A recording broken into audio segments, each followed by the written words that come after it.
to try and run away. And look at Wise. He just gets extra bit of dashes. But he was the one who was being punished out there. Hennes.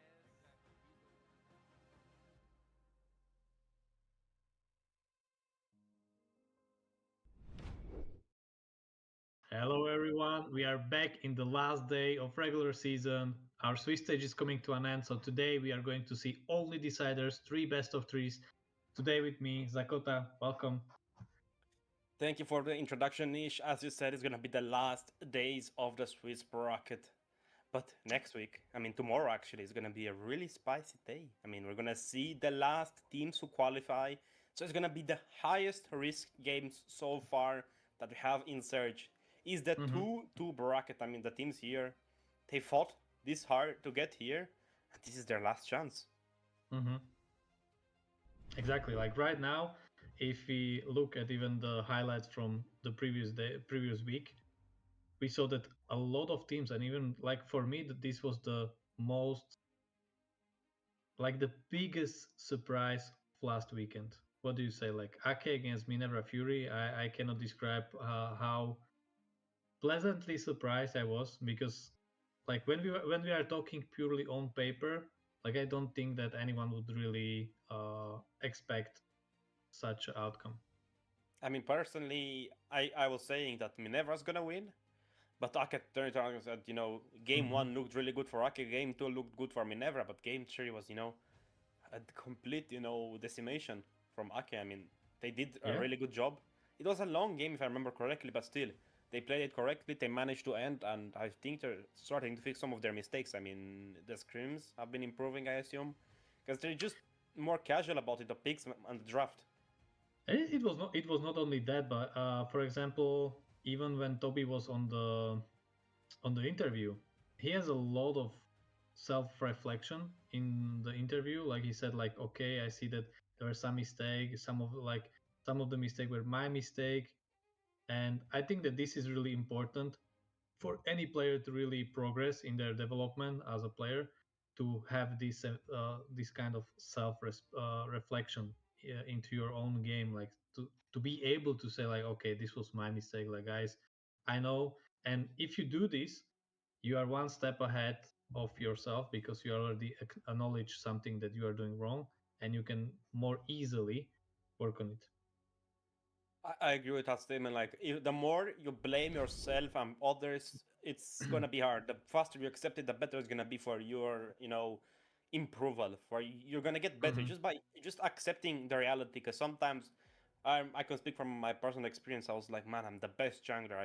There's none retrogapping me. Oh, Then I played with Zakota, you're still saying that you're the best jungler. Of What are you course, bro. saying? But still, after I played against some really good players, like, damn, I'm really bad at this game. I need to improve. And I did.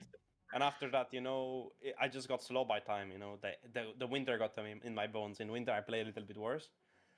But of course, we're joking a little bit around. But still, today we're gonna have a few some favorite teams, and some teams that people don't really have a niche opinion on.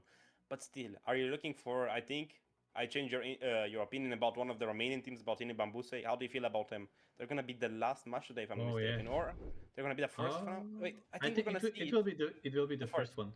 Yeah, the It's first gonna one. be a cool game. Ake, I think, versus Tini Bambuse. Man, That will be really it's gonna sick be nice. as a matchup. Like, I kind of don't know what to say about this matchup, and I don't even want to do a predictions, because I was always so wrong. But still, like, the whole production is not going to be, or the whole broadcast is not going to be only about games. But as we said, we are nearing the Christmas time, so even Surge is going to give give something back to the community.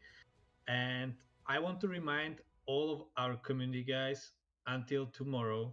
I think it's until tomorrow, or it's until no, yeah, It's until till tomorrow. tomorrow. You are Yes. still able to go to our Instagram, and it's super easy to join our giveaway for Saber skins. The whole description of the challenge is there, so go there, feel free. I will have just one really good recommendation, because I was talking to our marketing, and a lot of you guys do all of the things necessary for being able to get these skins, but you forget to follow our Instagram page, and then we really cannot send you the skin. So please, if you're there, don't forget, because we have to check all the necessary criteria to, even if you are picked from the raffle. So hopefully all of you will follow all the rules and we can give you some nice Saber skins. But But Misha, I have a let's get question about the giveaway, if you don't mind. uh-huh. What if I have all the Saber skins and I win? What do I get? A kiss? Then you can you can gift it to someone. You know, I just said that there will be Christmas, Dakota. Of course, you're right. Don't You're forget, right. don't forget. But Yeah, the but here bracket. we are.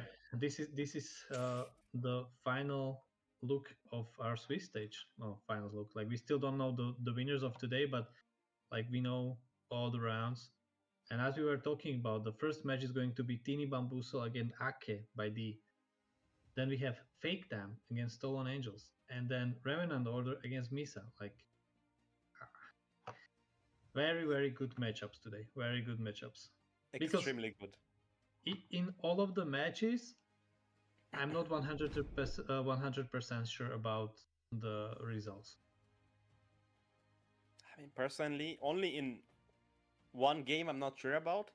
I'm not gonna say it. I mean, I Okay. told Misha already, you know it, but the viewers, I know. you know, it's a secret. Yeah. But still, But I want to say, like, you, and not just you, but you pointed out that Tini Bambusa are cooking, and after the last matches we saw from them, they were really cooking. Akebaidi, they also showed that they can play their own. Fake Time, again, they were in the third round, the first to play to continue or to be invited to playoffs, and they are still here. So they, I think that they are really hungry for the win. Stolen Angels, I think that they showed such a good performance last weekend. Oh my god, I think, but Urek was the first player to have Savage, and in his best of three, he had a score of 24-0. That was crazy. And really, then we really have great. Revenant Order against Misa Esports. Once again, like I'm not sure what to expect from both of the guys, because, for example, Revenant Order, I don't want to say it like this, but I think that their performance is a little bit like a roller coaster. Like, I know that they can perform, but sometimes I just feel like they feel like they lost on the draft and they don't perform. Like, I don't know what is going on through their mind, but I feel they have the power to put up a competition, because still, like I said, they are in the 5th round of the Swiss stage. But uh, do they have enough experience against Misa Esports? Hard to say. They're such a strong team. I mean, all these teams are strong. They made it this far, so they have the respect. I mean, from I think everyone. But this is gonna be the decider factor. I mean, they had to lose 2 games to get here, so still they have a lot of learning to do. But some teams is gonna be really hard. I mean, as I said in the game one, Ake did a really good job. They stepped up. They stopped giving games sometimes for free. But as well, Tini Bambuse stepped extremely up. They did extremely well against Jackpots. If you remember, it was almost Yeah. a 2-0 game. But I mean, I would say Jackpots got the better of them and took the win. But man, a team that impressed me the most is Fake Time. They evolved so much with the time they had left. I think they have Ola, the coach of Zeta Divisions, if I'm not mistaken. And it really makes a difference, the coach. They don't have to think about the draft. The coach is going to do that for you. And I think more teams should look into maybe even a friend to come coach for them, to at least draft. It's going to make such a huge impact. Even if they're not the most experienced, if they're not the best, a coach is going to make such a huge difference, because it's going to take away the thing that's going to confuse you a lot. Yeah. I just want to add one thing. There was one study when it comes to decision making. Like, if you are put into too much decision making before you have, like, for example, a competition, it drains so much from your psychological uh, decision power, or how should I call it? Because there's only enough power for your decision making in one day.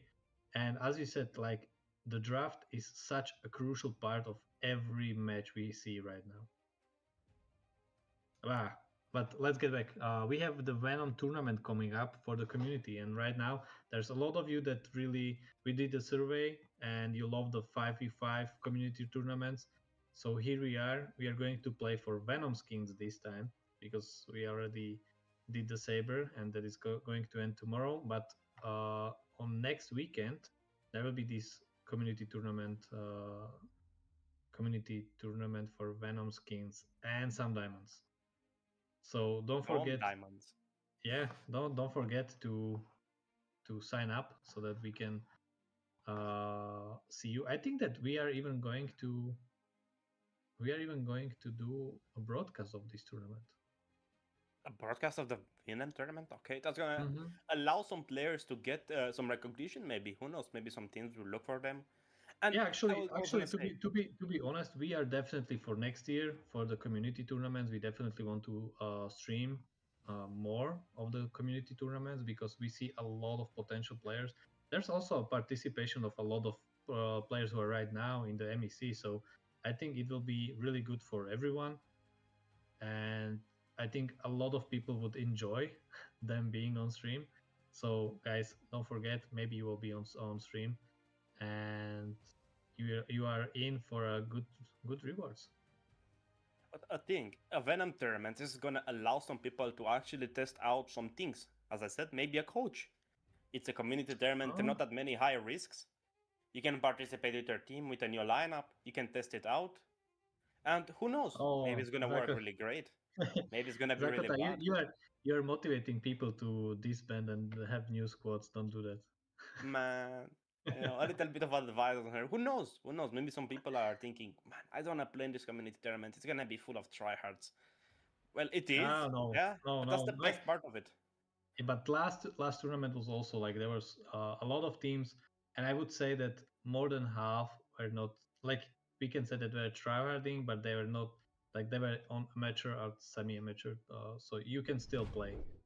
So I recommend for everyone to just get the experience of a tournament because playing in a tournament is totally different. Like the pressure and everything is totally different. You want to perform the best of your abilities. You are under more pressure. You get tilted more often. You have to get more control over yourself. So I think it's a great experience for everyone. I mean, But when we are talking about experience, there is a word that comes to my mind, and that's exercise. And we were oh, talking about it a lot, and we even did a really good sketch for our Search Fit Club because we really want to encourage all of you to not just have a good lifestyle in game. No, good lifestyle in game. What does it mean? Good lifestyle in general. That's what we really trying to encourage, and that's why we need all of you to be super fit. And for you to be fit, we decided that the best thing is to uh, reward you for it. And I think that we can even play the small sketch, I would say. Yeah, there's this Ziddle challenge going on. So when are you joining the Search Fit Club? What is the Search Fit Club? You have no idea about it. Hell no, man. What the fuck? Let me explain.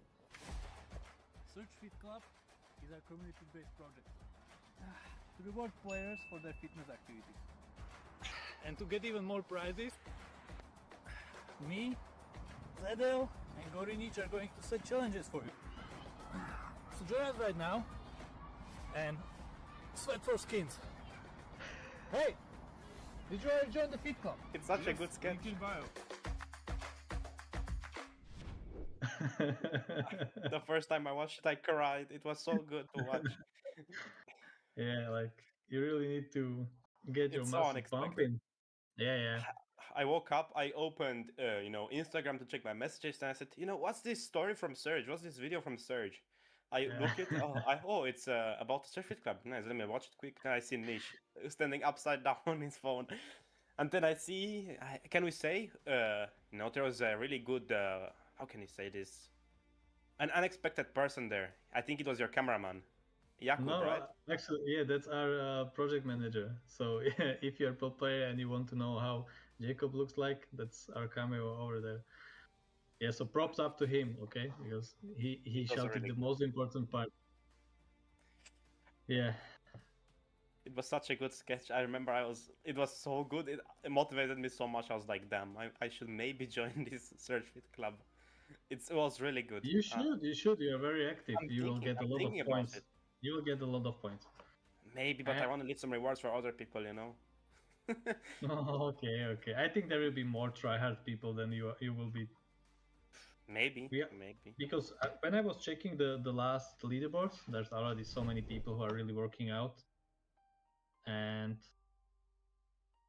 as we are talking about working out, I think this is something that our teams really work out to get into, and that's what we were talking about. That's the tomorrow. We have the placements tournament or placements part of the tournament.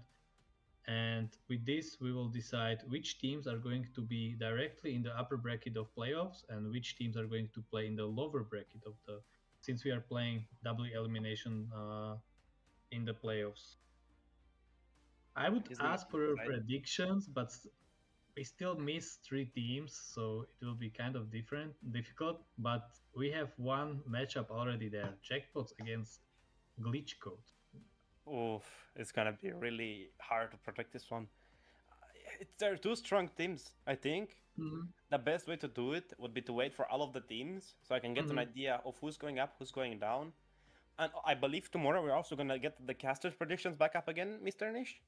Yeah. We're definitely going to collect all the predictions for tomorrow. So we will put the predictions up for the lower third, so the viewers can see what we think. Man, like if I were to put it right now, it's a best of three. I think I'd give the first game I'd give to Glitch Code, second game to Jackpots, and the third one to Jackpots again. Because yes, Jackpots are a really strong team, but so is Glitch Code. But it's gonna be really hard. I mean, maybe Glitch Code can get both serious. Maybe Jackpots will really lock in, get serious about it, and then they will just completely walk them over. But still, it's so hard to predict. They're just so good. They're unpredictable almost.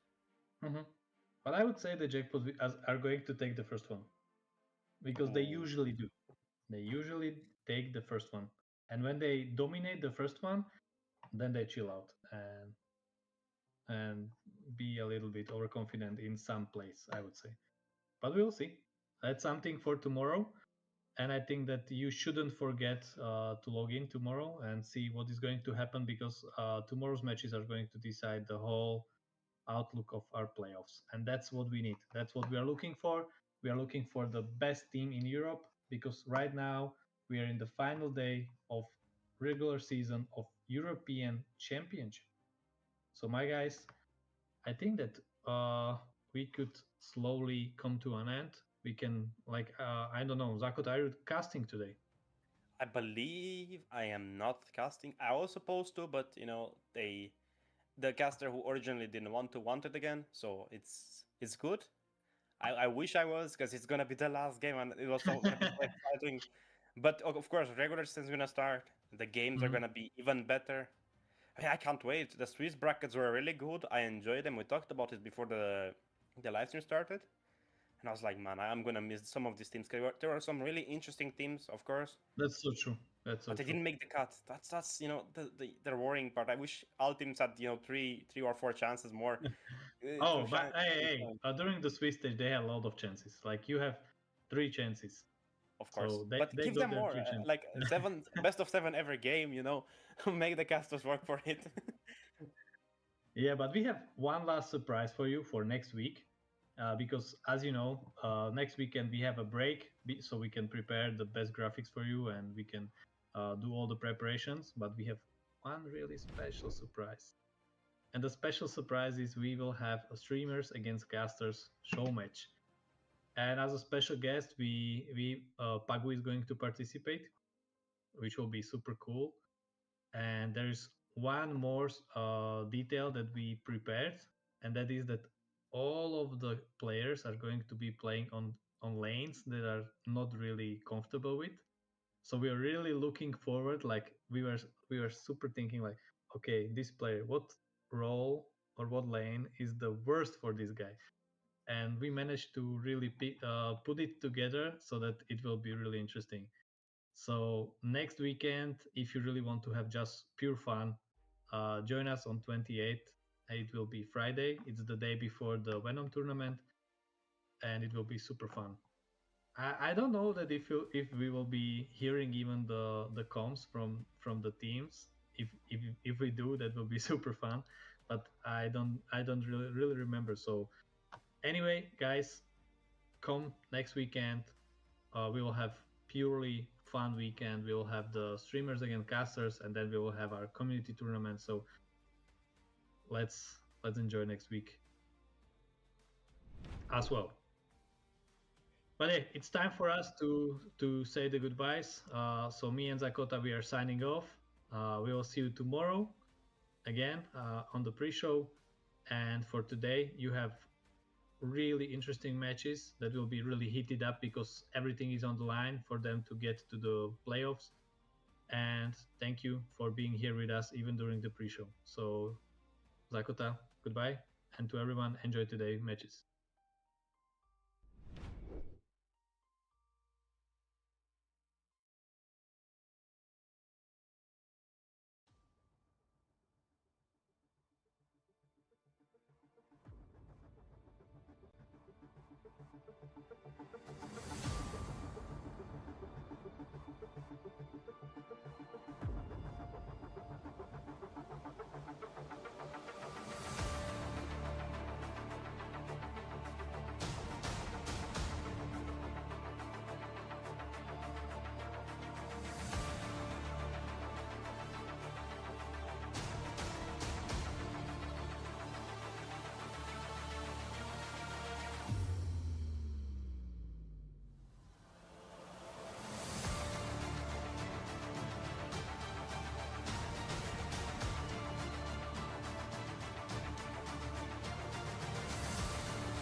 guys, the judgment day is finally here because it's going to be a super fun evening, ladies and gentlemen. The pre-show we already had two handsome guys out here, and for this main segment, you've got me scared. Alongside me, you've got another handsome dude. It's Warren. You've been through this entire journey, Warren, and we are finally at the very last hurdle of the regular season. It is the do or die best of three games between six teams, and only three of them will finally make it to the playoffs. So, how excited are you for this? I'm very excited. It will, of course, be so interesting. We already had many ups and downs, especially for me. The latest up and interesting moment that really happened was Stolen Angels. How they were able to overcome Omni Knights. Because honestly, coming into the duel that they had on the day 6 in the last weekend, I definitely was thinking Omni Knights should be the stronger team. But Stolen Angels, they prevailed, and Jurek overperformed. I would even go as far as to say overperformed because his stats, they were just speaking for him. This guy, I bet Soul Angels are so happy that they picked him up because he is definitely a guy to look out for. But let's not talk about Soul Angels because right now we, of course, should be talking about Teeny Bamboozle and Ake. And man, I have to talk about Teeny Bamboozle because this team has went through such a drastic change through their coach, through their hard work. I never thought that they will be one of the teams that will be going into the playoffs. I knew they were strong, but I felt like there is a lot of teams that will probably take the cake, that will probably beat them over and go through the playoff instead of them. But actually what happened is that right now they are right on the edge. They are right at the gates. And who else for them to beat than Ake? The doormen themselves, right? The doormen themselves. They started it. They were in the Thunder Division. They were then in Pro Morello, and now they stand in front of Teeny Bamboozle, where Teeny Bamboozle have to get through this Titan. And the question is, can they make it? Because if we talk about Ake, they are definitely a team that's also going through a big transformation. They are improving. But let's right now just talk a little bit more about Teeny Bamboozle. We have this Vol roster. Who do you like the most? I love every single one of them equally, my man, because this team, all five people playing together, eventually perform like no one would expect them to, right? One of the big things about Teeny Bamboos is the fact that I don't think so. There were a lot of people who believed in them back when they showed up in promotion relegation.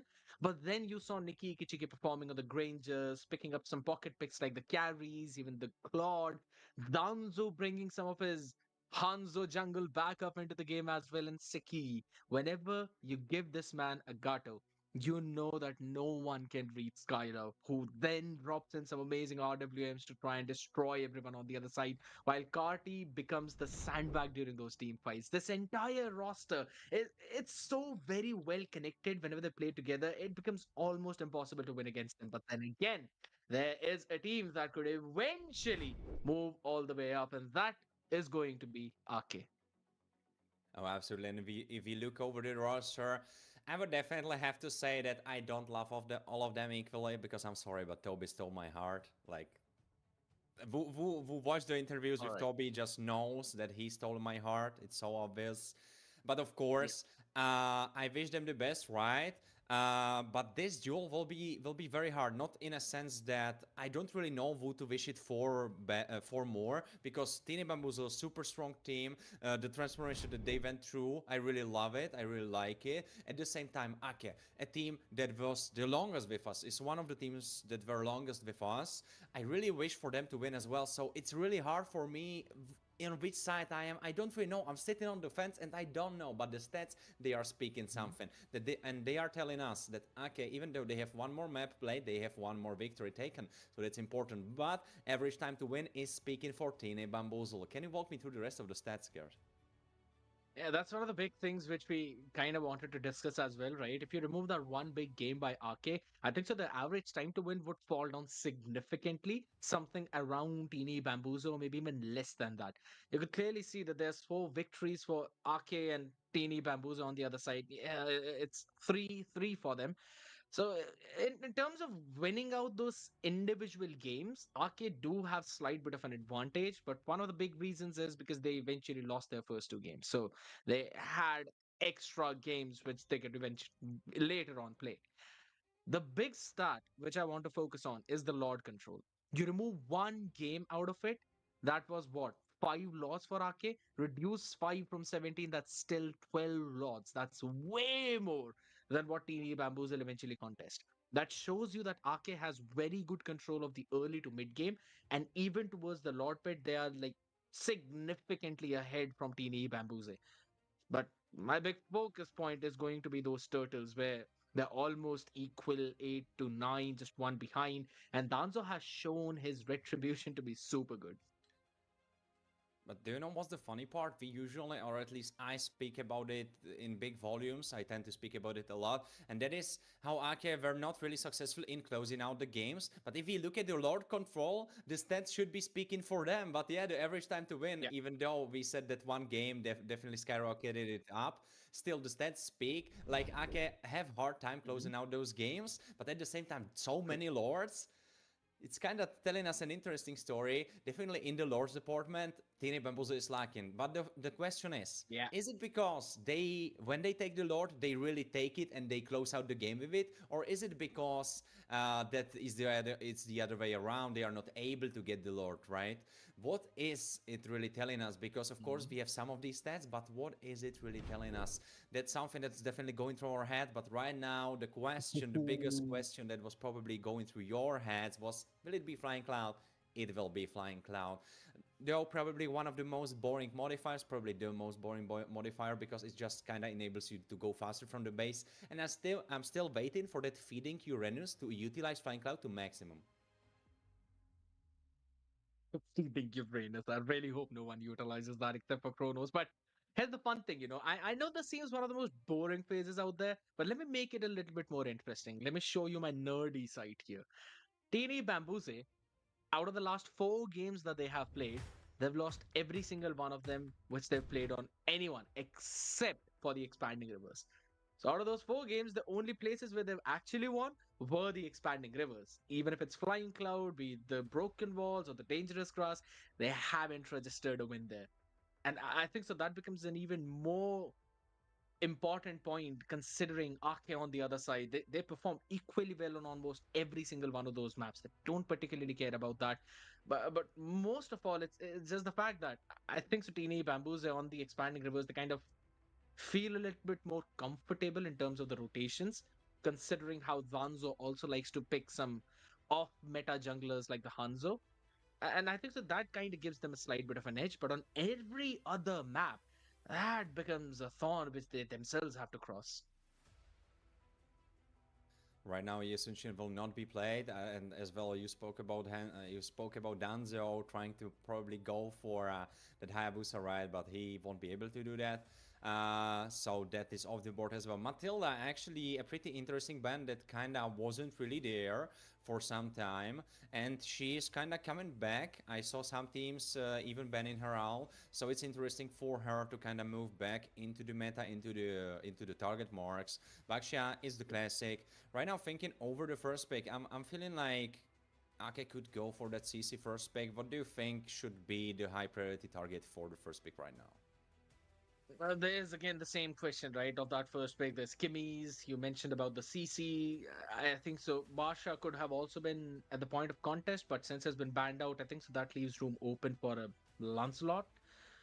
Uh, One of those three is eventually going to be let through, right? And you can't forget about the Grok of Toby. Uh, that should be banned out by Dini Bambuze if you dive deep back into what they really like to pick. I think so. Nikki's hero pool is something that's going to be the most open because his eventually showcase the amount of pocket picks he has, like the Claude carries. You can try and ban out the Granger or the Harith. He still has something up his sleeve. So I don't think so. Nikki's going to face any problem out on this side of the spectrum. So Yu Jong, though. So there's actually a lot open right now. This could be a Lancelot or a Kimi first pick. Yeah, but if you go for one, that definitely opens up the option for the opponent to go for the other. But of course, you kind of have to do that because if you don't do it, then probably on the other side, it could be Lancelot Kimi double pickup, and then you are in big trouble. But maybe you could be thinking about that Grog for Toby because it's still open. I don't know if it should be that high prioritized. I don't know, but definitely okay are thinking it through. It's not really coming off as something they have planned. They are definitely thinking through all the options because, as we have said, there is plenty of them. So they realize that they are definitely giving it their time. It's almost like a match of chess, and it will be actually a horrid. All right, 63% win rate. Don't pardon me stepping on my own tongue. Horrid, 63% win rate. Will it grant immortality?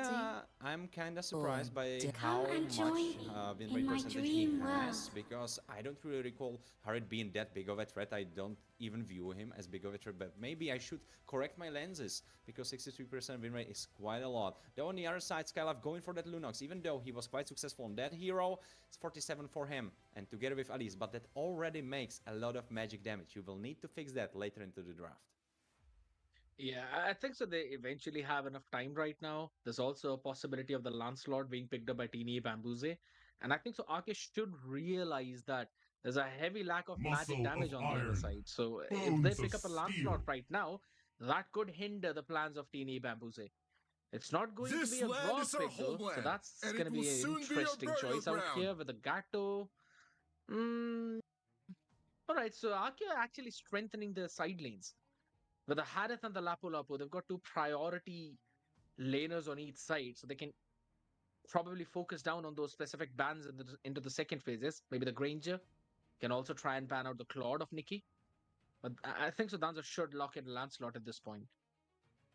Though, you know what I'm surprised about is the fact that you go for Lapo. Of course, they could have banned it, but right now you are kind of shooting yourself in the leg in the possibilities where you could probably pick one and then Experience ban the it out, euphony of right? You could probably suffering. go, right, you cannot go mid lane, but you could have went like gold lane. Yeah, you know, when they already have Alice, you already see the matchup, so you are not really stealing anything from them, even in the sense of bans, even in the sense of picks. But definitely right now, very explosive composition for Ake, though what they are lacking is late game. Whereas if you look at Tine Bambos, they are definitely looking more so into the late game. Alice will be scaling super well. Granger, with that rework that happened to him, is even himself able to scale. Not really the best scaling hero, but he has the scaling. And Lunox, she will be definitely a threat and menace to deal with. So if you're looking at the team comps wise, Aka should be the early game, mid game oriented team. They want to do something in that phase of the game, whereas Tinibam was try to defend, try to stay alive, and try to translate into later phases. I agree. And I believe Teeny Bambuza are also reading on to what Ake might want to do later on, right? To try and counter that kind of heavy dive composition, plus locking in the Gato. It kind of gives you room to pick up an Eve and go for that kill box, but banning out that Eve kind of denies you of that, right? So now I think so Arki are going to be trouble, considering how much Nandayo loves to play on that Lunox and it being stolen away by Teeny Bambuze. That is going to put him in an awkward spot. Even Kimi has been banned out, so if anything, Teeny Bambuze are now forcing Arke to pick up a Farsa in this case. And I'm not quite sure if that would be the best possible choice, considering there's an Alice on the other side, and there could potentially be a Grog pick here. Grok, yeah, might be, because it's still right now open, but definitely Aki are thinking about banning out the roamers. They already banned Matilda, and right now they were banning Kalia, and right now they probably are thinking about Grok, because Grok can kind of go to toe with Gato, right? Because both of those roamers have kind of a decent damage output, whereas for Grok it's mostly because of his design, whereas for Gato it's mostly because he's also been able to be played on XP, right? So he has a little bit more damage in his kit. So that mid lane prime won't be secured if Grok will be left open. So I'm feeling like Ake should definitely go for that. And the way they were drafting, the way they were banning, I feel like they are also thinking about it, but they probably don't want to make something too hasty. They are trying to think it through. Really think about all the options, not really just go for Grog because it feels good. They want to use all of the time. So far, Ake looks like they were using so much more time. If you compare it to Tini Bambuzu, whereas Tini Bambuzu are really locking it in. It's kind of going pom pom pom, and Ake are really thinking it through. You know, it almost feels like Tini Bambuzu are kind of playing the blitz chess match, whereas Ake are playing the full typical chess game. You know, with 5 minutes for each turn, because they are really using the ban phase to its maximum. I'm surprised there is still no ban. Like, what is going on, Scared? I think so. Even they are confused as to what they really need to ban out at this point. Should it be the Grog or should it be the Cho? Considering they've banned out the Kalia, if there is a Cho pickup from Teeny Bambuze, then that's going to pose a lot of threat to Ake. Since, again, Drock, anti-dive, Cho kind of gives you the ability to go for the engages, so Ake would not know when that Way of the Dragon is hopping on. And given that you're running with a Lunox as well as a Granger, Cho actually makes a lot of sense with the potential of getting those pickoffs, right? You either run the Beatrix with that, or even the Granger works really well. I kind of understand why Aki are taking their fun time, or you know what? Maybe we're just trying to fill out those podcast Star Wars. There could also be a possibility where someone in Aki might have disconnected. But that's a secondary issue. I like the idea of what Aki are going on with. Like it's a full dive composition, but now with Yalis on the other side, Lunax very self-sustaining mid lane along with a Granger who's got a pretty decent mobility. I don't know how well that's going to work out. I believe they're kind of putting all their eggs in one basket. One big thing is that you need someone to burst down this Alice. So if I'm looking at the jungle possibilities, I don't think so they should go for a Lancelot at this point. I don't know, man. Maybe an Xbox or an Alpha? Right now, we are definitely trying to cook up something, as probably they are, because it's taking quite a lot of time. I mean, honestly, like if I would compare it to my ranked drafts, I think 3 of them would already be done in the time when we are waiting for this last ban.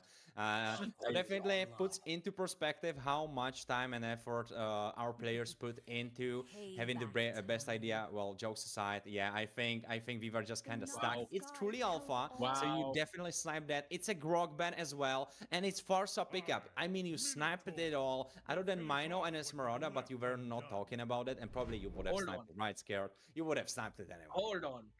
It's an Esmeralda jungle. I am pretty sure I would not have sniped that. All right. You know what? Let's take a chill pill at this point because, ladies and gentlemen, this definitely is a big surprise coming in right in the first game itself of the MEC Fall 2025.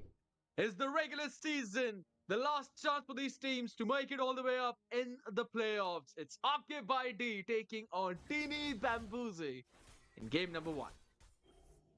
Oh, absolutely. And already Danzo is showing who is the boss to the orange buff, of course, because probably the orange buff didn't see Esmeralda for quite some time. So he was maybe thinking, oh, what is that hero? What is she really doing here? Is she lost? I'm not going to say the line which comes out next, ladies and gentlemen, but out here in mid lane, we've seen the skirmish a lot of times. It's a Lunox against a Farsa. Nandayo pulling the Farsa up in a composition where there's an Esmeralda on the other side, there's an Alice on the other side. Walk me through So the it is going emblems. to be a bit more Is there difficult to pull. something special? Is there something special happening?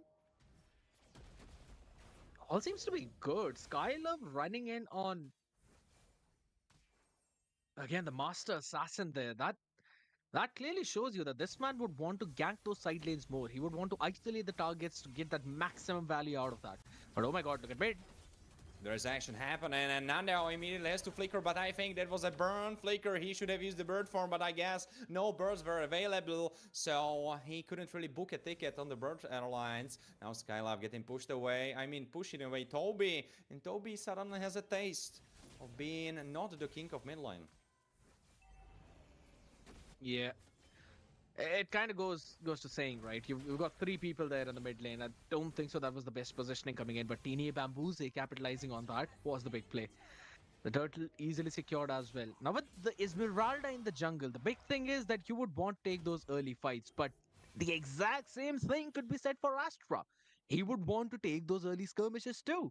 And considering Esmeralda kind of thrives on those shields in the region, I think so Astra is going to have a lot more fun time. So I don't know if I'm supporting this audience prediction here of 49-51.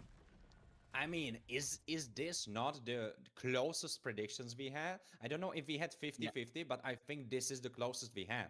That's just speaking the volumes of how big of a clash this is, because both of those teams apparently evenly matched, and I would even double that. I would say, yeah, they are indeed evenly matched. That's why I wouldn't dare to say Wu will take it home. But right now, Tiny Bambuzu are definitely surprising, not just us, but Ake as well, because their composition should be the scaling one, but they are winning early. Sort of the big things out here, right? With the Granger, with the Lunox as well, if you compare it, or rather combine it with the Minotaur, this composition is actually pretty decent even in the early game. Esmeralda as I well know, going in Ghost mid. and Toby. Alpha initiates big ultimate going through, but Saki, he forces everyone away. Big minor ult, of course. Oh, that was maybe too deep. Saki overestimated, and now he dies. This will be a good stake for Nanda on his table for his dinner. Bit of a disconnect coming in between Teeny Bambuze out there. Not really realizing if they would want to go for the fights or they want to take a step back out here. But hold on. I think Skylab should be fine. I think this is just kind of games around the Little Wanderer, because Toby and the rest of the gang probably just wanted to get rid of him. 18 seconds for Turtle. Wolf will be winning the fight if you look at the state of the game. It's still no man's game out here. Both the teams have got almost equal amount of gold. And if we're really talking about scaling, there's a Farsa in the hands of Nandayo. So yes, as much as Skylar will scale on the Lunox, Nandayo will also have the same time. Skylar picking up the Sky Piercer now. This could be interesting. Arcane would need to make sure he don't lose their life. Interesting is a way to put it. How Lucky. Kyusen was able to survive 1v3. That's definitely quite interesting. By the way, I would love to pinpoint that, oh, there's action happening. AOG tries to separate, but Skylab gets bursted immediately before anyone has chance to react. And Astra still sees a very big retribution. Lane Shake connects on Nikki Yukichiki, and Danzi is the first on the chopping block. He gets slain, and now it's 5v3. They are winning, they are getting double kill, and maybe they will get Saki as well, because they have a taste for these stakes. Big fight out here by RK, and this is what I was talking about, right? Even if you've got an Esmeralda on your side, Astra on the Alpha want that early fight, and you don't technically have a disengage if you're using Saki's first. And I think so that's one of the things which you'd have to focus down on, ladies and gentlemen. But you can focus on the Saber Skin giveaway. Quickly scan that QR code and follow Surge Europe on Instagram, and you'd be able to easily participate in it. And oh, look at top! Yeah, I guess Carty was trying to follow the page. I think this kill is on you. Nandel probably trying to do the same because he got caught as well. And now Cyrus trying to go for the Landshaker. Now jumping away because his form got him transformed.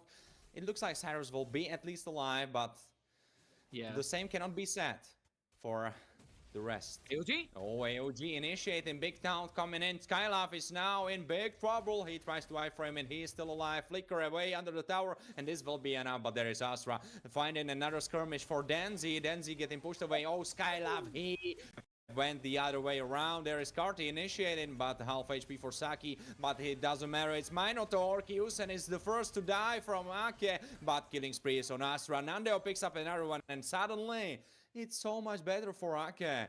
And even though I was worried about their early game, they are right now back on the horse. One of the big thing about Teeny Bambuze's composition is that you cannot skirmish. You cannot continue the fights. The cooldowns on the skills of Ake are significantly low. If you actually remove Nandaya out there, Kyusen and Astra have got lower ultimate cooldowns, so they can keep on fighting for as long as you want. While on the other side, if you look at the cooldowns of Carty, Skylove, they're not that pretty. So it's like Teeny Bambuze have got one shot at picking Ake off. If they cannot do that, then there is absolutely no point, because they cannot continue to fight. Because on the other end of the spectrum, Saki kind of needs to disengage. He needs to be that re-engage tool for the team, but they're just not able to pull the strings that they really want to. They've been playing the game of Ake right now, and Ake are playing to their perfect win conditions. But Astra might be going into a little bit of a face check, but who is really face checking Wu? Because Astra looks very confident in this situation, and he waits with the ultimate, so he can connect over the wall. Mega kill for Astra, and this Alpha is getting very fat, and next target that will be probably dying is Carty. Cyrus is getting fed himself. I would love to highlight those two players for the side of Ake. I think those two are really doing the job done, Astra and Cyrus. And Astra immediately, when I speak about him, he goes for another initiation. Unfortunately, he misses. Luckily for Skylove, because Skylove keeps his head on his shoulders. Oh, Cyrus is becoming a threat as well, trying to kind of make a scissor maneuver, going for a line shaker at least for Nikki Kichiki to not let him feel safe. And now he's going for Danzo actually in the top side, but well, from all I know about MLBB, definitely Danzo shouldn't be in big trouble from Cyrus, because Lapu is not the best at taking down Esmeralda. I mean, look at that picture perfect early to mid game transition. This is what we always talk about. RK having a 7,000 gold lead right now. Most of their carries are on their third item. And the only person who can actually keep up with that is going to be Nikki Ikichiki, who's on that Granger with the second item completed. But it's all because he's got the Sky Piercer. That is a pretty cheap one. So that's the only reason why he can keep himself up with that. However, ladies and gentlemen, if you want to keep yourself up with the challenges out here, make sure you quickly scan the QR code because the Surge Fit Club is live. Challenge yourself and win in-game rewards. Scan the QR code for more information and do not miss out on that. Now, coming back into this game out here, Lord, all the way up, all three tower Holy Shield is active right now, so I don't think so. This Lord is going to give you that much value. But then you consider the amount of gold lead that RK has, the items that they've already pulled up. I, it seems difficult for Teeny Bamboozle. Do you know what's the craziest part? I just wanted to make sure because I thought it was how that happened. But Tiny Bamboozle, they were the team that were able to almost beat Jackpots, that were spoken about as one, or not even one, but the best team of the whole European MLBB scene. They were almost on the verge of defeating them in a BO3, and right now Ake are absolutely destroying them, dominating them, and they are pushing into their base. Lord is getting pulled away, Barsaki, half HP, I mean already, the Lord is getting bursted down, Carty initiating to make some space, but there is Cyrus that is destroying Danzy, he's chopping him up, and even though I said Lapu shouldn't be able to deal this much damage, it doesn't matter because Cyrus is so far ahead. Toby is initiating as well, jumps in with the AOG, doesn't really make any hits, but makes a lot of space, and that means that Ake could possibly, with the next wave, go for the mid lane tower still. Yeah, they've already taken the top inhibit out there. Teeny Bamboozle have to save this mid lane. But they will try, and Zoe Skylab maybe tried a little bit too hard. Cyrus making some space, needs to retreat with the Raging Slashes. Oh, Nikki Cheeky forcing Flicker away. Little wins, you at least take those for Teeny Bamboozle. Oh, you may be catching Houston, but there is the force that will keep him alive. Carty on a killing spree, unstoppable Astra. And Akia with a 10,000 gold lead, almost the same as the minutes are of this game. The force swing of Astra and the Alpha charge coming in clutch, and they go again. Sheesh. I thought we were almost going to see another fight out there. Yeah, I thought we were going to see another brawl, but my goodness, Houston would be thanking Astra with everything that he has right now because he was dead as anything. And then Astra just jumping in like the angel, like the knight in shining armor. And instantly, everything turned around. This is the big thing out here, right? Level 12 for Danzo. Level 12 for Nikki. Those two are the people with the highest level in their team. And then you look at Nandayo 13, Toby level 12. The lowest level on RK is level 12. 10,000 gold lead, which you previously mentioned as well. So they will have the control of the Lord Pit too, with the items that we are looking at, a couple of anti-heals with the dominant size. You already have everything that you need. And adding the Winter Crown into the mix by Astra, that's a big item now because he can play as a bait for the team. So even if Nikki thinks he might actually have a chance with the Malefic Gun, or rather the Malefic Roar, I think so this could be that one item which could catch Teeny Bamboozle off guard. I absolutely love the item build coming in from RK. I completely understand your confusion. Like, if I'm looking at the item that Nikki Chiki has, I would definitely call it the Malefic Gun, but both of them are guns, right? And one of them had to be Roar. Yeah, so that's where the confusion comes from, right? I completely feel you, Scared. It's a tough job to be a caster, but right now Ake are definitely showing us that it's an easy job to be a player if you are this good as they are, because this game looks like a cakewalk. They look like it's a tutorial for them. They are just chilling and winning. The big problem for Teeny Bamboozle is the fact that no one can actually jump on Nandayo, apart from Karti. And they don't really have a full-fledged frontlining tank, right? I mean, yes, understandable. You've got the Minotaur, you've also got the Alice. Alice technically goes on the utility build. And that's what Karti is also making with the Oracle as the first item. Now, I personally feel like he should have kind of gone in with a couple of proper defensive items like the Dreadnought armor or maybe even the Silence robe to pair a few things up. Right now, again, level 11 on the Salis. I don't think so they'd be able to stop the Feathered Airstrike right now as the Lord marches down in mid.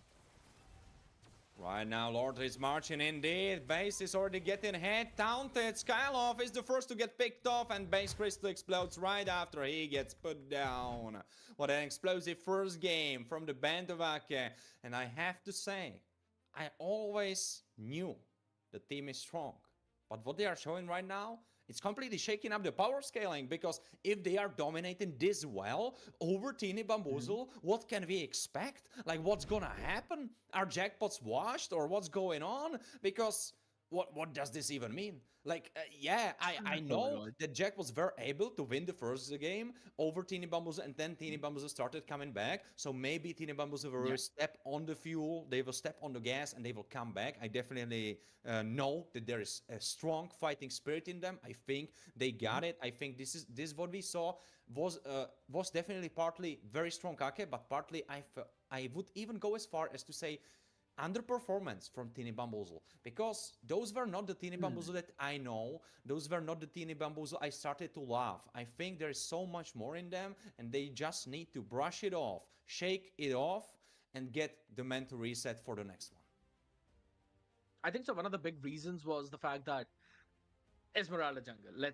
Let's be honest, it kind of might work in the ranking games, but the Alpha in the hands of Astra was a straightforward counter. And it's not the first time that we've seen the Astra picking up that Alpha, right? It's been happening throughout the Thunder division as well. Yes, Maku was the jungler at that time too, but later on we already know that there's this hero in his arsenal. And on the other side of the spectrum, Toby was an absolute menace on that Gato. We talk about his grok, but then we cannot sleep on his Gato every single time. Whenever he picks up, he gives out that MVP performance. And look at the build as well. It is just absolutely perfect. Anti-cuirass radiant armor adding into the dominant size, considering you've got the physical and magical defense now in it. And then he was going in for, I don't know, I'm pretty sure it was a blade armor. I'm kind of confused about why, but man, his build might work. Also, do you know what's the craziest part? I don't know if you quite catch that, but Toby, he was actually the one with the most gold advantage compared to his opponent. I was quite Yeah. surprised for a bit. I thought it's a problem that's happening, like it's not viewed correctly. But when I looked over at the items, it was making sense. He was definitely one more item and even a little bit more than that ahead from opponent's Mino. It's crazy. I believe at one moment he was like 5,000 gold ahead, and that just speaks Wow. volumes about Toby. Because usually you don't see a roamer being this far ahead, and roamer in a winning game being the most far ahead player. I think that's definitely surprising, at least for me. Maybe you are more experienced to seeing that, but for me, it's quite a surprise. One of the big things that I kind of realized right now was, Bora, that you're just as nerdy as me in this game. Because I did not realize you would have noticed the goal difference between the roamers to be the maximum as compared to anyone else. And I'd have to give you a heads up on that. That was a nice one. And yes, I agree. This is again falling down to the same fact where the early game from Ake has been absolutely top notch. And even though Nandayo fell twice, that is what, like 66% of the deaths of the team, he still had the maximum damage output. So all he needed was just a couple of deaths to realize that he needs to position a little bit better. And then Astra constantly providing that support, constantly being that annoying front line, which was melting the Anzo instantly, which was melting Carty instantly as well. Those were the few pointers which held them out. And I think so, this Gato pick in the draft was the best pick which could have hopped on. And right now we'll be hopping on into the dangerous grass. Scared? Are you scared of big grass? I have to say, like, Yeah. whenever I'm outside and there's like big grass, I always think like how many little rascals are in the grass, because sometimes they latch onto you. You have to deal with them. It's kind of the summer right now. It's a little bit of a winter over here where I live, so I don't need to care about those big grasses. But well, in the land of Dawn, it's a summer all day long. Would you say it's a summer, or do you feel like it's more of an autumn? Like what do you think like is the like the theme in the land of Dawn? Like, is it autumn or summer? I feel like it's summer. I mean, it could be summer. It could be summer. And I think so. They need to land in some of the themed maps as well, right? For depending on the seasons that they're going through. But then again, coming back onto this one out here, Warren, the big thing is that, as you said, it's dangerous grass. Yes, I play the gold lane. I play the marksmans. I hate the dangerous grass map. But if you're a Kalia player like Toby, you'd rather want these kinds of maps. If you want to go for those pick-off compositions, then this is one of the best map which you would want to be in, right? So many grasses to hide around with. And just as I mentioned previously, we haven't really seen Teeny Bamboozle winning out on any other map apart from the expanding rivers, at least in their previous two engagements. So if we're continuing on the same storyline, then this one also seems to be a pretty good map coming in for Ake. But on the other end of the spectrum, my main focus is if Ake would want to be on the blue side or if they would want to try and change their place and go on the red side. By the way, do we know how the drafting of the map specifically works? Like do we know all the details? Like how is it going through? I will definitely ask about that, just like to know the ins and outs of that, because I'm always like surprised whenever there is some statistics like that. I was looking into that as well before, and I also noticed that some of the teams tend to have much more losses on some of the maps and tend to have much more wins on others. And it's quite surprising that when you pull it out like that into the stats, and especially with Tina Bamboozle, they have, as you said, all of their wins were on advancing rivers or expanding rivers, right? So what is happening? Why is that they are never let on that? Is it because Ake knows it? Well, probably they do, right? Because if you were able to notice it, probably their coach did as well. So they probably are definitely keeping it tight and not letting that through. But that's something I would Yeah. be very interested in. So I will get back to you, viewers, with the information when I gather it. So don't worry. But right now, let's gather information Lord. about what are the chances for Teen and Bamboozle. Do you think it really came down to draft? Because there were some mentions about the draft. I looked over that and people were debating it, that the draft might have been the problem. Would you pinpoint it onto that, or would you just pinpoint it to the execution in the game? Yeah, I think so. I'm going to go back onto the draft itself, right? Because you can't really execute a draft which is not really well strung.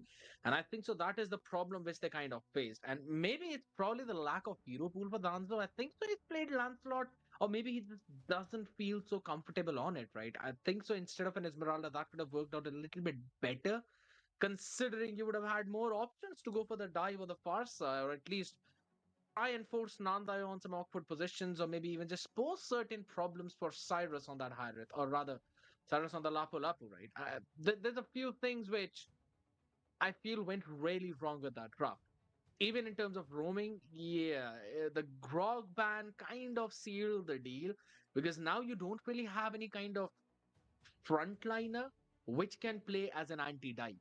Minotaur in certain scenarios can work really well, but in most of the scenarios, it's going to be bursted down, considering the alpha pickup from the other side. Even if there was an Xbox, I think so there could have been the exact same problems which mm, we saw Teenage Bamboozle face. So yeah, quite a few things happening here and there, which I personally felt like could have been avoided had there been certain different picks. But you know what? It's absolutely fine with the way how things went out. Right now, they're going to be focusing down on their second game. But there's this fun fact, Warren. If I'm not wrong, this is the third consecutive game between Ake and Tini Bambuze where Ake have won. So it's a 3-0 for Ake right now. All right, it's quite an interesting stat if you put it like that. So maybe Aki are just following the threats of the fates, where Tiny Bamboos have to defy the fate, fight the wrath that was brought upon them by the gods. Maybe that's the story that we go for. Really depends how religious you are, right? Like if you believe in something like that. Is it fate or is it like destiny or like what's going on there? Is it just that you need to practice more? Is it just you shouldn't be playing Esmeralda jungle? Is that it? Who knows? Like it can be any of those, it can be all of those. But right now, what is important is that it's day 7 together me, Warren 1x scared yet, and we have the second game where Tiny was either take it back and B possibly could go into a full BO3, or Ake will just continue the destruction of Tiny Bamboos and kick them out from the competition completely. Let's get at the big one out here. Teeny Bamboos, as you rightly mentioned, now on the verge of elimination. While the other side of the story is Arke now on the verge of qualification. One of the teams which everyone thought should remain on the top now finally, reaching the heights of expectations or reaching those towers of expectations that the people have built up till now. I think so. This could be one of the biggest game that even they have faced.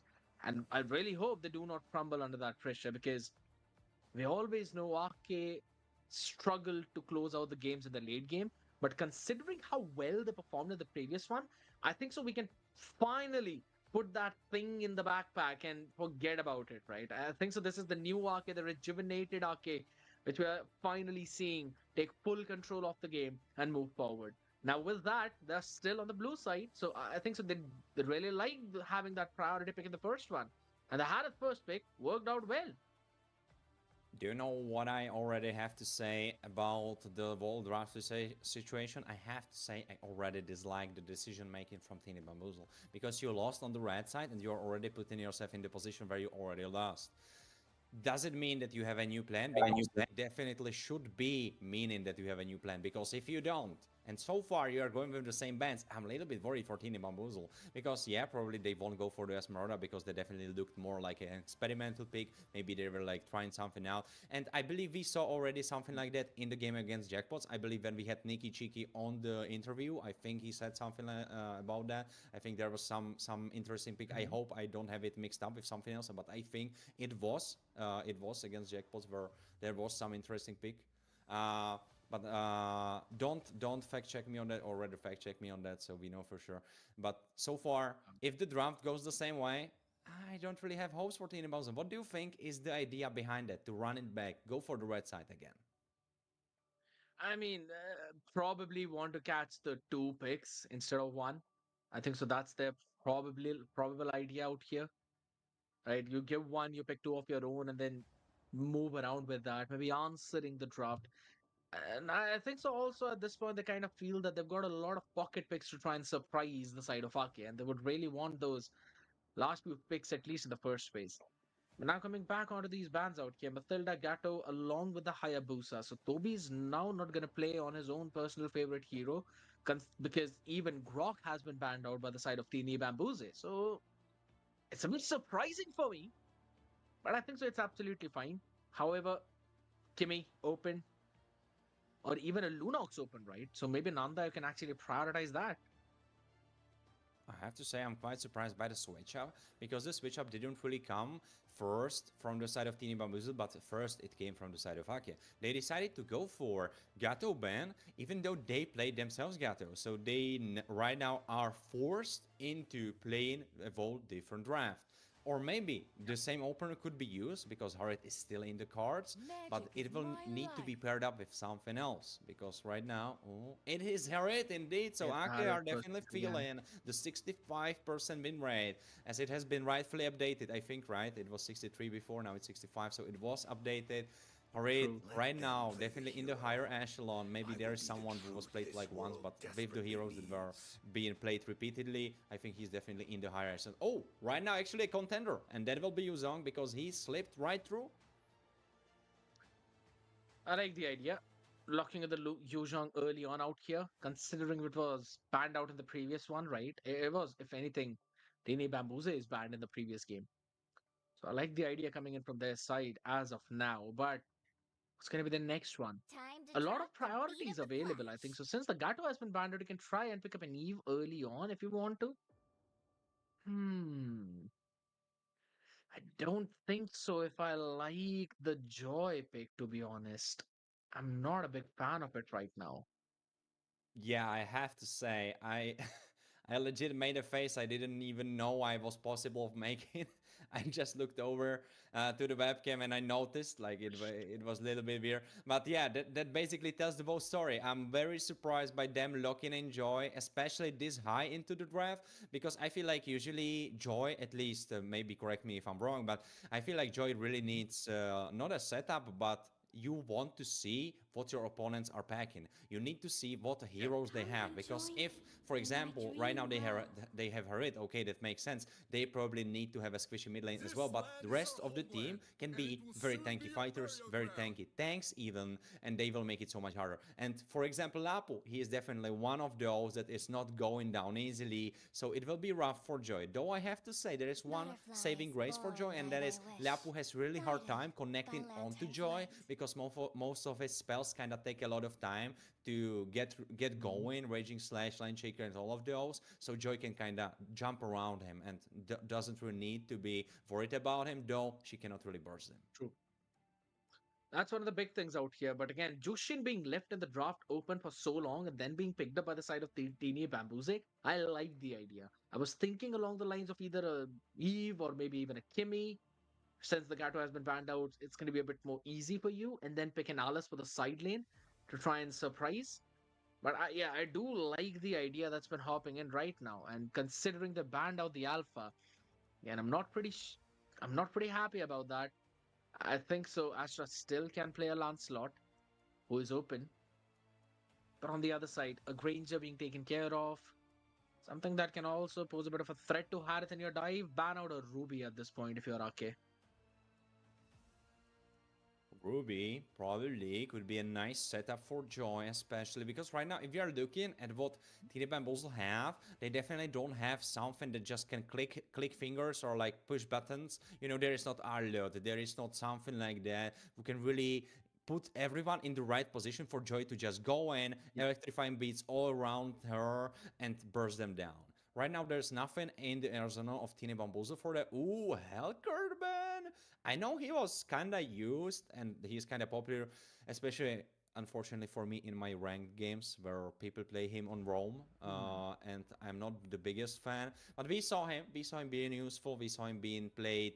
Ake themselves were actually playing it in the jungle, even though with their previous jungler, That was the with Astra Matu, yeah. was yeah. But I believe we had someone played Rome. I'm not sure who it was, but we had someone played Rome. So we had it. We had it. Yeah. Yeah. You're It was right. Tini We had it. Bambuze versus Jackpots in game number 2. Yeah.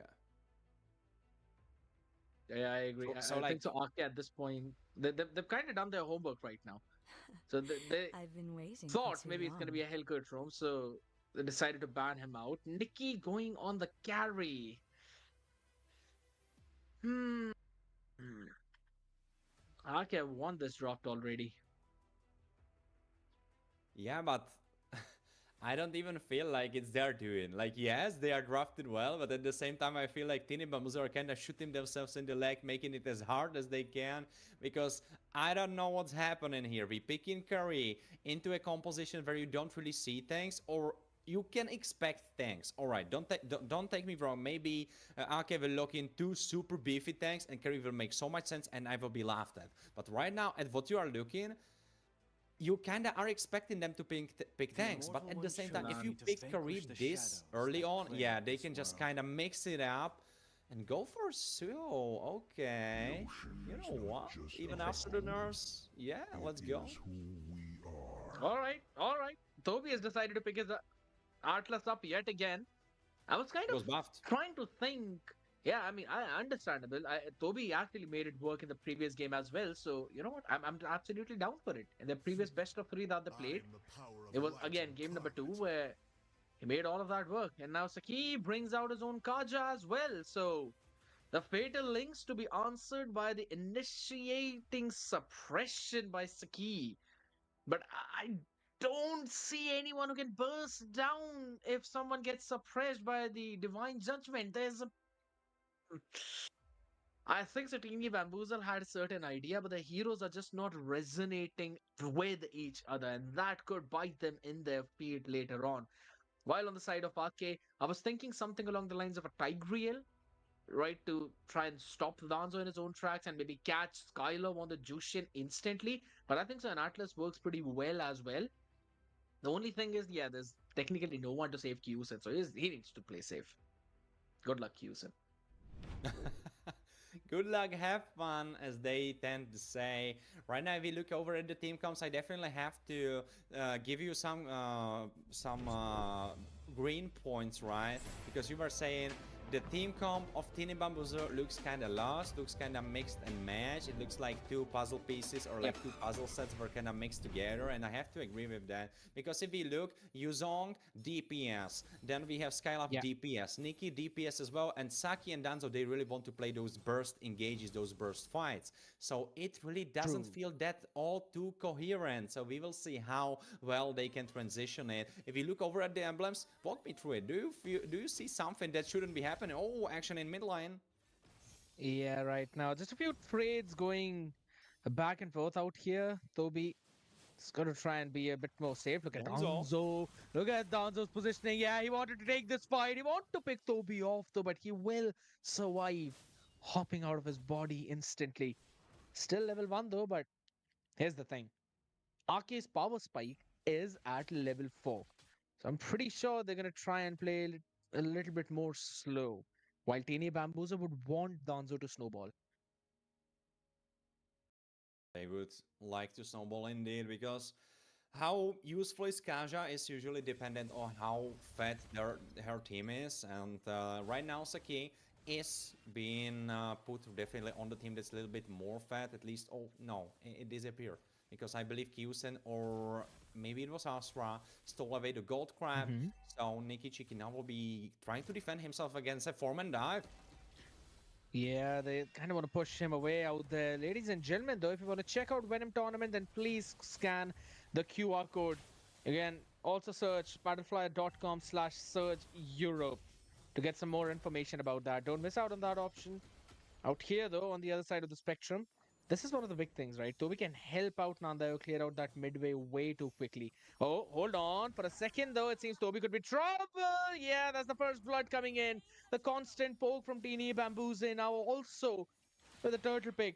They want to try and take this fight onto the purple buff. Hold on, 4 people just against 2. Cyrus goes in, bravest fighter out here as Carty is going to be stunned up, taken down as he moves to the Black Dragon form only to go back to the Cadia Riverland. Skylove now could be the next one in line as he goes in from the Crimson Beacon in between 4. The rhythm of joy. Danzo needs to run as the song saves his life.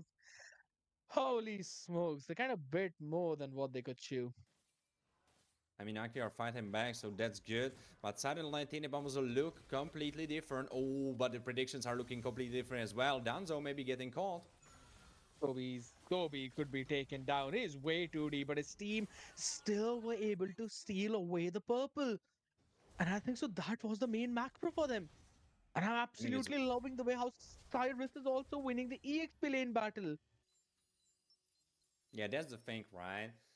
Even though probably Yuzong should be the stronger one, it's most prominent, especially in those early levels. But after Cyrus has his ultimate available, and if Carty doesn't have his Petrify and the combo isn't really there, oh, Joy could be making trouble for Cyrus. It could be a bit of a problem, but it's a Cyrus, it's Lapu Lapu.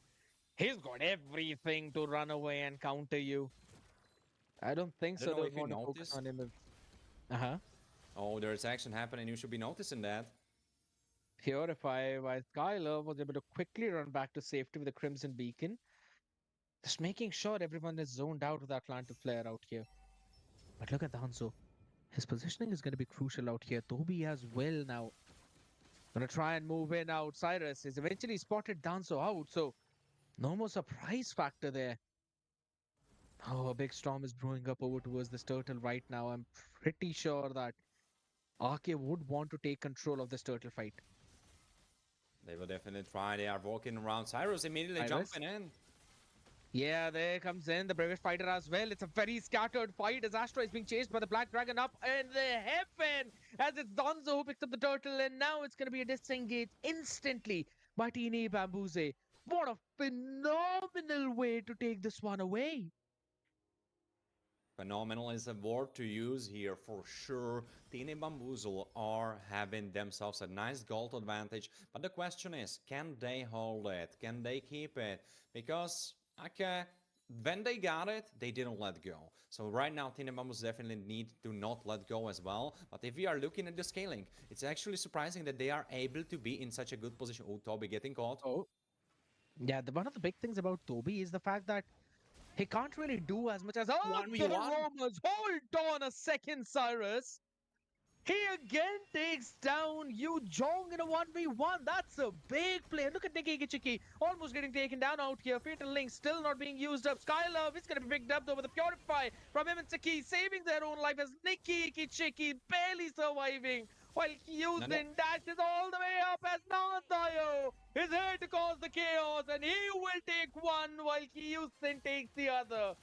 And just like that, Ake flips the switch.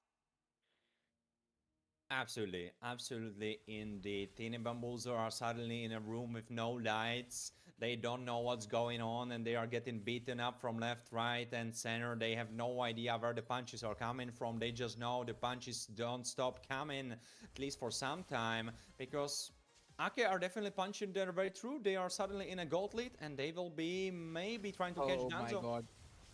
Yeah, they want to try and take him down instantly as the Land Shaker connects two with Astra. Just hopping in and executing him down out on the Suyu. Been a long time since we've seen him, but he's picked up quite a lot in the regular season, I'd have to say. You have to you have to definitely speak about the Lapu Lapu as well, right? Like he is doing so well I for agree. himself. Cyrus, he performed last game, he's performing this game. Even though he switched skins, I was kind of thinking if like he is. Oh, there's action Oh, happen. yeah, again, stealing away the purple buff. They do not want to give Danzo an easy time on his jungle. And one of the big things that I noticed out here, Warren, was the fact that Kyusin likes to make Oh, the he stole pivot it. of heaven first. He stole it. What? All right, Saki, that is just nasty. Astra missing out on that retribution while Saki just cheekily steals this one turtle away. None of the turtles have actually gone in favor of Arke right now. And I think so that's what's keeping Teeny Bamboose's boat afloat. Absolutely, absolutely. Their hopes are still there because they know that even though they are losing on the goal, they still have the turtles, which is giving them some XP, which is making it still playable. And what is the most important part? They outscale because Kiri will be such a threat that probably no one will be able to deal with in the late game, even though usually she is able to deal a lot of damage into tanks. She can still shred anyone Yeah. really if she gets on those full 5 items, maybe even selling the shoes, going full damage. And there is an something Oh, in the look at me. bush. Yeah, that could be the main game out here between three people. The Ranchika connects with a Purify coming in from Nikki. Kichiki could eventually burst down the Lapu Lapu as it's Skylove to push him away. Toby out in the middle of nowhere as Astra wants to try and find an angle, but he cannot do anything with a flick of Fatal Links out here. It's only Saki who was eventually caught. And with just 1-for-1 trade out here for Nikki and Cyrus, both these teams fall back. And that still is a good trade for Ake, by the way. I agree. Even though someone could look at that and be like, oh, it's 1-for-1, the most important part is that Nikki is dead, or he was dead, and he's the goal laner. And he's the security in the late game. So every minute, every second, he is not farming, he is not scaling, getting the XP, getting the gold. That's super important for Ake, because this just prolongs the phase of the game where Ake are the stronger team. Because as we said, they are getting outscaled. But if they keep picking off Nikki, then probably they will never get outscaled because Nikki cannot farm. He's just level 10. Yeah. If you compare that, for example, to Danzo, who is level 12, he's definitely not there. And even Kyusen has more XP than his. Oh. And then he 1v1 happening between those magic dealers on the bot line. Yeah, but right now the answer seems to be on the receiving end as it's got to run away. You can't really fight against a Harith in the Zaman Force itself. Now here's the fun thing, right? Saki, as much as he would want to go for the Divine Judgment and pick people off, there is no one in the composition of Teeny Bamboozle that can actually just get that pick off, right? You've got to wait for Nikki to get the Demon Hunter sword, and then probably we're finally going to see him out here, though, up in mid. Toby, chung down a bit too low out in the Iris. back line. There could have been an opening as the Black Dragon form being picked up. Cyrus getting taken down out here. This is a big opening for Tini Bambuze. As without him, now there's no one else to frontline for Ake. Yes, Toby is there, but he's going in for some cheeky plays. 2 more seconds on that flicker. Purify is up for both Skylove and Nikki, so I'm not quite sure if the Fatal Link could eventually work out for them. And just like that, Tini Bambuza have found themselves a few more seconds. I love the confidence that's been very visible in the team of Tini Bambuza. yes. Oh, Astra initiating on Saki, immediately jumping back though. There's Danzo. Yeah, he want to go in for the chase as well, though. But there we go with the Fatal Link not being used up. All thanks to the Lantern player. Toby picked up as well. Make it twice as the key. He picks up the kill. And on the back line of Cyrus missing out on the Landshaker. But look at Houston. Zaman force between everyone as they all fall one after another. The Purifier picked up as well as Skylar will not survive here. It's out in the open as Danzo yet again wants to go with the rhythm of Joy. Gets destroyed. Why Astra on the Suyu? And Saki cannot stand any further because the brawly composition works perfectly for Arcade. That is 3,000 goal lead plus a Lord. That's rough. That's such a rough state. And if you look at the gold differences, even though the gold is, I'm not quite sure which way is it going really, because we have the arrows on both sides, but I am expecting that probably since Aki are in the lead, it should go for them. But I don't really think that 4,600 is really working for Kaja to Atlas. I think that has to be wrong. I'm not sure about that. Though there's one important thing, and that is if the 2,400 in the jungle department is being displayed correctly, that just means that Joy is behind. And it's not really that important that Astra is ahead, but that Joy is behind. If you know anything about Joy, you know that she cannot be played from behind. She always has to be at least even or ideally ahead. Because if she is even ahead, then she's a monster. But if she's behind, she's not really a threat. So that's why you see, oh, there will be a pickoff for Cyrus. Unfortunately, he will get killed like that. But the rest of the team... Yeah, there seems to be a bit of a trouble out in the open. You can't really go in for those fights as well as Kyusin gets picked up again. The Jushin creating a lot of problem on the other side. Now the chase comes in. Tini Bambuze want to try and catch a few more with the Fatal Link. Knocking 2. Nanda picks off Nikki Kichiki on the other side. And that will force Tini Bambuze to retreat back to safety. A 2-for-2 trade yet again. A gold roam and a gold EXP. Kind of similar, you could say. I'm torn between two emotions because right now we are seeing Ake perform so well. I wouldn't dare to say flawless because flawless could have been sent for the last game. This game isn't really that flawless, but it's still very decent. But at the same time, Tini Bambu's, I don't know what is going on. I think they could be doing so much more, but we are just seeing glimpses and pieces of the former glory because Tini Bambu's are getting right now again dominated strongly by Ake. Even though for a bit Tini Bambu's were on top of the horse, right now they are under the horse. Want me to get a bit more nerdy and tell you the main problem? Oh, absolutely, go for that. If Carter decides to go and try and zone away the backline of Ake, then all you have is Saki for the front line, who tries to go for the Divine Judgment. But then there is no one to burst down the player on the other side, and you don't have any other way to change CC anyone else. Hold on, Anzo. Right, he's gonna run back to safety. Unfortunate for Toby. Could not catch on that, but there's a death bush set about here with the Divine Judgment. It's a perfect pick-off, which I was talking about. Kyusin is the man who needs to always be near Saki. That's how you can pick the other person off. And this is the only way where Tini Bambuze's composition would work. They are back in the game. It's so playable. Yeah, right now they absolutely are, but hold on a second. Skylove seems to be in an awkward position though, but he understands that there's no one to burst him down on the other side. His top side, Astra, isolated. And with that, you've got 2 people dead already for Ake. And Tini Bambuze will now have a free lord for themselves. This is the big chance which they needed. I mean, is the history going to repeat itself or what is going on? Because right now, it looks like, for a bit, it looked like history would be repeating because Ake were in the lead, but suddenly Tini Bambuze coming back, and right now the 700 gold lead doesn't really mean that much. Basically, it's like not a non-factor. Though there's one thing.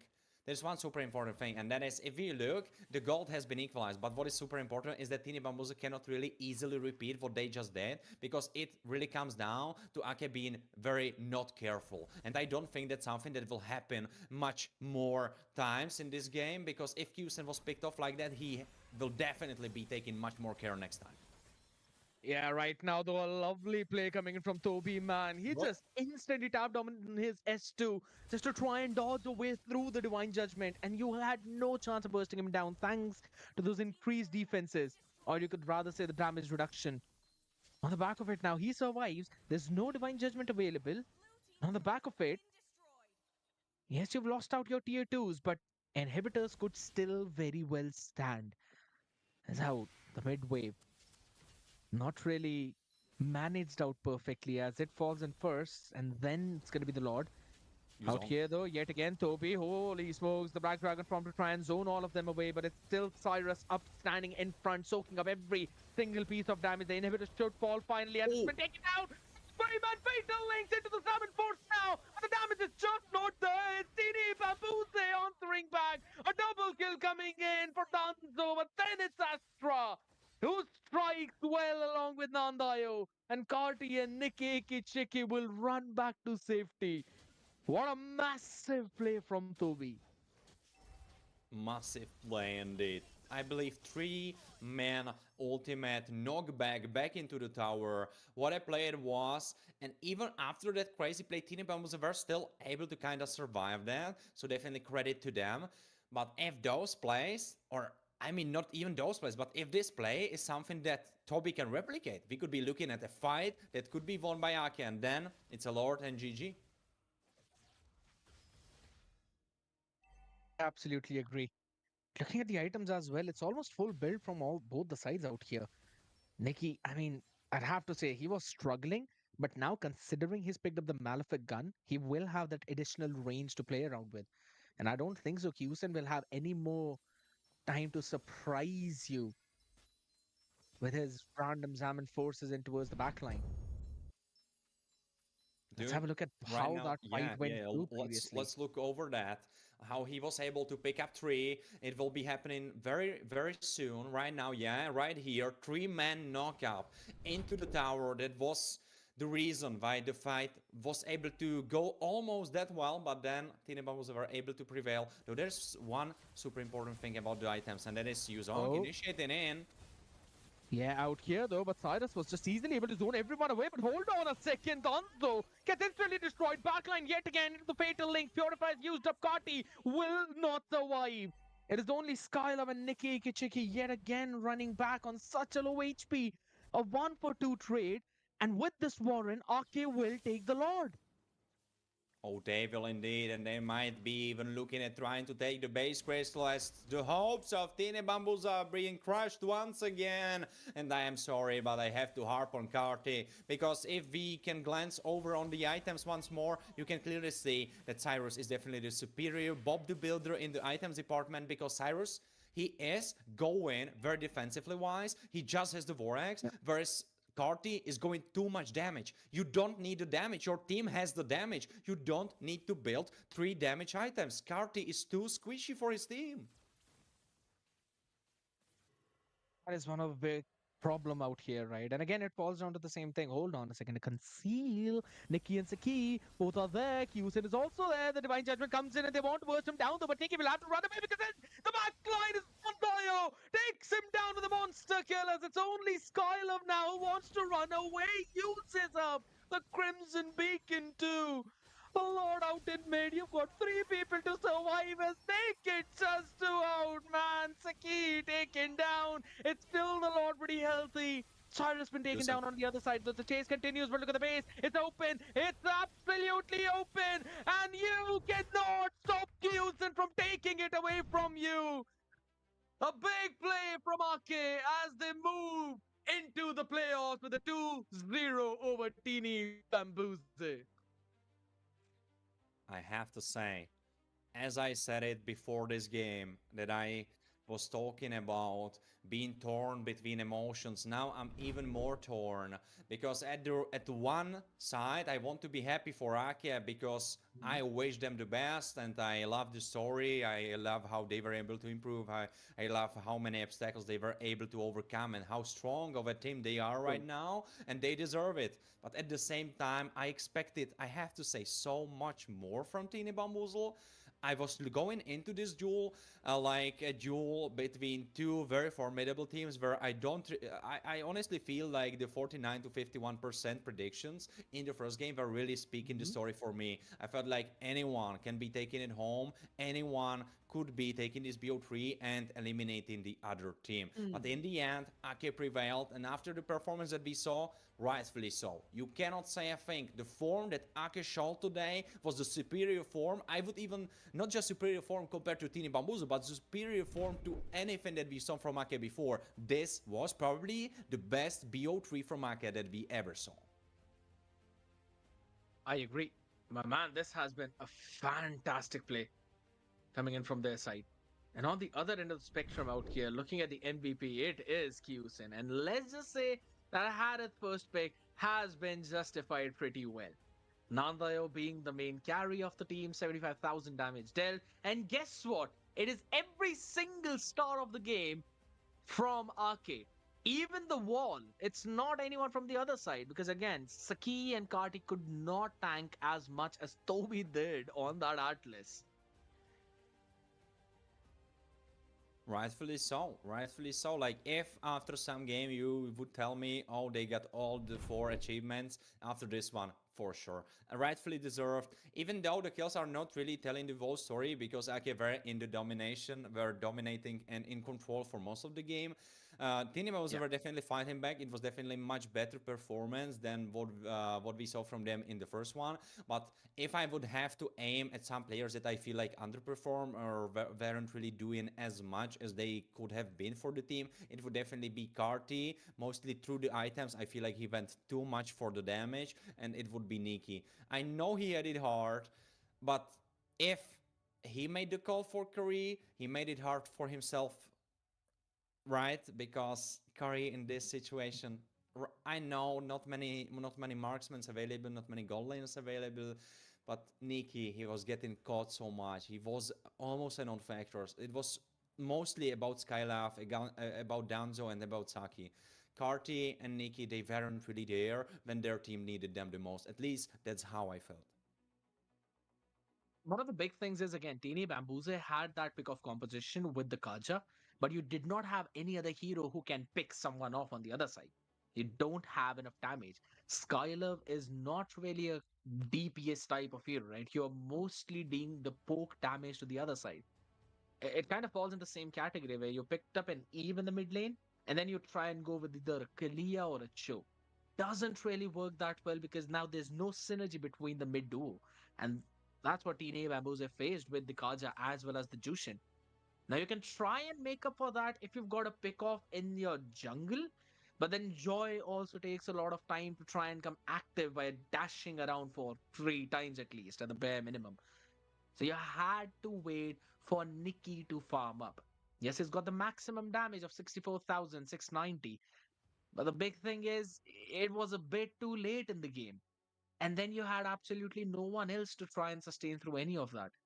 Even though there were moments when we saw some glimpses from Teenage Bamboose when they took the map control and there were chances which they created. But then again, that one extra push in towards that bottom side by Karti didn't really work out for their team as everyone else was just able to take down 2. And then a transition into that top lane fight. It was a smooth game for Arcane in the later stages. Oh, indeed, and even though, and even they were able to up their Lord takes, right, to more for the statistics, so they are happy about that. But just for me to explain my point furthermore, it's not really like I don't expect to perform Karti and Nikki, it's more so the other way around. I expected much more from them, and I am just so sad they weren't able to deliver. It just wasn't in the cards today. I feel very sad for Tini Bamboozle, but I definitely think in the future we can expect a lot from this team.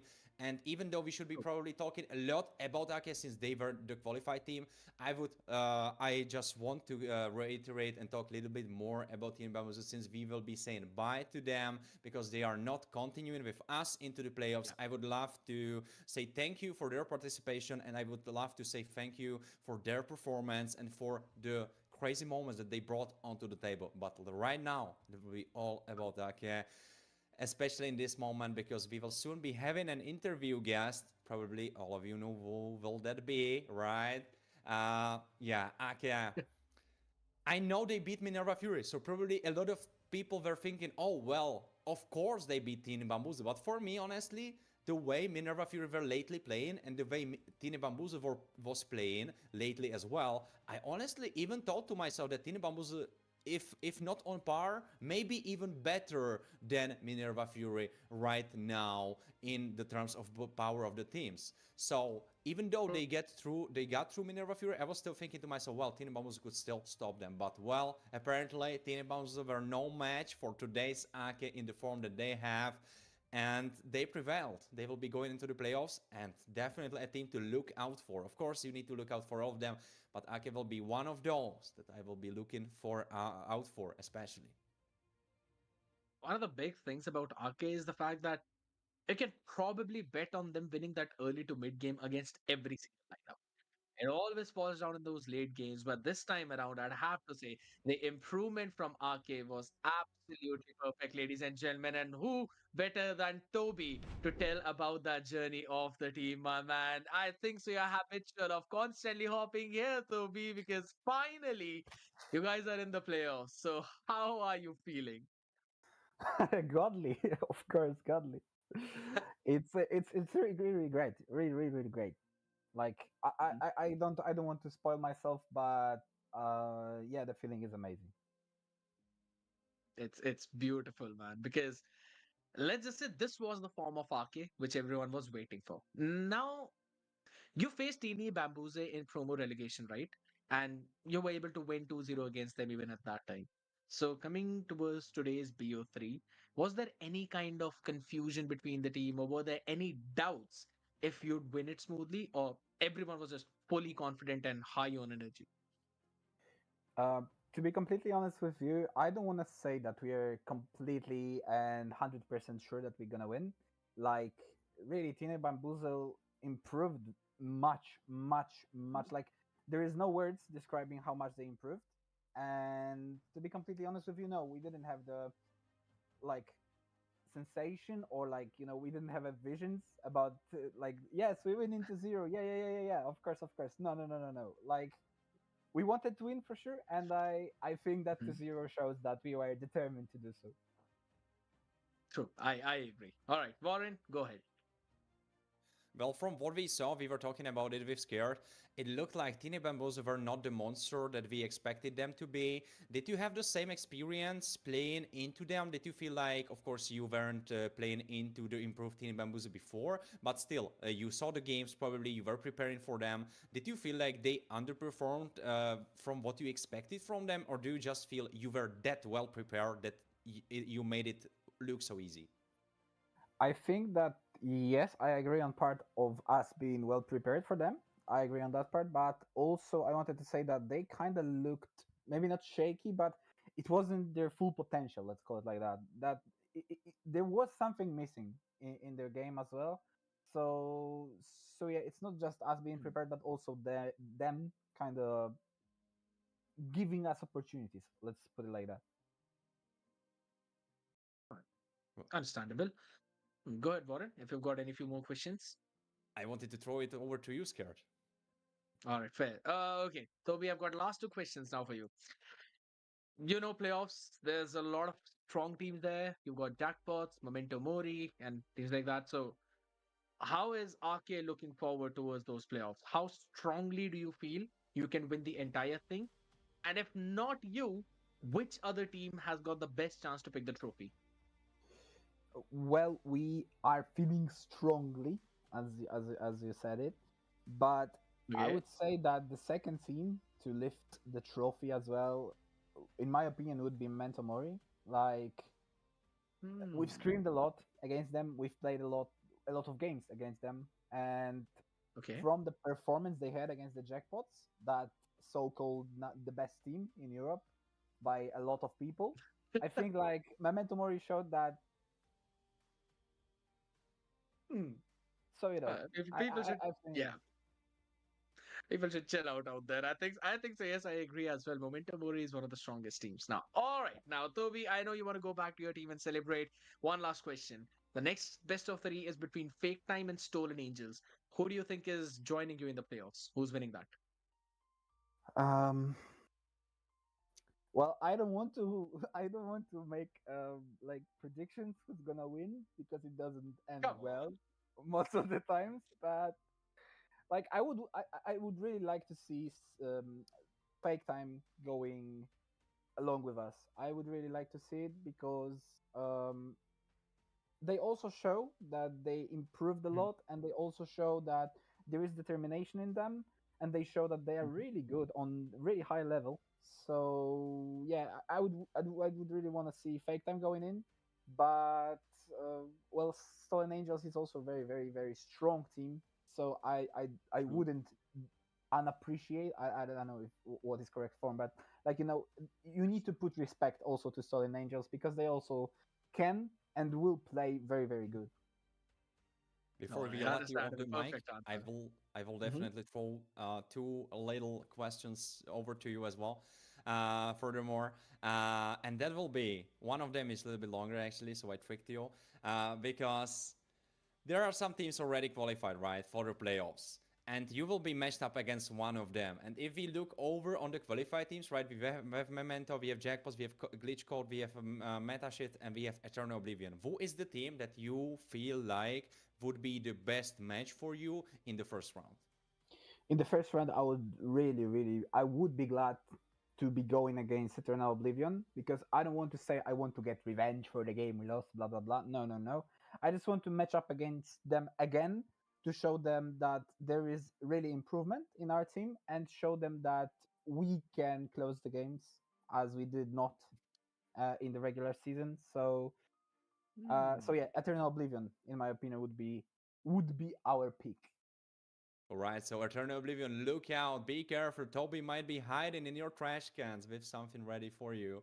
So be careful. But one more thing that I will throw your way, Toby, and that is what you are feeding to Cyrus. Like he was performing all the time, but this day especially, like he was on top of his game. He was beating Yuzong with Lapo, which is something we don't typically see. Usually Yuzong is a very strong matchup into Lapo, and he was just beating it all and playing on top of his game. Like, what are you feeding him? Like, is there something special? Do you give him like the special potion that kind of Asterix and Obelix had? Like, what is going? Like, what is there? Like, what is to it? Well, to that question, I would simply answer: do you know the balls of EXP in Minecraft?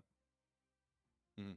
Okay. So he's It kind of makes getting sense. them. So he's getting them from the EXP when he plays. So it's not us feeding him; it's himself who does that. So Okay. It's his Oh my self-employed God. diet. All right, all right. Thank you, Toby. And one last thing that will, of course, be very pleasurable for you. You have one. You have open mic, right? You can tell whatever you want into the broadcast. Talk to your fans. Talk to anyone watching. So it's yours. yeah, sure. So I really wanted to say that we appreciate a lot of you guys who support us, who are with us, and who just stick with us, nonetheless, if it's good or bad. And I really wanted to say we love you and thank you very much. And also, I wanted to Sweet. thank my teammates for the pleasure of playing with them. It's really really pleasurable experience to just play 5Q with them. And so yeah, I wanted to also prove them that Atlas is good and it's not just Europe. I agree. I agree. The Atlas has been working pretty well, Toby, and to be honest, you make the best use of him. It was a pleasure watching you guys play as well. Congratulations for the win and good luck for your playoffs games. Thank you so much for hopping here. Thank you very much, guys. See you. See ya, man. He's such a fun guy out here, man. Always just enjoying his time on the interview desk. And I'm pretty sure we're going to get used to seeing him constantly. But here's the fun thing, Warren. Now, a big statement which he said, and that was not for this one, but for the next game. fake time versus stolen angels. Even I personally feel that it could be fake time that can actually pull the win. Now, before we go on a short break, Warren, who do you think is getting that one? Yeah,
I'm unchained. I'm finally free because they didn't let me finish, right? They didn't let me finish my prediction, so I can finally tell you that. But before I tell you, I should definitely welcome here Synchro, right? Or I mean, Luzget.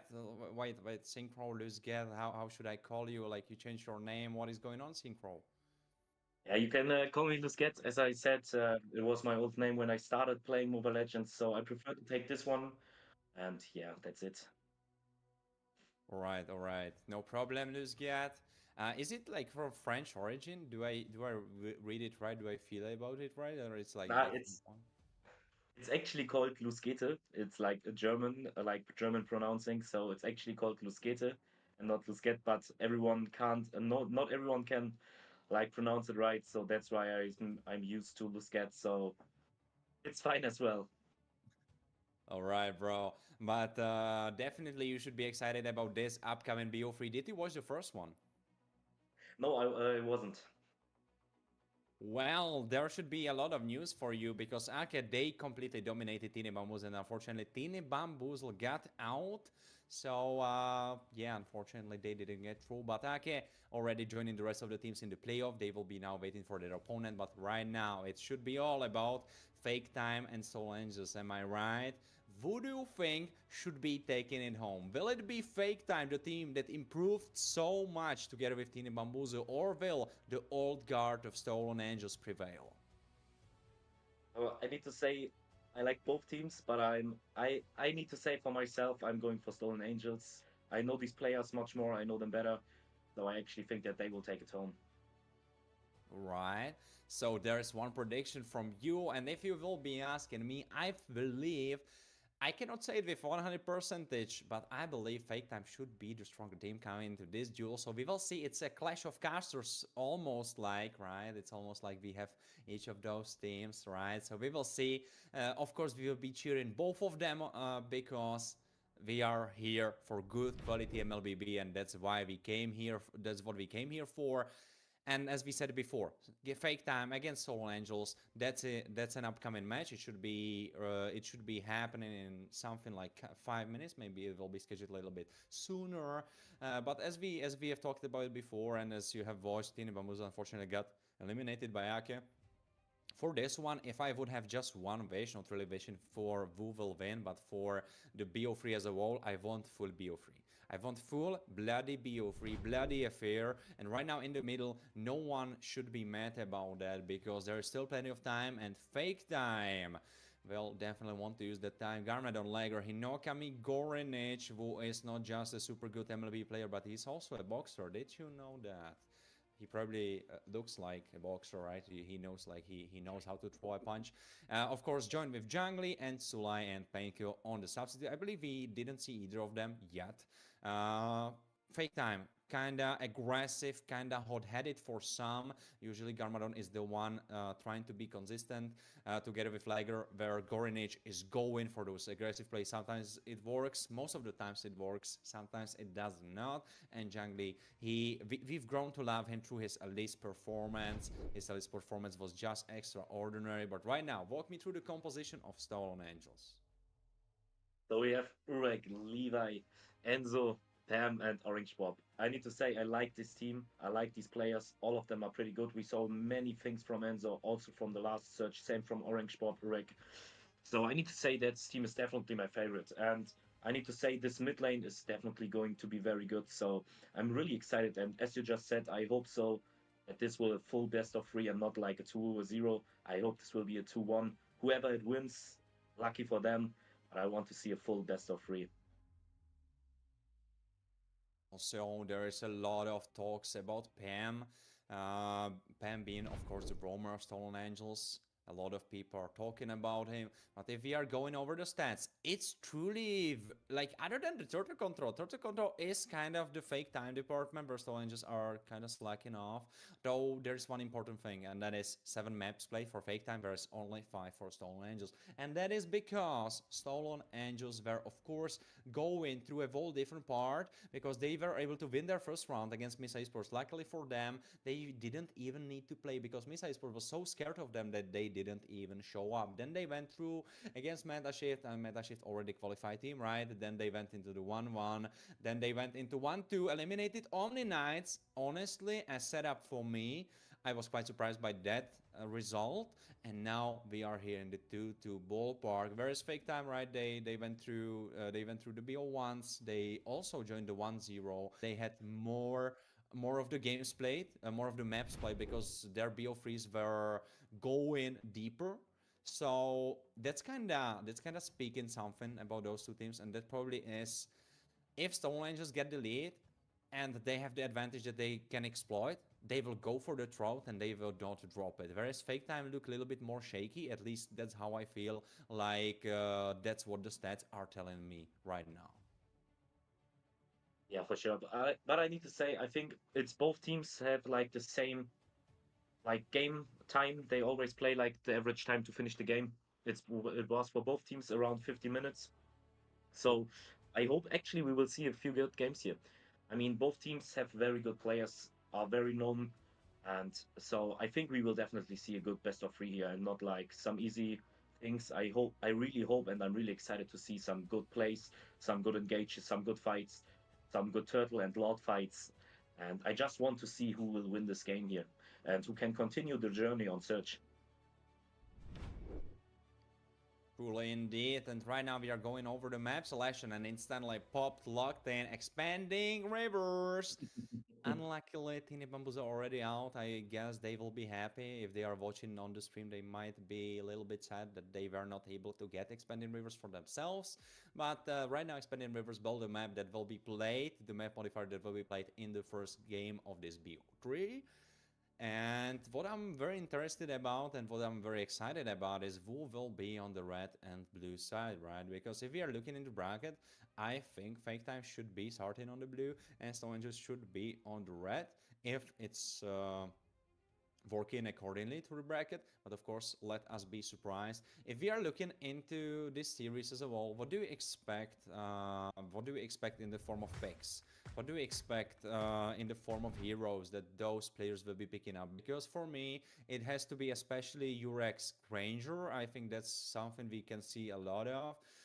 Also, I think Urek can be very successful on those gold lane fighter heroes like Ruby, like CC he has shown us many times, right? And at the same time, I have to give to Garmadon his Moscow. We saw him many times on the Moscow being the farmer on the sidelines, joining the fights through the Spear of Destruction, right? So we will see if that's something that will happen. But if we are talking hero-wise, let's get, what do you think will be the heroes being played? I need to say it's hard to say actually. I mean, it always depends on the draft and about the comfort picks, about the tactic the team like worked on before. Because what I know from many teams, they are working for special combos they want to try. So if they maybe tried a new combo or will try a new combo, it's hard to say right now.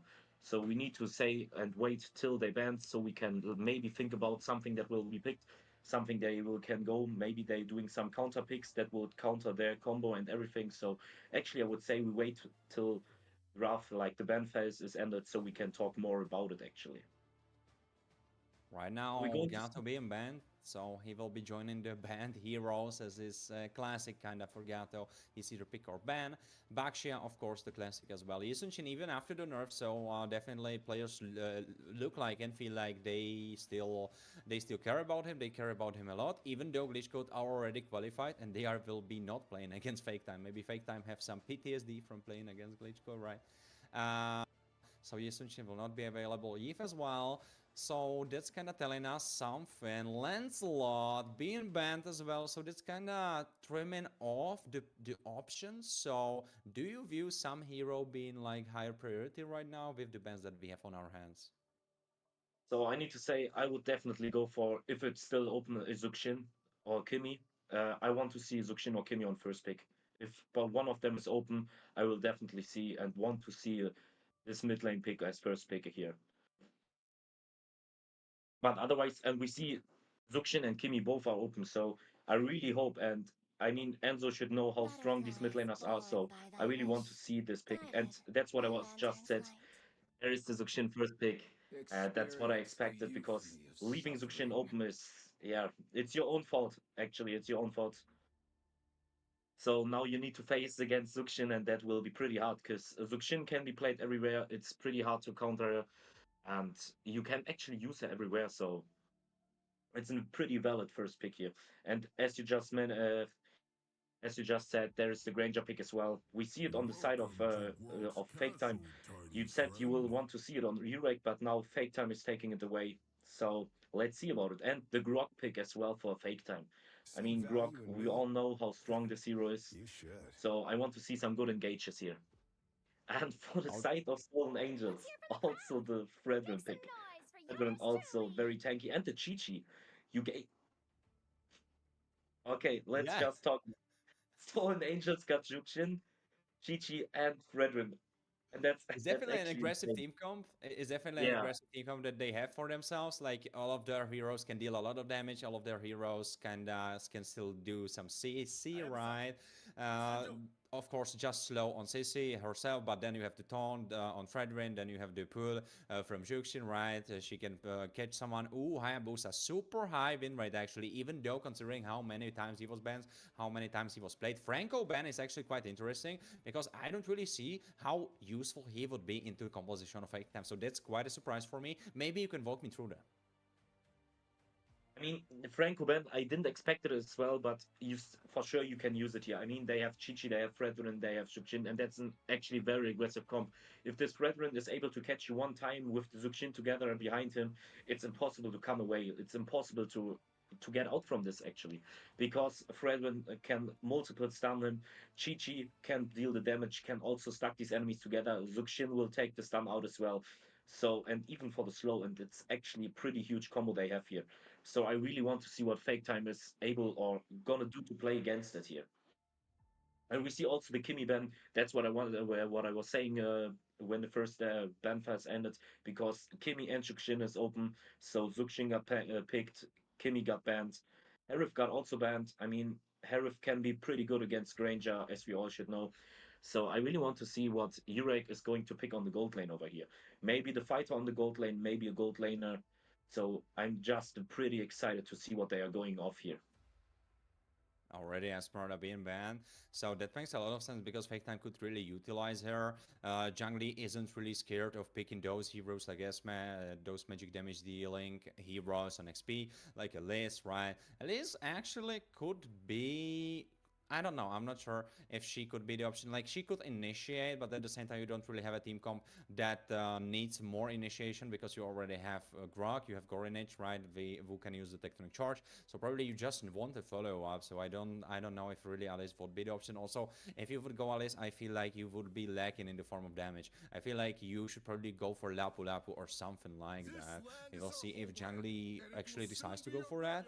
It really Yeah. is Lapu Lapu, so I'm actually winning on in the prediction game a little bit. And we will see what Urek will go for, but right now Sissy is still available for him. And even though she would be matched into Grand... Nah, it's Bruno actually. So Bruno for Urek. Bruno, rightfully so, because I think I'm not wrong on that. He should be one of the heroes that is able to beat Granger in lane, right? Um, it depends actually. It depends.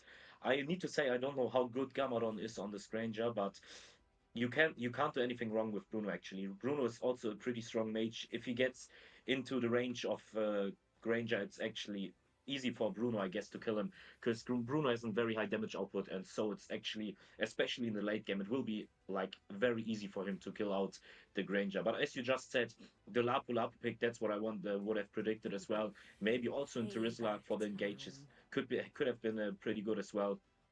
We see the Phaser on the mid lane also pretty huge. I mean, in this comp with Grok, it's also pretty huge. And the Matilda pick from the side of Stolen Angels, I need to say I predicted it. I would have said it because you have also already Fredwin and Chi-Chi, so support would have been very, very good over there. So I need to say the draft looks from both teams looks actually valid. I would say I would go for the draft of Stolen Angels this game. In my opinion, they have the stronger draft over here. But we will see how it will went in the game. Though you know what I'm a little bit worried about? It's how tanky is their composition really, because even though you have Hayabusa on the other side, of course not a typically tanky hero, still you have to take into consideration that he is a melee hero, so he will be jumping in, he will be taking the harass, he will be kind of like forcing you to take care of him and to like deal with him somehow, whereas Fredwin and CC are the only two frontline heroes, so really it will come down to how well they can itemize, because if they will not itemize and prioritize a lot of defenses, I think the team comp can really fall apart, because you don't really need more damage. You need someone to frontline. Yeah, but you shouldn't forget about the Matilda pick as well, because Matilda even makes them faster. She makes them dash away. She also deals a bit of damage actually, and she heals them pretty much. So you shouldn't forget about her actually, because I need to say the Matilda is very good in their composition. It could be having very great use. Right now, Hinokami was trying to make some Rakus, but maybe the Rakus will come and bait him in the ankle. Spam with a very drastic face check, actually, because Legard is now in his behind him. Won't really come to anything. But definitely, if I would have to speak about a player that you need to look out for the side of fake time, it has to be Legard. He was he was performing very well lately. He is a guy to look out for. Yeah, that's for sure actually. But I mean, what we just saw, Enzo already needed to go back and heal himself up. But for the side of Stone Agents, they got the lethal, and that's actually pretty huge. Both junglers used their retribution. The retribution of the side of Stone Angels was just better. They got it. Now they probably will get this XP creep as well, or maybe also for fake time. I really want to see who will get it, and it's going for Lap. Lap who's getting it, and that's actually pretty good. But maybe we see the first. I don't know if they can burst them down, actually. I don't think they have the early damage. That's like, in my opinion, that's like the weak side of the draft of Stone Agents right now, because they don't really have the early game. I mean, sure, they have damage of the Matilda in early game. That's actually pretty huge, but Zuxin doesn't have the damage. Fredwin doesn't have the damage in early game. Bruno as well. So he is rightfully appearing when we are talking about damage, but he didn't really deliver. He was just kinda not doing that much. I expected much more from him. Gorinage already balling it off. Farsa, Hinokami pushing everyone away, but Jukshan is getting it. The turtle is in his hands. I mean, Levi, of course, but Airborne tries to flicker away Jungly. Now he gets picked off. First blood for Endzone, and now there's the ultimate available. Ooh, Legro jumping around, trying to make some space. Pem is the target to go down. Garmin was still alive. He's jumping around, doing some damage, but he will be left alone to fend for himself. Garmadon will be the second to die for the side of fake time. It's 2-2, but Turtle has been taken by Soul Angels. I need to say they did it pretty good over there. I mean, the mistake was for the Hayabusa. He shouldn't have used his shadows, but I mean, he tried to make one the XP lane alone, so he can't help his team, help Stone Agents for the turtle fight. But that was the reason. He didn't have the shadows to steal the turtle, and it was actually winnable. It was actually a winnable fight for Team Fake Time here. But they still, even though they lost the turtle, they made a good fight. They got the farm, and as we just see, Stone Angels has just 300 gold more. This is a big pick-off if it will go through, but Legro barely surviving. Jungly was able to finish off the target. There's Levi, of course, trying to punish. I think we should be looking over there, yeah, because Levi with a finish. Fredwin is actually strong. Well, and that's what we just saw here. It's such good damage. He has to stun, he has to slow, and that's actually huge. I need to say, I can't say he'll win this game, actually. I mean, both playing very good. They're playing very aggressive. They're getting the kills out. Big wall. They trading good. As we just see, it's all like 100 gold elite, and that's actually pretty insane here. Oh, Pam could be in trouble now. The bird form will keep him alive, and Legger has to retreat.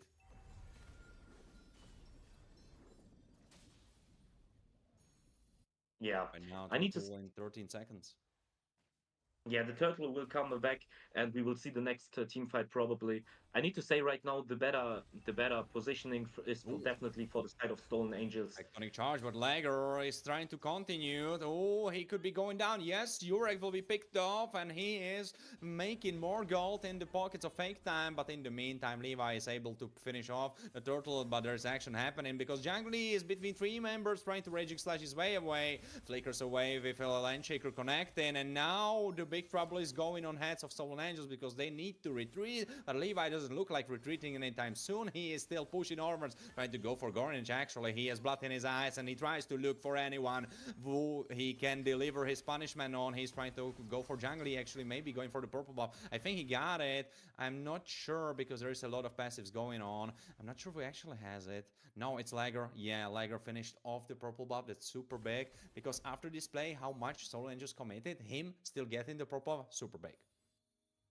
I need to say it was a very good play from Stone Angels and from Fake Time over here. I mean, Stone Angels got the free turtle, but Fake Time, they didn't even try to pull Ori the got turtle. pulled in, but the fight has been started by Stone Angels, though I don't think they really wanted to do so because Levi gets picked off. They took out the Granger, they got the first turret, and that's why they are in the lead of the gold. I mean, sure, Stone Angels got the free turtle, but it didn't have that much use for them as the thing Fake Time did. They just took out the Granger, not the Granger, Bruno got the turret. That was free farm for them, the kill for them, and now they're doing the team fights much better than Stone Angels. As we just saw, they always had good trades, but right now Stone Angels is losing the team fights.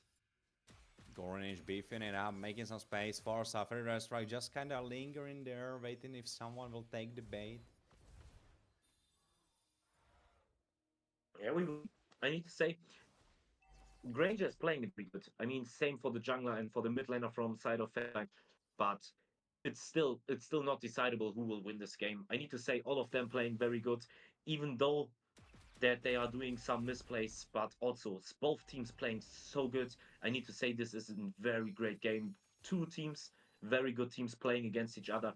We see Fredrin with Antikyrias, and that's actually pretty good right now. He has the defense now against Hayabusa and Lafu, and won't die so fast anymore. Levi gets the turtle, and now initiation comes from Jungly. Maybe he's too deep. No, he's still alive. Raging Slash is on 5 members, but he will go down first, actually. And now there's a range bob, and the rest retreating. So Fake Time, unfortunately, too late, but still a little bit in the lead. Yeah, for sure. I need to say right now, again, and that's the thing for Stone Angels. In none of the turtle fights, they had really competition to get this turtle, actually, because Fake Time, either Hayabusa wasn't even there, the whole team wasn't there, and right now again no one was there who even tried to get the turtle away from them. And the impressive thing is that Fake Time is still in the gold lead. They are still the gold lead, and that's pretty insane. I mean, they also lost the team fight right now. Jungly going 1v4, maybe too deep. No, not really, because Ferrestrag is there. Jungly has to flicker away to survive. No, they picked off Levi. That's super good. So we're going to see the Antikyrias. Lager Yugi Shadow Kill is trying to finish them off. Lager barely surviving, but in the meantime, Fake Time were able to finish the mid lane tower. Yeah, we see Bruno almost finish the second item, and Granger with the Sky Piercer also pretty huge. We just saw it on the Fredrin, he just finished him up so easily. And I really need to say, if the Granger gets much more farm, he will be such a menace. If we see the damage between Granger and Bruno, it's such huge difference. I mean, Granger did like 12k more damage than this Bruno did already, and that's after 8 minutes. So I need to say right now, Fake Time doing the much better team fights. They're going in. Bruno just finished off the second item, and now maybe we will see his damage as well on the enemy Phaser, on the enemy Granger. But we will see. I need to say, Fake Time is doing it so much better. They're having the better team composition. They're doing much better plays right now. And that's actually pretty sad because, as I said, I like the draft from Stone Angels more, so I actually expected more.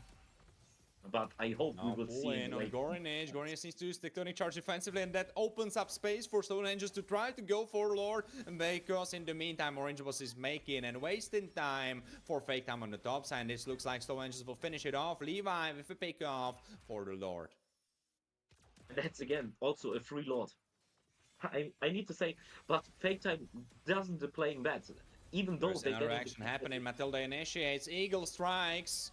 But maybe strikes too deep, killing spree for Garmadon, and now they will chase them away. Tectonic Charge connects on 2, but doesn't matter because Garnage will go down, though he still did his job. Line Shaker connects on 2 actually as well. Jokes, Levi not really getting anyone away, couldn't really trade, and now it's just Enzo being pushed away, and the Lord will actually not be useful at all. And the problem for Stone Angels is definitely that they are Are they really outscaling? Like, if you are looking at the team comps, can you walk us through who should have the better team comp in the late game? So for the late game, I definitely need to say I will go for fake time. I mean, they have the Faser damage possible and is in the and has the possibility to one-shot the Bruno. We see Hayabusa also, especially when we saw on Rocky the damage he did on the Granger in his games. When we expected here the same, he will just burst out down these enemies. Same for the Granger in the late game. Such a menace. Grok, tanky as hell. Same for the Lapu Lapu. So I need to say I really think that Fake Time will take this game away. Especially Stone Angels got the free lords. They decided to try to get the bot lane ready. Oh, And then initiation from Fake Time. They are fighting it, even though for a bit it was 4v3. Lager gets picked off though. Oh, he gets killed himself. Urikite is the one killing him off because Urek gets the kill. And now Garmadon and the rest are trying to defend Jungly, getting chased off by Orange Bob, and Pam finishes him off. It doesn't really matter though. Monster kill for Garmadon, that should matter. 7-1-1. The guy is a machine. and I just want to point out the stacks of Grace IPSR right now. I mean, Wilden has no problems to finish up the enemies. He has 60 stacks on this guy PSR, so he will be pretty huge. If he's not dying anymore, he will burst these enemies pretty easily, actually. But I need to say, I don't like the way that Stone Angels is doing their team fights right now. In the most team fights, they are losing. They don't win really the team fights, especially after they got the Lord. I need to say it was a huge mistake that they tried to take it. But what we can see, Bruno already 3 items left.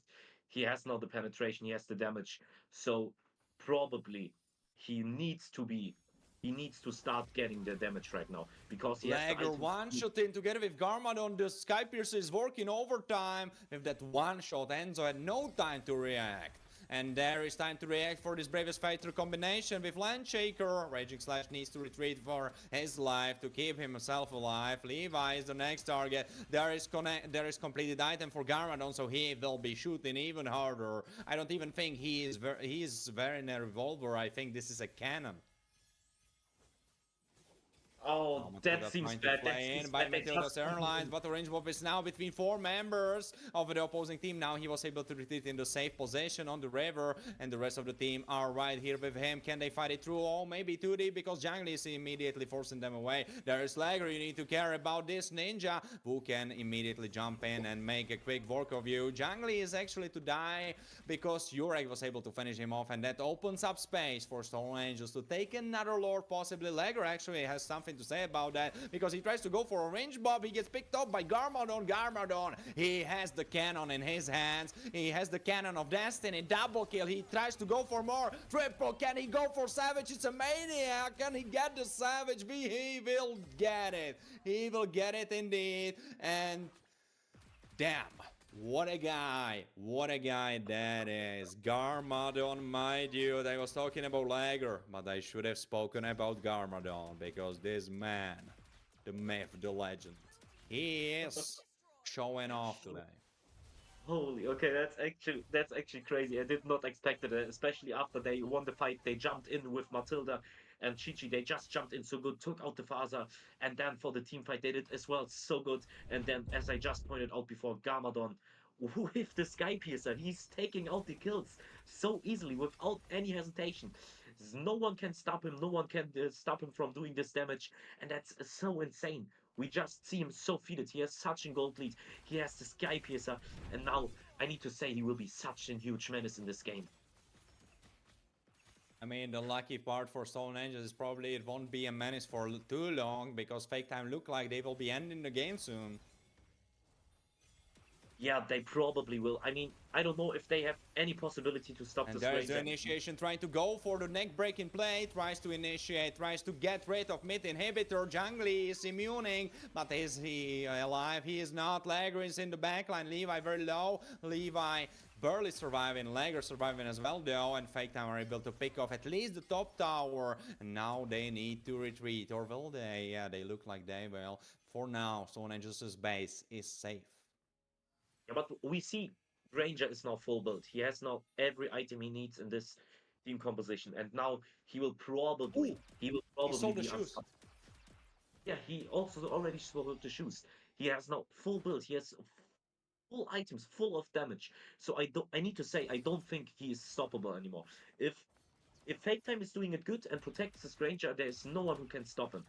The Zuxin that she builds now, the Sky Piercer, I need to say, I don't feel it actually because she don't have the kills actually for the Sky Piercer. So in my opinion, it's not that good.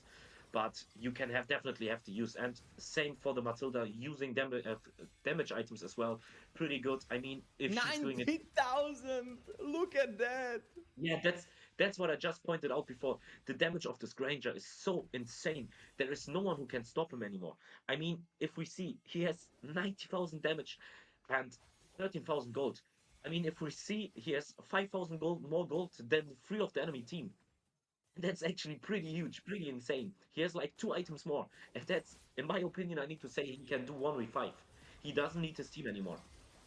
But this is a 1v5 that really wasn't on the cards for Orange Bob. He gets picked off, Jungly gets taunted out, but it's fine. It's still up with Bravest Fighter still alive, tanking it up, but Enzo was able to finish him off. So now Fake Time missing one key player. Will it be enough for them to try to take the base by force, or will they need to retreat and try to take Lord? I can't say, but I think they will be able to. What the hell is this damage? Did you saw the damage on the Zuxin? Yeah, I did. The Zuxin got bursted down so fast. It's hella insane.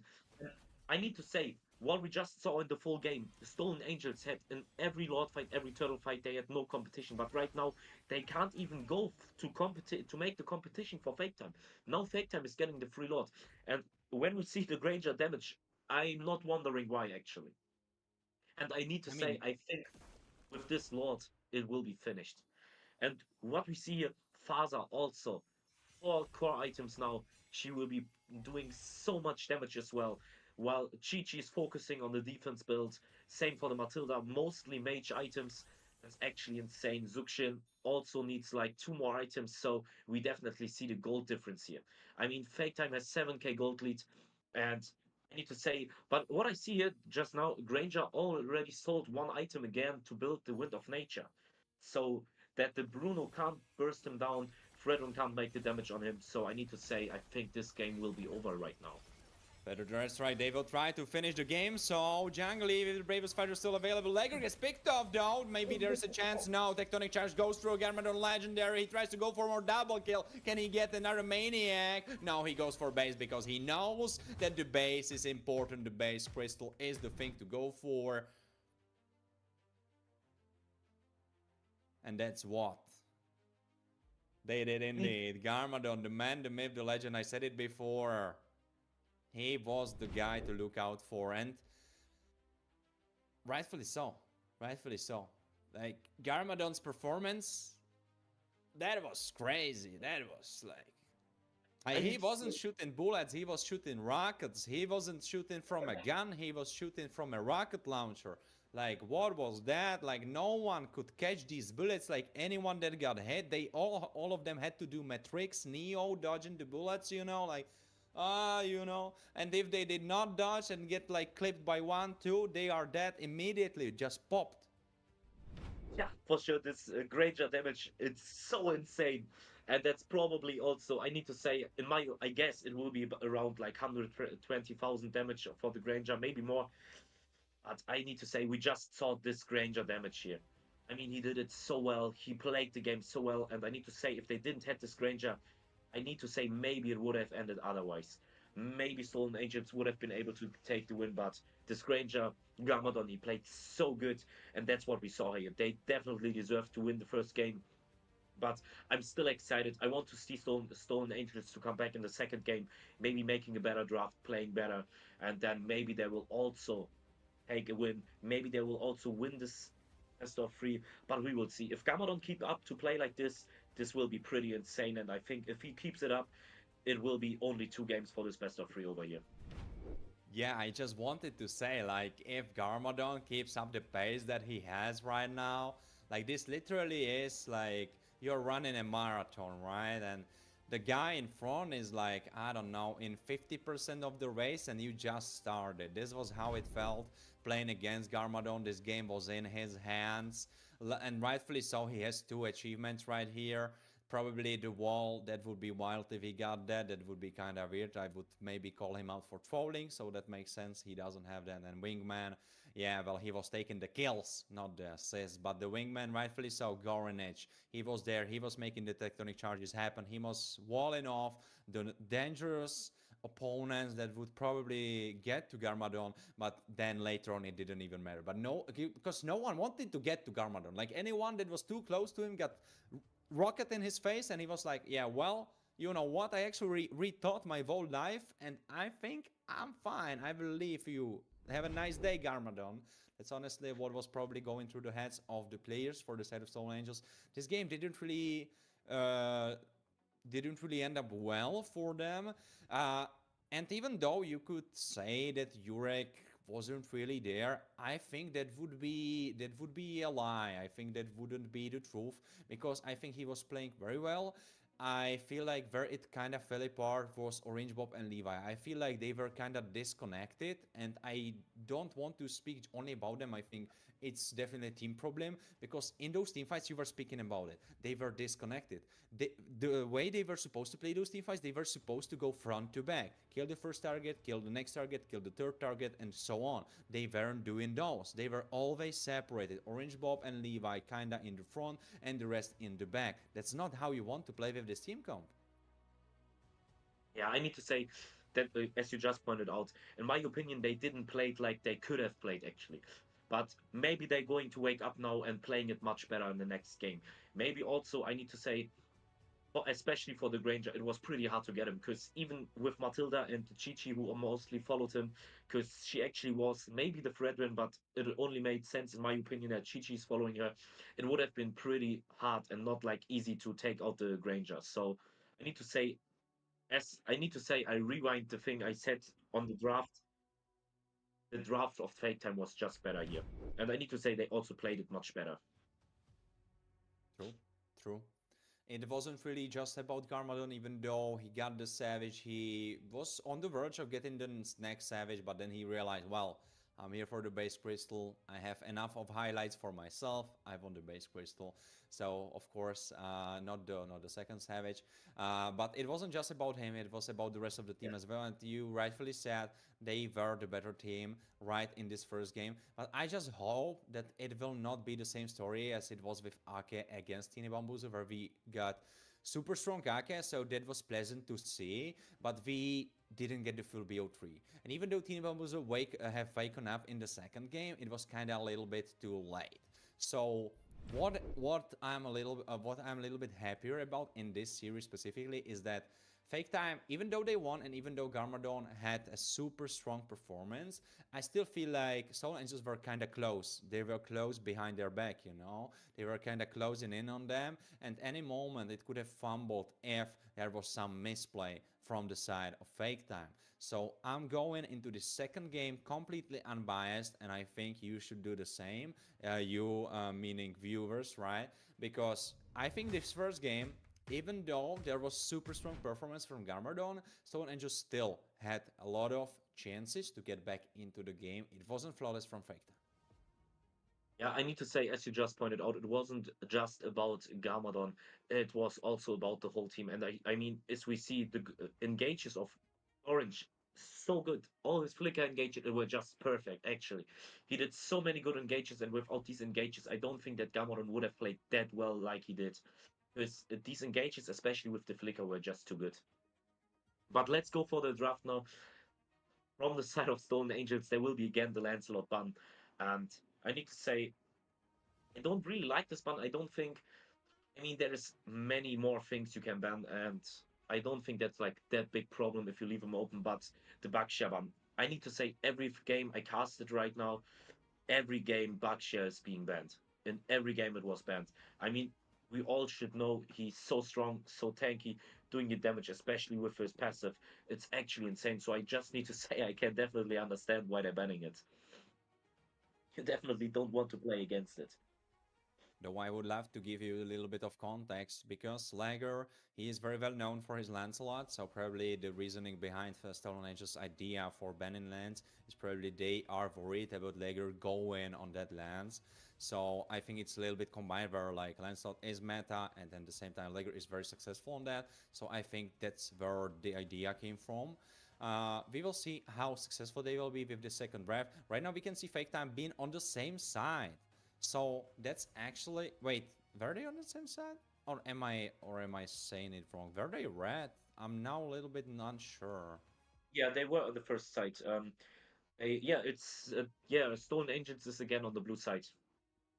Yeah, and that's what I really dislike because I spoke about this many times. I feel like when you lose, you should really try to switch things up. You shouldn't really try to go in the same into the game in the same way as you did before because the first game it didn't work out. So let's try to switch things up. I really dislike teams going for the same side again, even though they lost on that side because well, you tried it first time, it didn't work out. Why you shouldn't try a different approach to kind of throw your opponents off? Because right now, and we see it in the ban phase of Fake Time, they are just trying to repeat the same draft. I don't know if they will go for the same draft, but definitely like for the same bans. I mean, we see again the Lancelot ban and the Eve ban, and now after we saw what Gorange is doing with the Grog, I definitely understand. I definitely wanted to see the Grog ban, which we just seeing here from the side of Fake Time, Baxia ban, the Yisan Shin ban as well. Again, like also on the last game, but now new is the Chichi ban, which Stolen Angels played before. I need to say I don't think that the Chichi had that much use or made the game much harder to win. But so I mean, you can ban her, but I think they already played against it, so I think they could have left it open actually.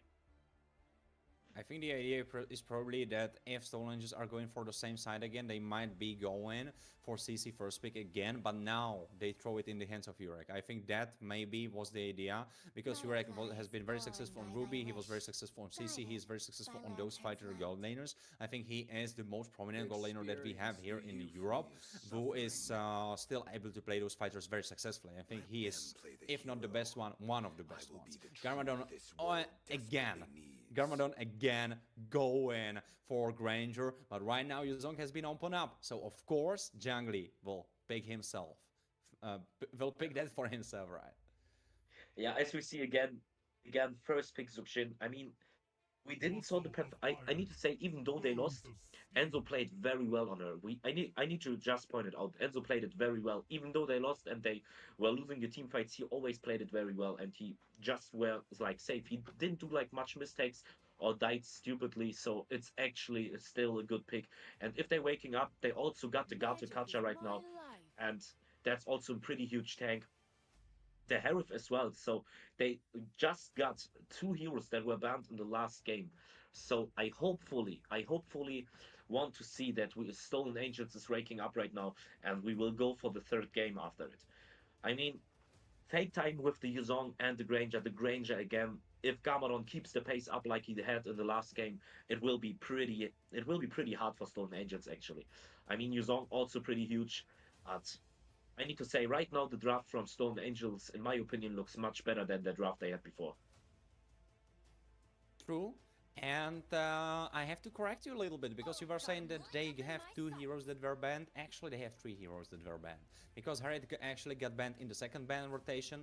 So right now they are sitting on three beforehand banned heroes. So at least like thinking about that, that probably is telling us that either Fake Time are constantly like playing this 6D chess or they overlooked. But is it possible to overlook it three times? Give them Jokshin, give them Harit, and give them Gato? I have to say, I am not really sure if Yuzong should have been the pick for Fake Time because I know that Jungli is a decent XP laner, but I don't really have him. I don't really have him in my head as a very strong Yuzong. I think there are others that perform better on Yuzong, so I don't know why there is such a high priority for Yuzong for Fake Time. And now I need to correct you as well, because I said for the side of Stone Angels they got two picks they banned before, that were banned before, and not like three heroes that were banned before. But yeah, as you just mentioned, the Yuzong was banned before as well, so as you also said, 3 heroes are already picked that were banned before, from one from the side of Fake Time.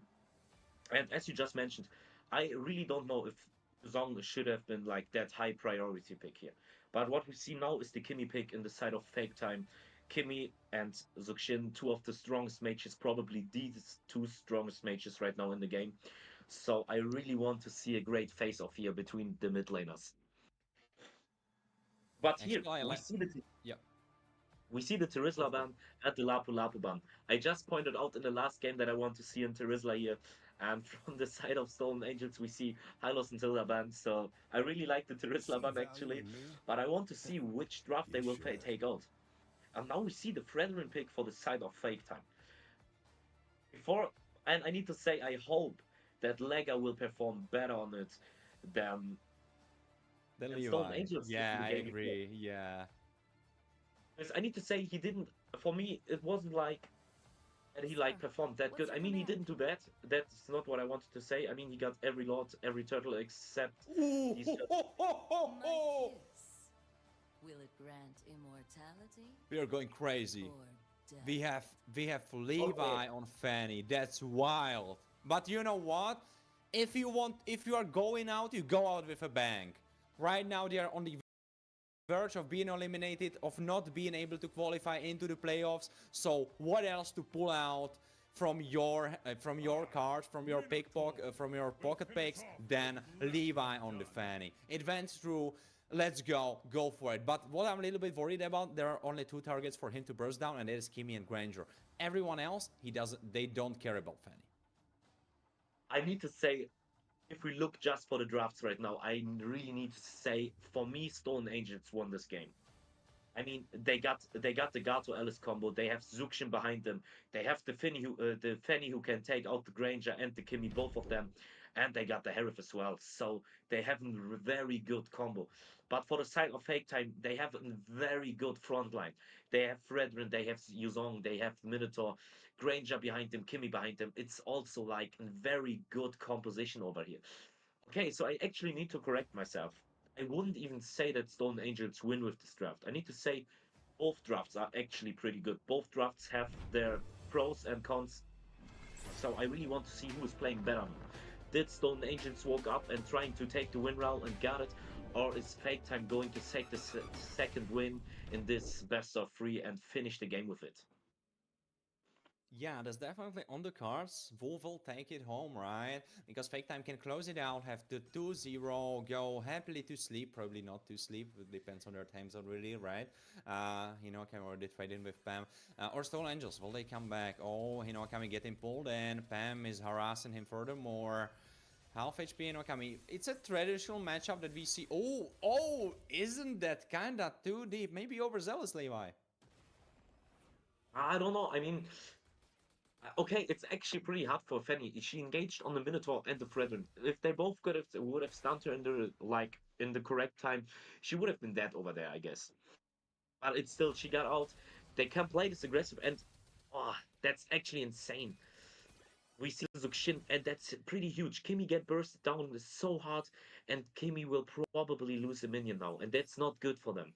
Because if Kimmy losing their minion, she won't be level 4 for the turtle. Levi. And oh, Levi, he gets the kill. He first busts Hinokami, so we can see the pick come into fruition immediately. Just 1 minute, 30 seconds into the game, and Levi looks on top of his game. Some trades happening between Aless and Jungli, but Jungli is getting his own medicine because this Aless is pretty annoying.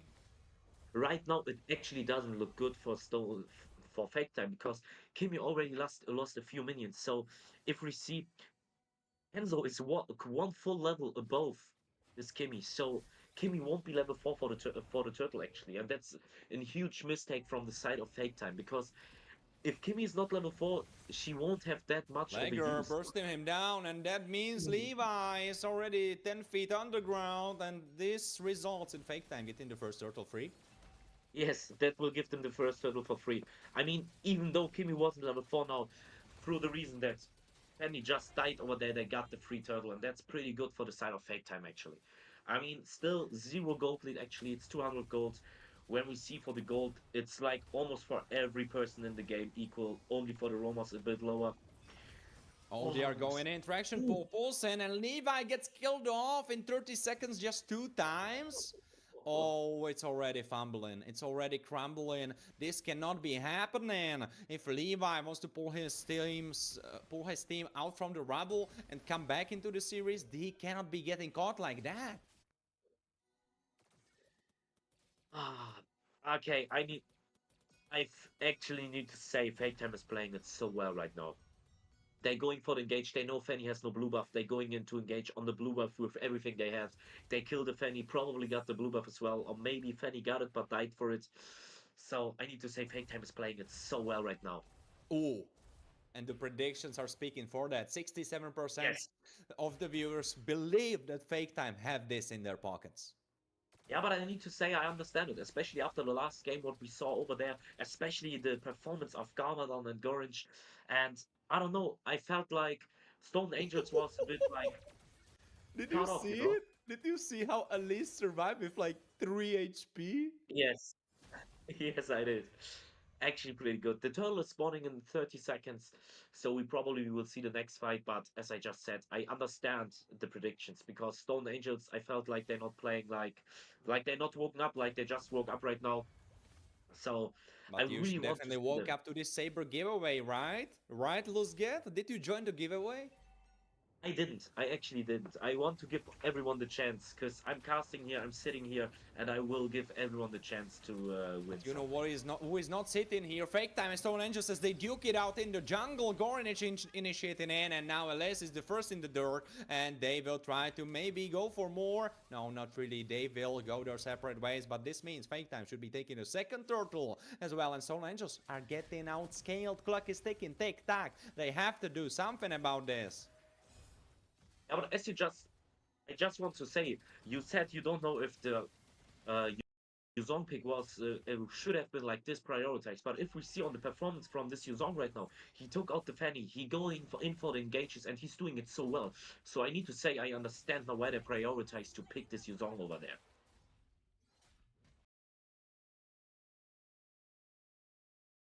I agree. I agree. You are absolutely on point. I have to eat my own words because Jangli is performing on this Yuzong very well. He is on point. He is there with his team and he's doing the right job. And we see now the first Sky Piercer is also already built on the mid lane. It's Corniche and actually really good. Lager marching onward. And now Urag has to run away, and the rest of Fake Time will be happily departing with an orange buff, I think, in the hands of Inokiami.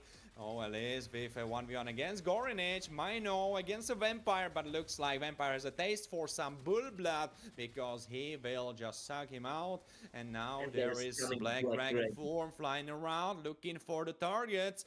Maybe even going for the Alice. Alice is still in the bush. Does she have the spell to reposition herself? It looks like she doesn't have it. Cooldowns were too long, and that means he will be dead as well. Timmy with Sky Piercer also pretty good. I love it. And we just see it here. We will see the damage. Granger with Sky Piercer, Kimi with Sky Piercer. So they have two Sky Piercers. Both damage dealers of them have the Sky Piercer. And that's actually good because, as I just mentioned, they have the front line. So the only ones who dealing really the damage is the Kimi and the Granger. Both of them with Sky Piercer. So both of them able to finish these enemies up. But still, what I also want to point out, Fanny is doing it very great. She knows she can't do the team fights right now. So she's just split pushing. She got the top turret while Stolen Angels and Fake Time were fighting on the bot side. But still, for the gold, I need to say it looks much better right now for Fake Time. The two Sky Piercers already built, and Kimi almost finished with the second item, so it's actually pretty insane. While Zuxin only got one, and that's I need to say Fake Time is doing it so good again. They're playing it so well, and I need to say I think that this game will also go for Fake Time here. The warrior boots complete for Levi, so he will be a little bit more tanky if he goes for Garmadon and Jangli or Lager, right? But still, Hinokai will do quite a lot of damage towards him. At least maybe trying to go first, still not really. And the Lantern will be finished for Hakimi, so even more sustain for her. Yeah, for sure.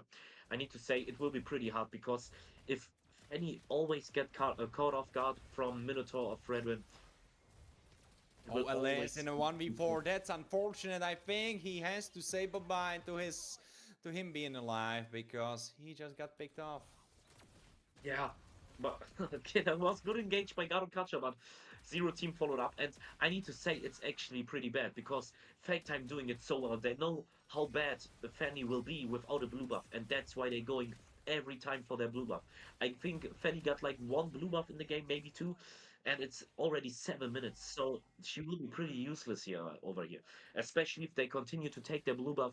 I don't know if she will have this use, and as you've said, you are like pretty excited about the Fanny pick, but I need to say it will be pretty hard. And we see for the items, we see Harif already got also his first core item. The Granger already again 2 items, same for the Kimmy. So it will be pretty much damage output from Fake Time already. And but what I need to say, especially for the late game, if Stolen Angels come into the late game, the Gato Kacha Alice combo, after them, the Harif with the Zuxin together can be a pretty big menace for Team Fake Time over here. I wouldn't really say like late game, I would more so say like team fight wise, because I feel like Fake Time have stronger heroes in the full late game, like if you get that deep into the game. Gornish already trying to say something about that. Direction pull pulse and LS, but LS is pretty tanky. Now Gornish will be the first to pay the price. Pam is still kind of alive, kind of tanky. Oh, Levi in the backline gets caught off, barely survives. Yeah, as you just said, you're completely right. I need to say Fake Time has the better heroes for the late game. But what I just meant is when Gato Kacha and the Alice make one good combo with the Harif behind them, that will be pretty huge. That's what I meant. But still, as you just mentioned, Timmy and Granger in the late game are just too good, actually. They have too much damage, too good. So I think it will be pretty hard for Stolen Angels over here. And right now, Stolen Angels are the ones being stolen from, because Fake Time, yes. how many purple was very counting that? I think this was like the 5th or 4th one that they stole away.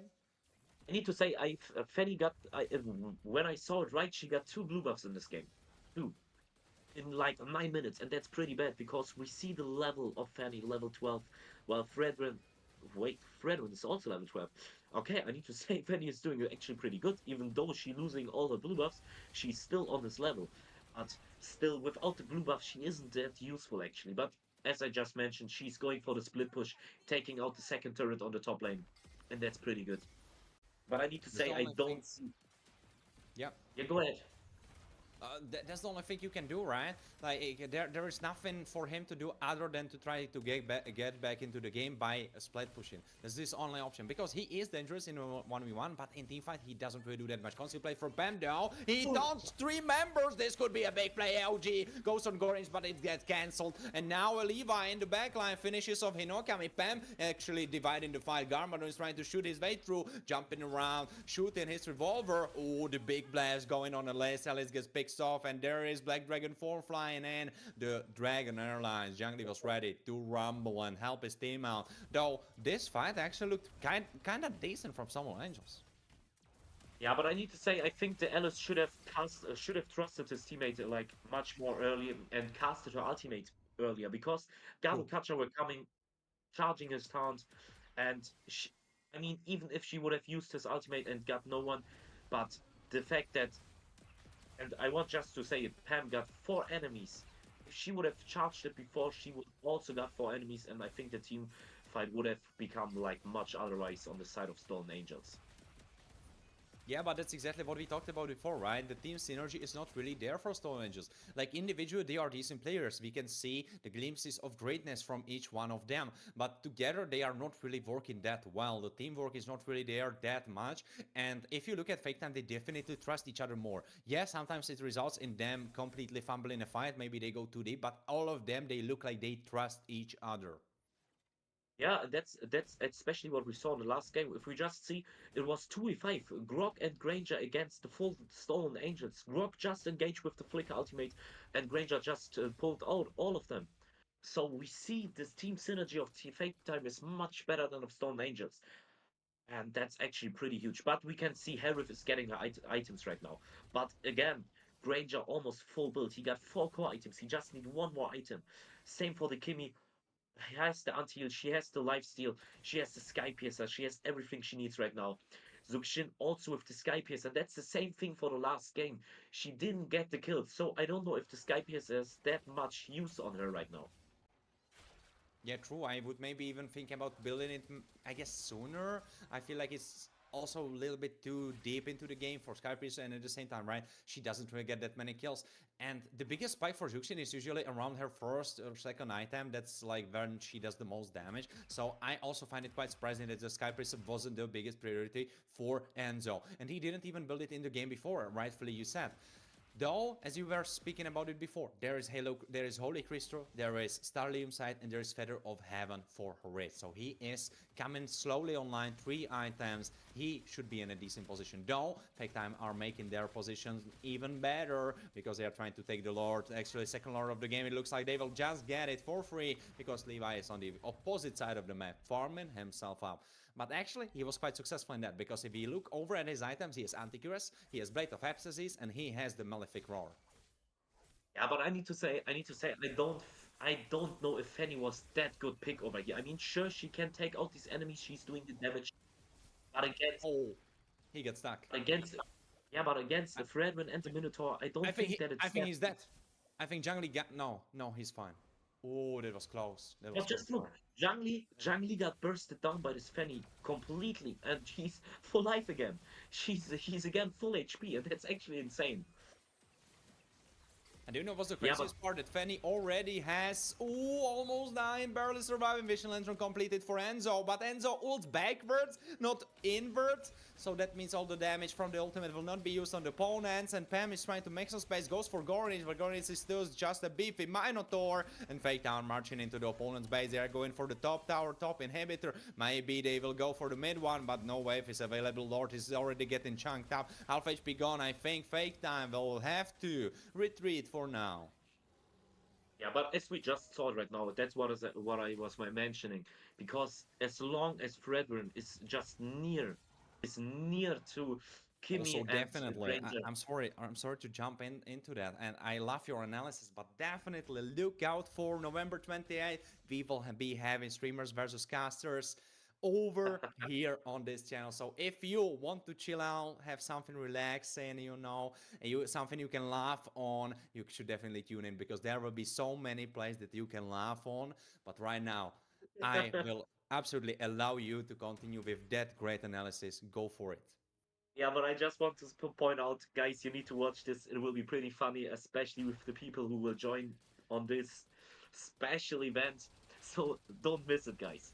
Yeah, but as I just pointed out, Fanny has no use because Fredwin always near to the Kimmy and the Granger, so Fanny has not even a chance to get near them because she will always get immediately stunned and powered up by Fredwin, and that's actually pretty insane because she has zero use in this game.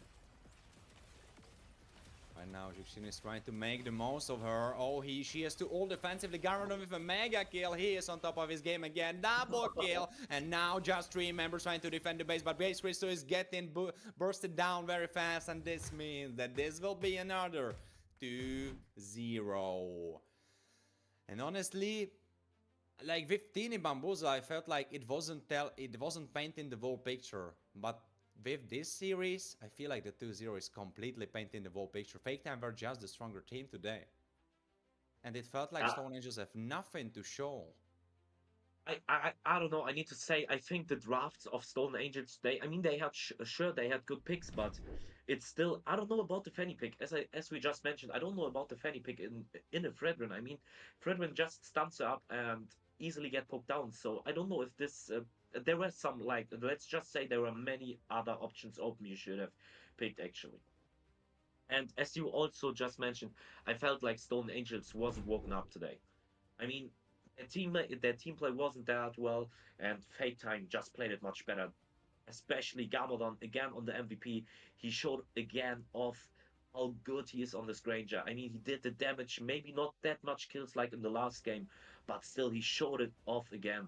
And that's pretty insane here. We see Fake Time doing such great job, such good plays. So I really want to enjoy their a journey on Search over here. I mean, they're doing so good, and I hope they will come far in this tournament. Well, Garmadon will definitely try to make the best out of it. He will definitely try to bring his team up because this man, he was a machine. Of course, we don't see the crazy score that he had in the first one, but even in the second one, he was definitely playing well. Though I have to give some credit, Soul Angels definitely were playing much better in the second one than they were in the first one. I know there was this very specific pick with Fanny, which can either make the game or break the game. Unfortunately, they weren't really able to translate it into the victory, right? It had some bright moments, but as you rightfully mentioned before, there is so much healing, there is so much tankiness, and in some heroes there is tankiness and healing at the same time. And the moment when Levi tried to 1v1 Jungli, he almost bursted him down, but then Yuzong just went for the Black Dragon form and healed up, and that was it. Yeah, but I still, if we just look for on the builds here, I mean, Fanny, she should have known she gets stunned by the fragrant and is poken down. She has zero defense over here. She just had the anti-couriers, but still, it's not enough against this Kimmy actually. I mean, on the side of Fake Time, everything looks good, but still, Orange Bob was just able to build two items in like 15 minutes. He had two core items. Same for the, but it's, I mean, I don't know if she did that low gold, but it's not good. And same as I just mentioned, the Skypios are on the Zuxian. I mean, either you build the first item, or you should have waited because she had zero kills, so it doesn't have the use actually. Oh, I I agree need to with you. say they just played so much better. Fake Time is they just did so much better, and that's what we saw here, and it's actually great. I mean, as I said before, I'm on the side of Stone Angels in this tournament, but after the performance we saw Fake Time, I can't say anything against it. I need to say, actually, I need to be completely honest. Fake Time did it just much better. They played so much better, and they deserve to win here. They just deserve to win. And it's still sad that it's just a 2-0 and not like a 2-1, but still, they showed us how good they are, and they showed us that they deserve to win this game in a 2-0. Yeah, I'm hoping that Fake Time will, not really Fake Time, right? They already qualified, but I'm hoping that the last series that we will be having today, right, between Revent Order and Misa Esports, that this will be the full BO3. I'm still waiting for it because, I mean, I was expecting, I don't know if you did, but I was expecting that right now we are at the end. Three teams will qualify, last three teams will fall out, and we will have the full 8 teams that will be going into the playoffs and full 8 teams that didn't make it. I really thought that the battle would be super tough and it will be super close and it will come to crazy backdoors in like 32-minute long games where base crystal explodes and your base crystal had like 3 HP left, you know, something insane like that. But truly, Fake Time and Ake before them were the better prepared team. And right now we have Lager that already prepared for his interview. So Lager, I welcome you over here once more. Hello, Lager. I congratulate you to your victory, my man. And what a nice game this was. What a nice teamwork this was. I have to blast immediately with a question. Well, yeah. Let's go with an easy one. How happy are you that you qualified? Yeah, very happy. But I think that the game versus Glitchcourt was better for us, from us, because we have good two good early games, and after losing late, like stupid fights, and this one very happy because 2-3 and left the regular season is not so good for us. Well, to you, Luzgit. So I have one question actually. I mean, we all know how strong Zuxin can be. Did you guys prepare how to play against her, or why did you left her open every game? Because Jushin can't play his loose start, so play like 50-50. So our farm is like opponent's farm. That's just not a possible game. So because Jushin need to always dive, always push us, and if we play 50-50 game, so with farm, so Jushin can't play good. And as a mage, I think make more impact, mostly, because they have more damage. Kushin can make, for example, 2 push-ups in fight, and that's all. She need to reset, and as a mage can poke or burst somehow. That's the reason. Okay, thank you. All right, and how like what will you do with Garmadon, right? He performed so well in the first game. He performed so well in the second game. Like, what will you do so his ego doesn't get too big? You know, like how will you keep him humble? Because he was delivering. Like I was speaking about him. Like normally Granger has a revolver. His Granger had a rocket launcher. He was throwing rockets on his enemies. So like, what are you gonna do to keep him humble? Like, how's that gonna work out? Well, he told today that he boosts us, and he makes this. All So, right, all right. but I think the Granger is tier 1 now, marksman, and if he get a good scale, this is just win game. So. Yeah, truly, definitely tier 1 in hands of Lager. Sorry, not Lager, right? But in hands of Garmadon. But I definitely don't want to throw shade on your Granger. Maybe Lager, you are actually the better Granger. We don't know. Maybe we'll see that. No. Do you Garmadon think is you will better play than me. Granger in the jungle? Oh, no, he farms so slow. Okay. Well, back to you, Luzgit. Are you happy when the enemies pick the Fanny into the Fredrin pick? I mean, because for me it felt like every time the Fanny tried to jump in on your backline, Fredrin, you were always there to just stun her and she get poked down.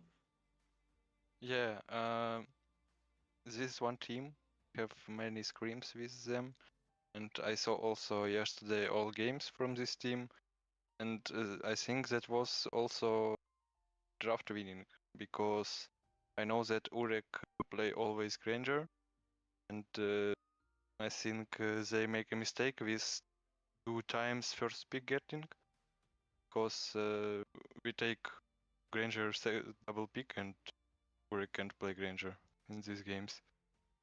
And I saw that they play always with tank jungle, and I know also that Levi has only USS and Fanny from Assassins.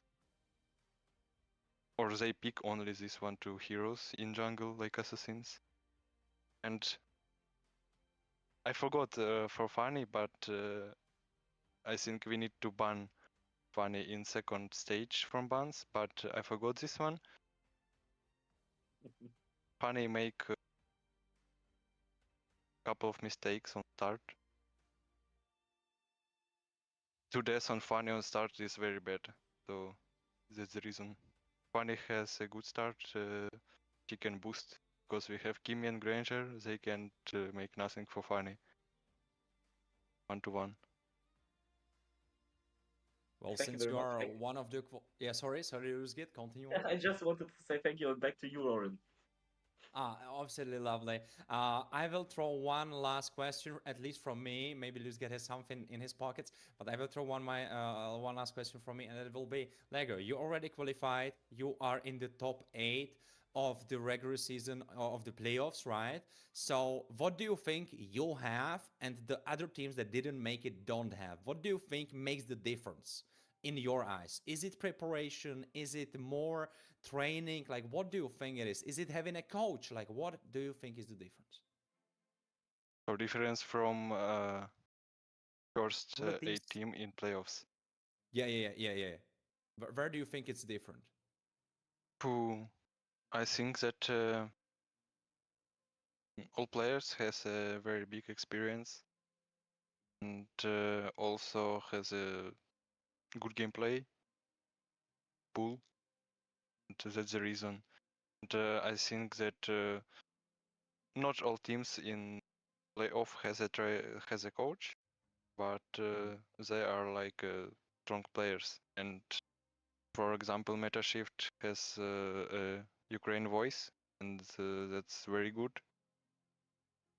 We have also Ukraine voice, and we need not to speak English and from another countries. Yeah, that's good for communication, and other teams use very strong players. There's definitely a good point you bringing it up, because especially in this BO3 that you had, you definitely look like you have more synergy. So maybe it comes down to language. It sounds kind of obvious, right? But you saying it right now, it kind of makes sense when if you speak in a language that's more familiar for you, you feel more comfortable, you can translate, you can speak faster, and it's all more fluent. Well, back to you, Luzget, if you have some last question towards Lager, and then we will have him on his merry way. Yeah, I have one last question. And so the next game will be Revenant Order against Misa Esports. Who do you think will take this win? The first team is Revenant Order against Misa Esports.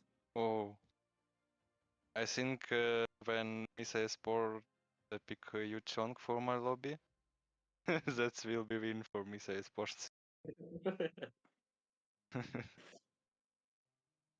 All right. Thank you very much. Well, you also, guys.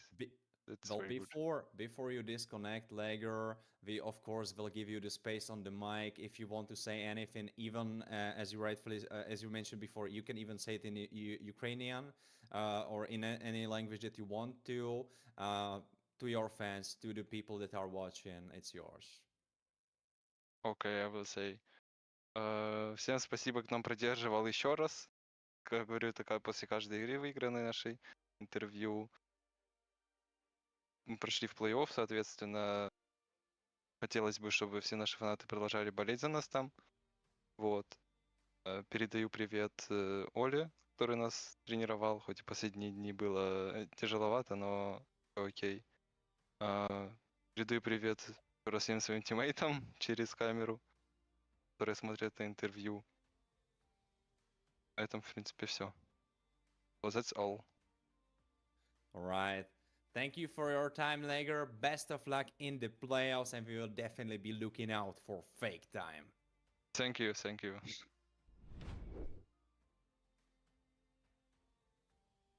All right, that was Lager from Fake Time. And Luzget, before we go into the break, because we will have one more BO3, but you won't be joining me for that. We will be having Scared over here as he was before, right? So Luzget, give me your predictions. I need that from you. How do you think it will play out? Okay, I need to say, Creep, if he's playing today for Revenant Order, was like a long time my idol. I need to go to say I want to see him taking the win, but I need to say I actually going for Misa Esports. I think they're doing much better right now. Um, even though it hurts me to say that, but I think Misa Esports will make it 2-0. Ooh. So you think there is almost a zero chance, not really zero, but a very, very low chance for Revenant Order to come out on top. All right. Well, let's talk theory. If there is a way for Revenant Order to win, how do you think they will achieve that? How do you think, what is the tactic they will use? Like, which player will make it work? I can't really say a player actually. I need to say Revenant Order, they have like, in my opinion, they have like two things. Either they're playing very good or playing like not good. So it just depends which day we are seeing them today. But I really hope, as I just said, I hope they will take the win, but I don't think so. All right, thanks for the predictions, Lizgat. And right now we will be hopping into a break. It was me, Varanonex, together with Lizgat. Before he was called Synchro, don't let him fool you. And we will be going into a break.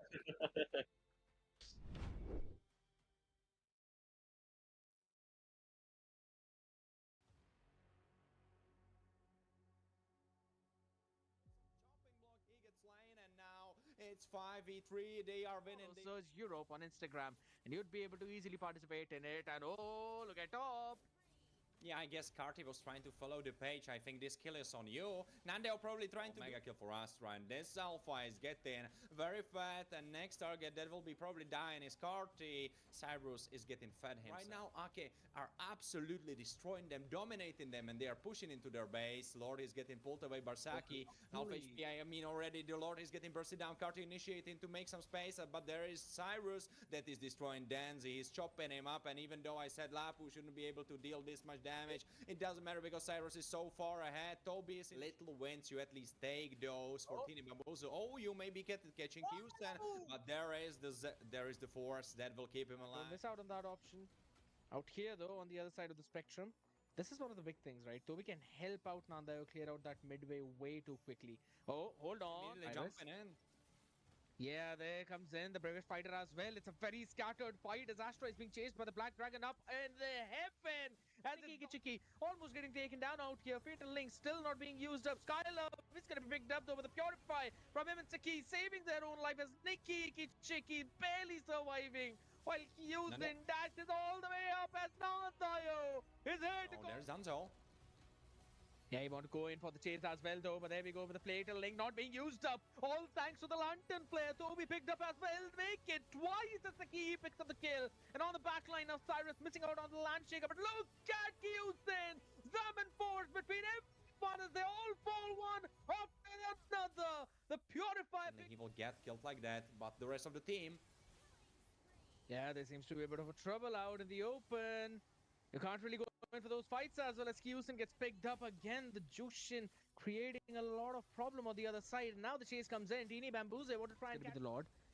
Out here though, yet again Toby. Holy smokes, the Black Dragon form to try and zone all of them away, but it's still Cyrus up standing in front, soaking up every single piece of damage. The inhibitor should fall finally and it's been taken out. Three-man Fatal Links into the Summon Force now. And the damage is important thing about the items, and that is Yuzong initiating in.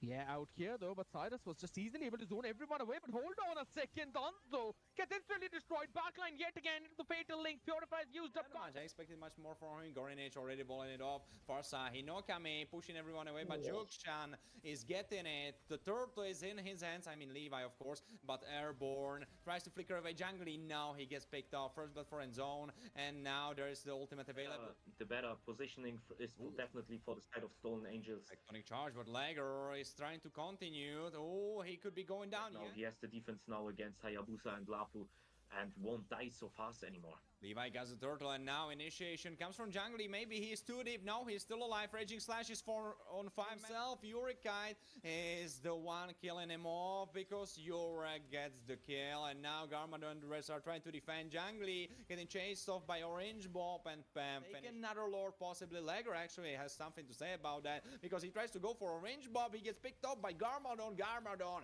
he has the cannon in his hands. He has the cannon of Destiny. Double kill. He tries to go for more. Triple, can he go for Savage? It's a maniac. Can he get the Savage?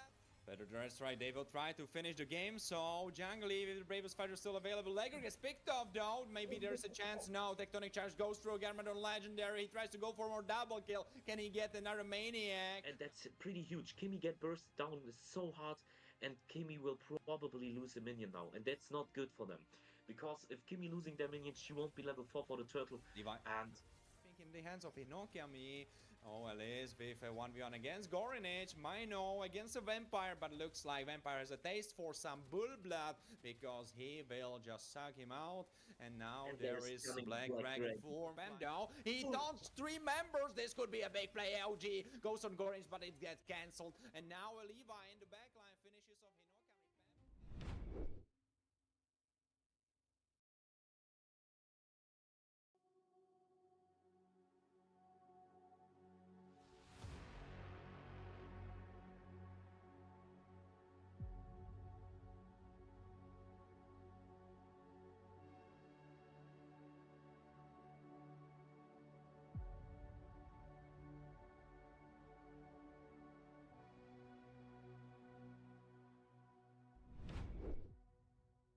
All right, hello and welcome back today to today's live stream, to today's broadcast, right? It's me, Brian1x, again for the third time's the charm, they say, and for the second time, it's here, Scared, our sweet caster, right?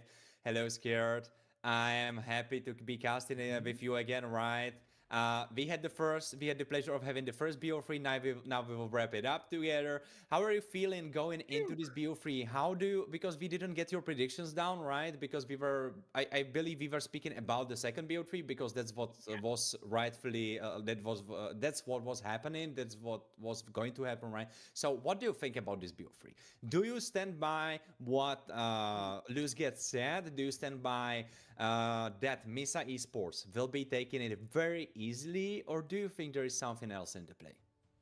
Uh, very easily is something I don't particularly feel like is going to happen, right? Considering how Misa Esports has been performing in the previous two games, let's be honest, we all expected a lot from them, but Misa Esports are kind of shaking up, and not a little bit, but quite a lot.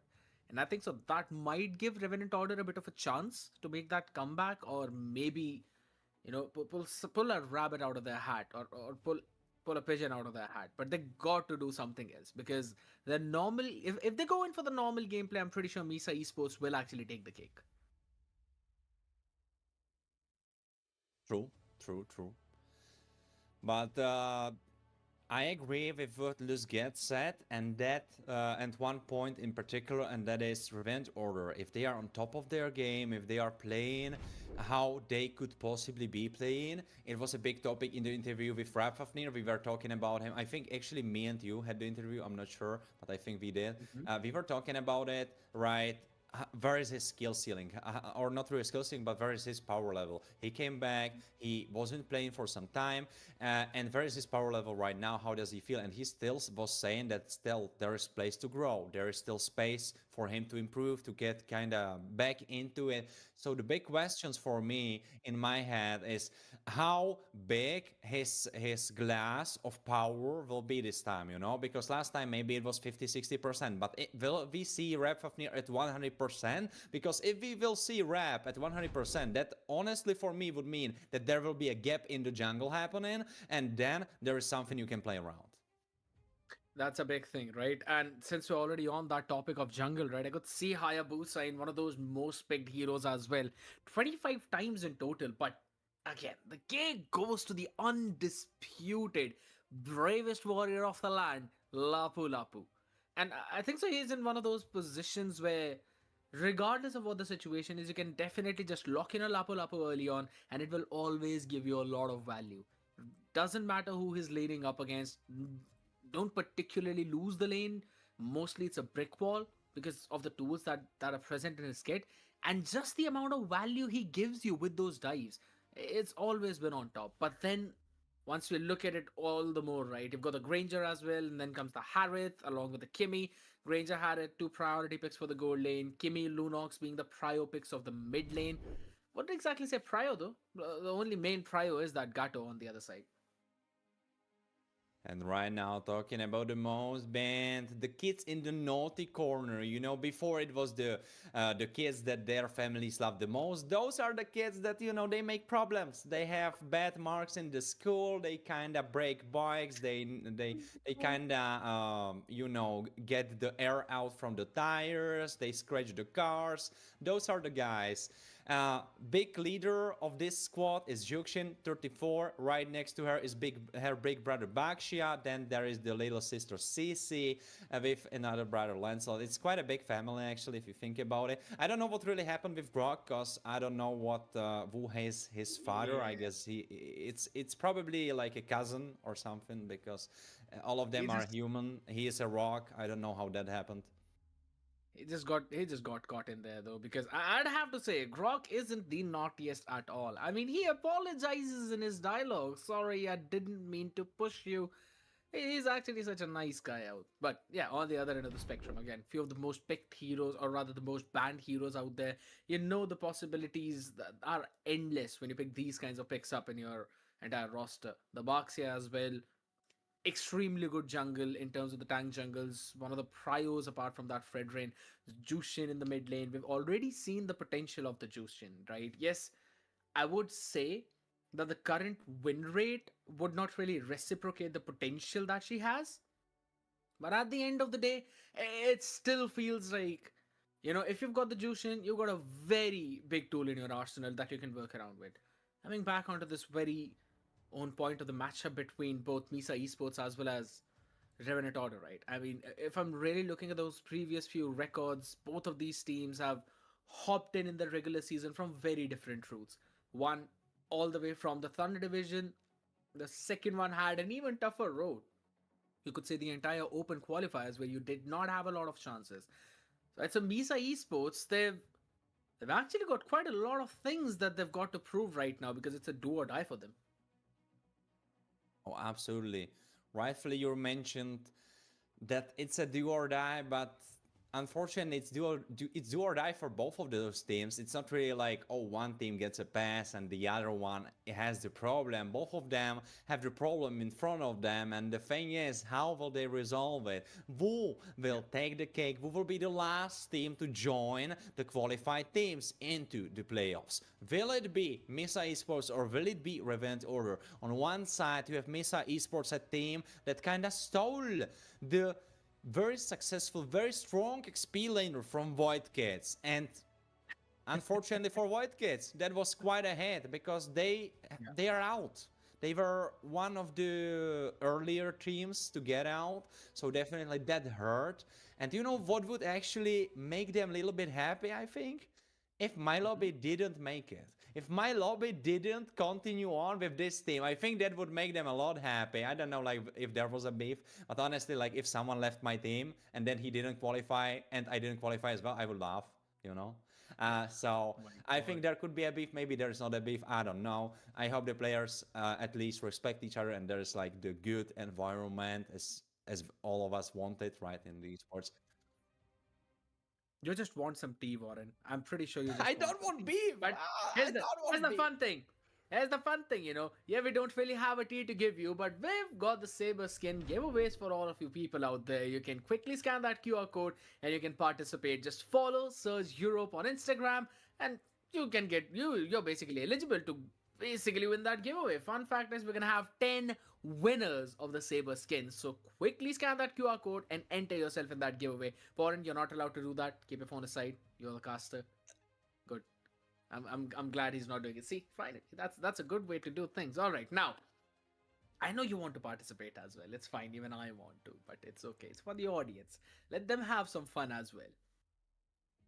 Yeah, of course, right? Because we will be having quite a lot of fun in this last BO3. And I hope that we will be finally having this BO3. Because honestly, from how the games ended today, it could have been BO2s. Yeah, I agree. The previous two games have been straight up games out there though, because again, RK pretty dominant force on the other side. Yeah, there were certain struggles happening in, but I was kind of expecting as well the first series to go, if not the full way, at least in a very competitive manner, because Teeny Bamboozle showcased a lot of potential, but it just boils down to the fact how strong RK is. And I believe the similar thing could be said for Fake Time. Toby wanted Fake Time to be the team who would eventually move forward, and guess what? They proved him right. They were like, sure, you want us to be there, we will be there in the playoffs. They will be joining them, rightfully so. And man, did you caught it? Like when we are talking about that, did you catch the Garmadon's performance? Like man, that was something beautiful to see. I'm not the biggest gold lane player. I think like altogether I have like 3 gold lane games, and I think 2 of them were played on Lapu Lapu. But Garmadon, he made me excited about gold lane. Like if those games were all the games that I would be seeing like all the time, Grangers 24-0 on Surge, I would honestly after like a month of casting start playing gold lane. Like that's how big of an impact it had on me. Oh my god, just don't play gold lane right now. I'm telling you, it's horrible in this meta. You are going to cry after playing gold lane. If anything, just go for a fighter gold lane. You're gonna enjoy your own time. But then your team is going to cry because they cannot carry you. Eventually, hopping back here, ladies and gentlemen, do not forget that we're gonna have a special match out here between the streamers taking on the casters. It's the streamers versus casters show match on November 28th. 5 p.m. GMT +1. Special guest is going to be Pagu from Aurora, and you would not want to miss out that man in action. Man, Warren, this is such a big surprise of having Pagu there. Yeah, I have to say it definitely is. But lucky for me, right? I agree. I agree. I mean, I'll be on the desk, so that's one thing. You're gonna have your own fun time, and I'm pretty sure I remember Synchro also mentioning that you've got to prepare and practice for the mid lane, man. You don't have a lot of days to work around with it.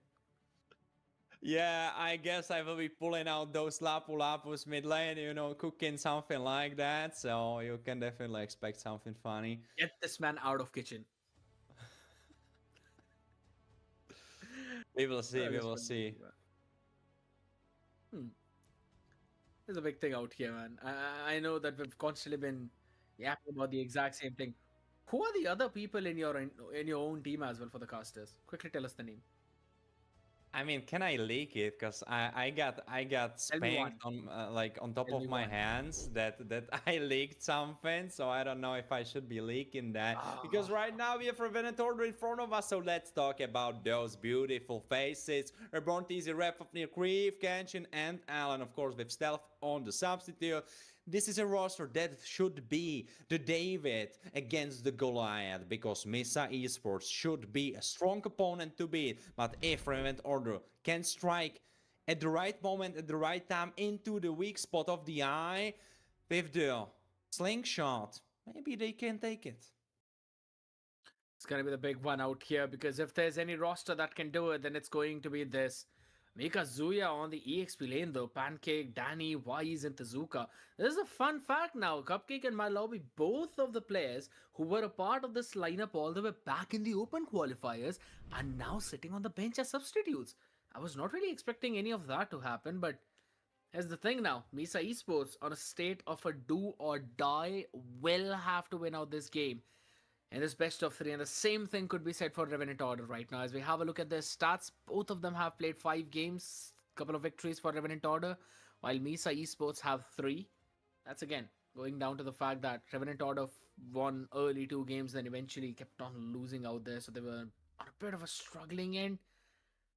And you could see that struggle in terms of their average time to win as well. Revenant Order, they take the game towards that very late stages of 17 minutes. Do you know what's kind of crazy though? If we are looking over at the stats, of course, we can see the average time to win that goes in favor of Misa Esports, and they also have more victories. But if you look over at Event Order and you kind of do quick math, you can see that the turtle control is kind of strong for them. Because out of 5 maps, you can possibly have 15 turtles, right? And they got 10 of those. That should be 65.6% for them to be precise. Wow. That's kind of big turtle control. So that's at least speaking about the fighting chance that Event Order has. Because usually if you are on the losing side and you are the weaker team, if you are able to steal evader turtles or keep them in your hands, that keeps you in the game because it gives you XP, it gives you gold, so it kind of mitigates or nullifies the advantage that Misa Esports could possibly attain for themselves. That's a big one which you mentioned out here, right? Yes, I agree that those neutral objectives is where Revenant Order shines at least more than Misa Esports, and it kind of goes into those Lord objectives as well. They've controlled the Lord 7 times till now, so 7 Lord takes that in 5 games. That's more than 1 Lord per game. So also shows you the level that they've been on in terms of those neutral objects, coming down over towards those first players, right? That's where you see Misa Esports having a slight bit of an advantage. But just one though, but it's absolutely fine. It shows you that they do like to take that early control into the game. Now, since we've been already on those topics, ladies and gentlemen, let's hop down here on the map selection because again, I have a bit of a start out on the broken walls and expanding rivers though. Haven't really been pretty looking maps for Revenant Order. They haven't registered a win on Broken Walls or Expanding Rivers, at least in the previous few games that they played. So, Flying Clouds sounds pretty good to me right now. True, true. In fact, it's going to be, again, how well is that going to pan out for Misa Esports? Because let's be honest, my lobby not being there, even Cupcake not being there, you know the combination of Cupcake and Pancake was pretty good in that mid. That mid duo used to work really well. But now neither one of your core players being there would also mean that Misa Esports in terms of that coordination might lack a bit. And I think so that could give an advantage to the side of Revenant Order. I agree. Revenant Order will definitely need to try find those chinks in the armor, as we have spoken about it before. They are they are David. In this scenario, they need to stand against the Titan. They need to hit him in the weak spots if they want to achieve the victory here. CC ban, all right, you go this way. That's quite interesting approach, right? Because yeah, CC was banned a lot, but going with a first ban for CC before you even know what's the idea for the opposing team. Juxin will be off the board, and right now we are moving to the second ban of Revenant Order. Interesting to see out there. Standard bans, nothing special. If anything, Revenant Order have also been going in for the Lancelot bans as well, right? It's going to be the Grok this time around. Understandable, they're going to have some fair amount of time out there. Don't really want to deal with that. Plus, don't really want to take that as well for their roster. Now, that's interesting. Normally, we would see teams prioritizing those Grok picks, considering it's also flying clouds and also boost your rate up of taking those skirmishes, and Grok really likes to take those early fights, right? So it could enable your entire composition to play a bit more aggressive on this map. But now coming down onto the next ban. Should be Abaxia. Normally we do see him banned out on the other end. Yeah, it actually is Abaxia. Alright, fair. You are the card woman. You tell the fortune. You see the paths in the future. Oh my god. You know what? Call me Shanks for the future sight that I have. Advanced observation hockey.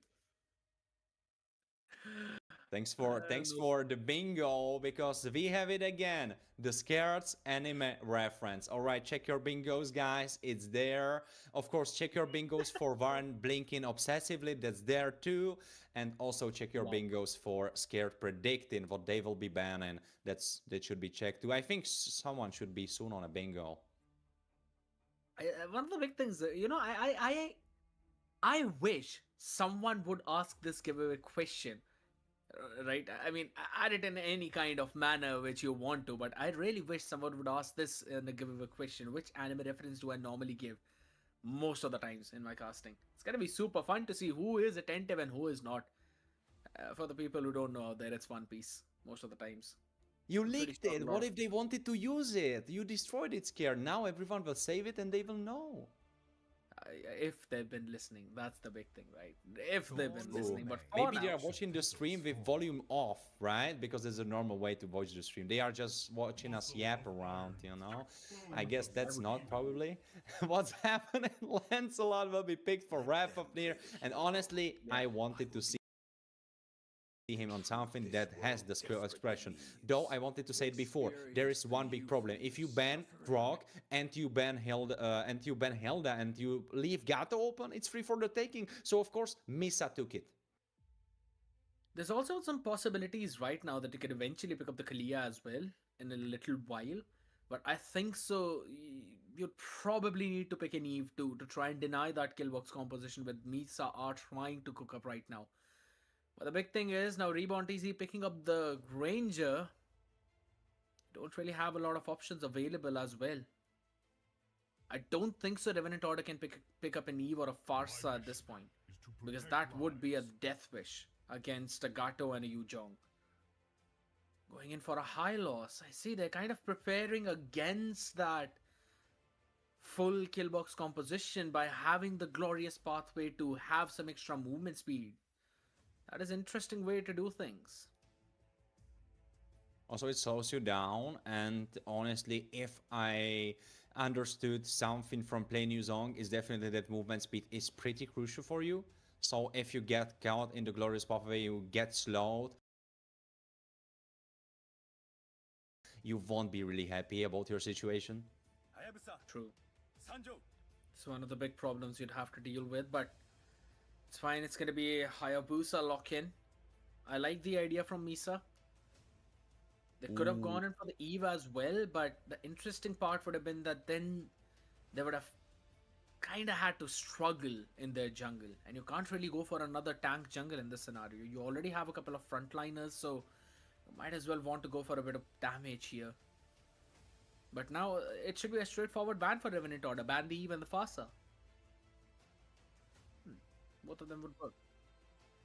But at the same time, I don't know if I'm the biggest fan. You have said yourself that they might be lacking in the damage department, but maybe I would have liked something like, I don't know, more tanky. I know Hayabusa is super mobile, so probably he won't get hit easily by either Lance or Granger. But at the same time, if you are playing into Granger and you have a squishy comp, which you right now will probably have, because where else can you put someone beefy? You have XP locked in, you have Roam locked in, you have jungle locked in, mid lane and gold lane. That probably won't be the beefiest. Of course, you could go fighter gold lane, but CC is gone. Ruby is available though, so maybe they are thinking about that. I mean, you might as well go for an Alice if you'd really want to. I was already discussing it with you that Alice actually works pretty well in that gold lane. Yes, you kind of get bullied a bit because of the constant range advantage for the marksmen, but if you're able to land in your skill 2 a couple of times perfectly on the minions, then you can heal all the way back up, right? So it's you taking the blows, but you're also clearing the way faster than the enemy marksman. That kind of helps you out. Cloud Ban is a bit interesting in the very least. Ban out an Yeah, I Ulfil don't and the know. Cloud makes sense. Yeah, I don't know if I'm a fan, because usually how I view Claude is that Claude is very useful when your Vol team is jumping in. Alright, that box is checked, right? Because if you look at Misa Esports, his team is jumping in. But at the same time, usually you want another thing going for you, and that is that there is a backline for you to jump in for, or like front line, or like something. But Granger will be very far back, you are not really reaching him. Hylos, he will be up front, so if you hit him, you are not hitting anyone else. And Lance, he will be just jumping around, so he's not your typical target for Claude. So I don't know if I quite like the Revenor going for Claude ban. I think there were other options. The basic idea of a Claude ban is that Claude easily wins against a Granger in the lane. Simply just outranges him with the art of thievery and has got a lot more mobility for Granger to land in his Rhapsody. So it's a straight up win of Claude as soon as he turns level 4. That is the only angle which I could find for that ban. Otherwise, yeah, nothing. And since the last ban was a Farsa, not an Eve, Misa Esports have simply locked in a kill box composition right now, and you don't have anything to deal with it.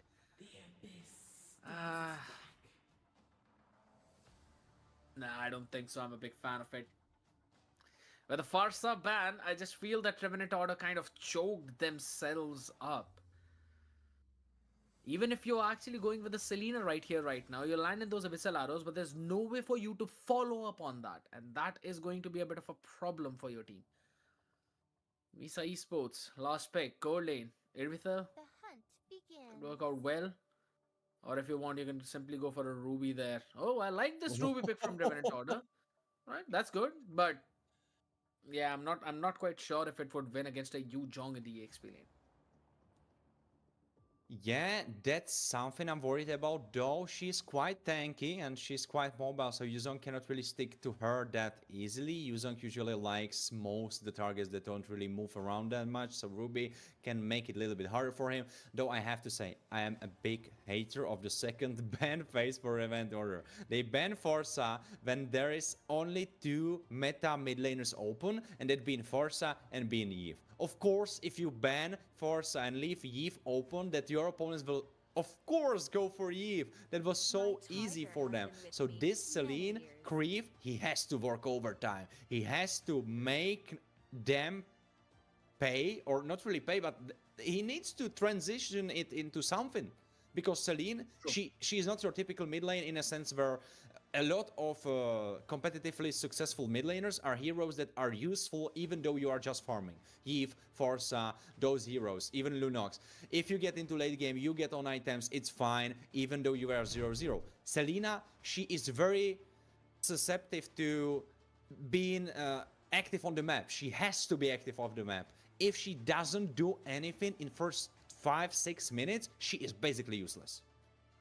I agree. And that's going to be a bit of a problem for Revenant Order to deal with. But I could see the idea in their composition. They've got a snowball. And if that starts to build up, then it's going to get super difficult for Misa Esports to stop them. But they've got their own tools. Again, Pancake running on that Gato with the Revitalize, a couple of Purifies as well to try and create that gap and bait out the Am Offended. Those are the few things that would work out really well for Misa Esports, ladies and gentlemen. But if all of those pieces will fit together, if the Tetris gets completed and the line gets bursted down for you to qualify, or well, we see a building being built up where you do not want to reach up on top, we'll find all of that out right here, right now, as Revenant Order takes on Misa Esports in this last best of 3 for the qualification. I was honestly waiting for you to join me in back on the cast because I have to glaze with you together our production. Because I don't know if you caught that, but we have turtle timers that we didn't have before. We have lord timers that we didn't have before. So you, dear viewers, I hope you are very happy about those additions to the overlay because I noticed and I thanks our production for that. I agree, that is a big thing out here though, but a bigger thing happening up in front of us is why he's wanted to take out Creeve on the other side as he uses up the flicker in the last second. While the rest of the members, both Danny and Pancake, will recall. That was a big skirmish out there in mid. It truly was right now. Ooh, we actually got it, so he will be fine. Warrior Boots completed for Tezuka, so he will be quite tanky in those 1 years against Brontizi. I don't know if Brontizi has his own Warrior Boots. Ooh, yeah, those are the Warrior Boots working overtime, honestly. I think I would even go as far that if Kesha didn't have it, he would have died, probably. I mean, yeah, that could have been possible though, but I felt a bit of a disconnect between Rapfafnir and Rebond Easy there, right? Maybe they could have gone in for a bit more aggressive play to pick the Zuga off. Out here, up on top, stun didn't land, but the Abyssal Trap gave out the information as the first blood hops in wise with the Oogie Shadow kill. Was able to burst down the Hylos, the Centaur. But they don't really have anything else left to try and win this turtle. They have to respect the damage from Rapfafnir.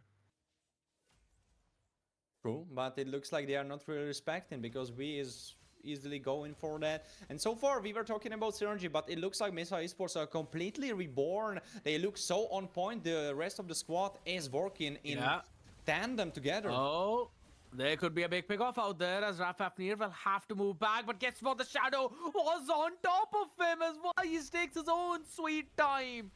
Shuts down the Lancelot and now will take the turtle. Not uncontested though. There's still a bit of play coming in as the raw WM dropped in. Because Zuya was taken out there with the AOG used up. It will secure the turtle too by Bumblebee. And after that, it's Misa Esports with a 500 gold lead. 421 to be exact. Yeah, I mean 500 shouldn't really mean that much. Of course, if it will be on one single player, then it would mean... Oh, actually, it might be on one single player because we has 2 kills. Yeah, that could be troublesome. Could be a bit out there, but it's absolutely fine right now. Again, Revenant Order would need to win out on these neutral objectives. Their record showed that they won more than Misa Esports, but it still falls down to the same place where right now in this match, that's where you've got to win out. All of those past stats will be kept in the history books. But right now it looks like Revenant Order maybe lost themselves in the books because they are not really doing anything. And the clock is ticking. They need to do something. Kriv has 1 assist. This Selena has to start working. She's not going in the job. She's calling in sick days. She's at home watching TV.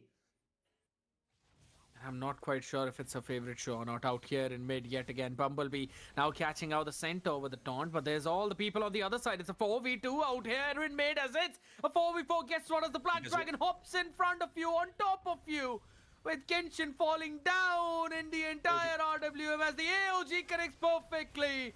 Danny takes Allen down. Make it another, maybe not, as Creeve again survives. And guess what? Wise says, not today.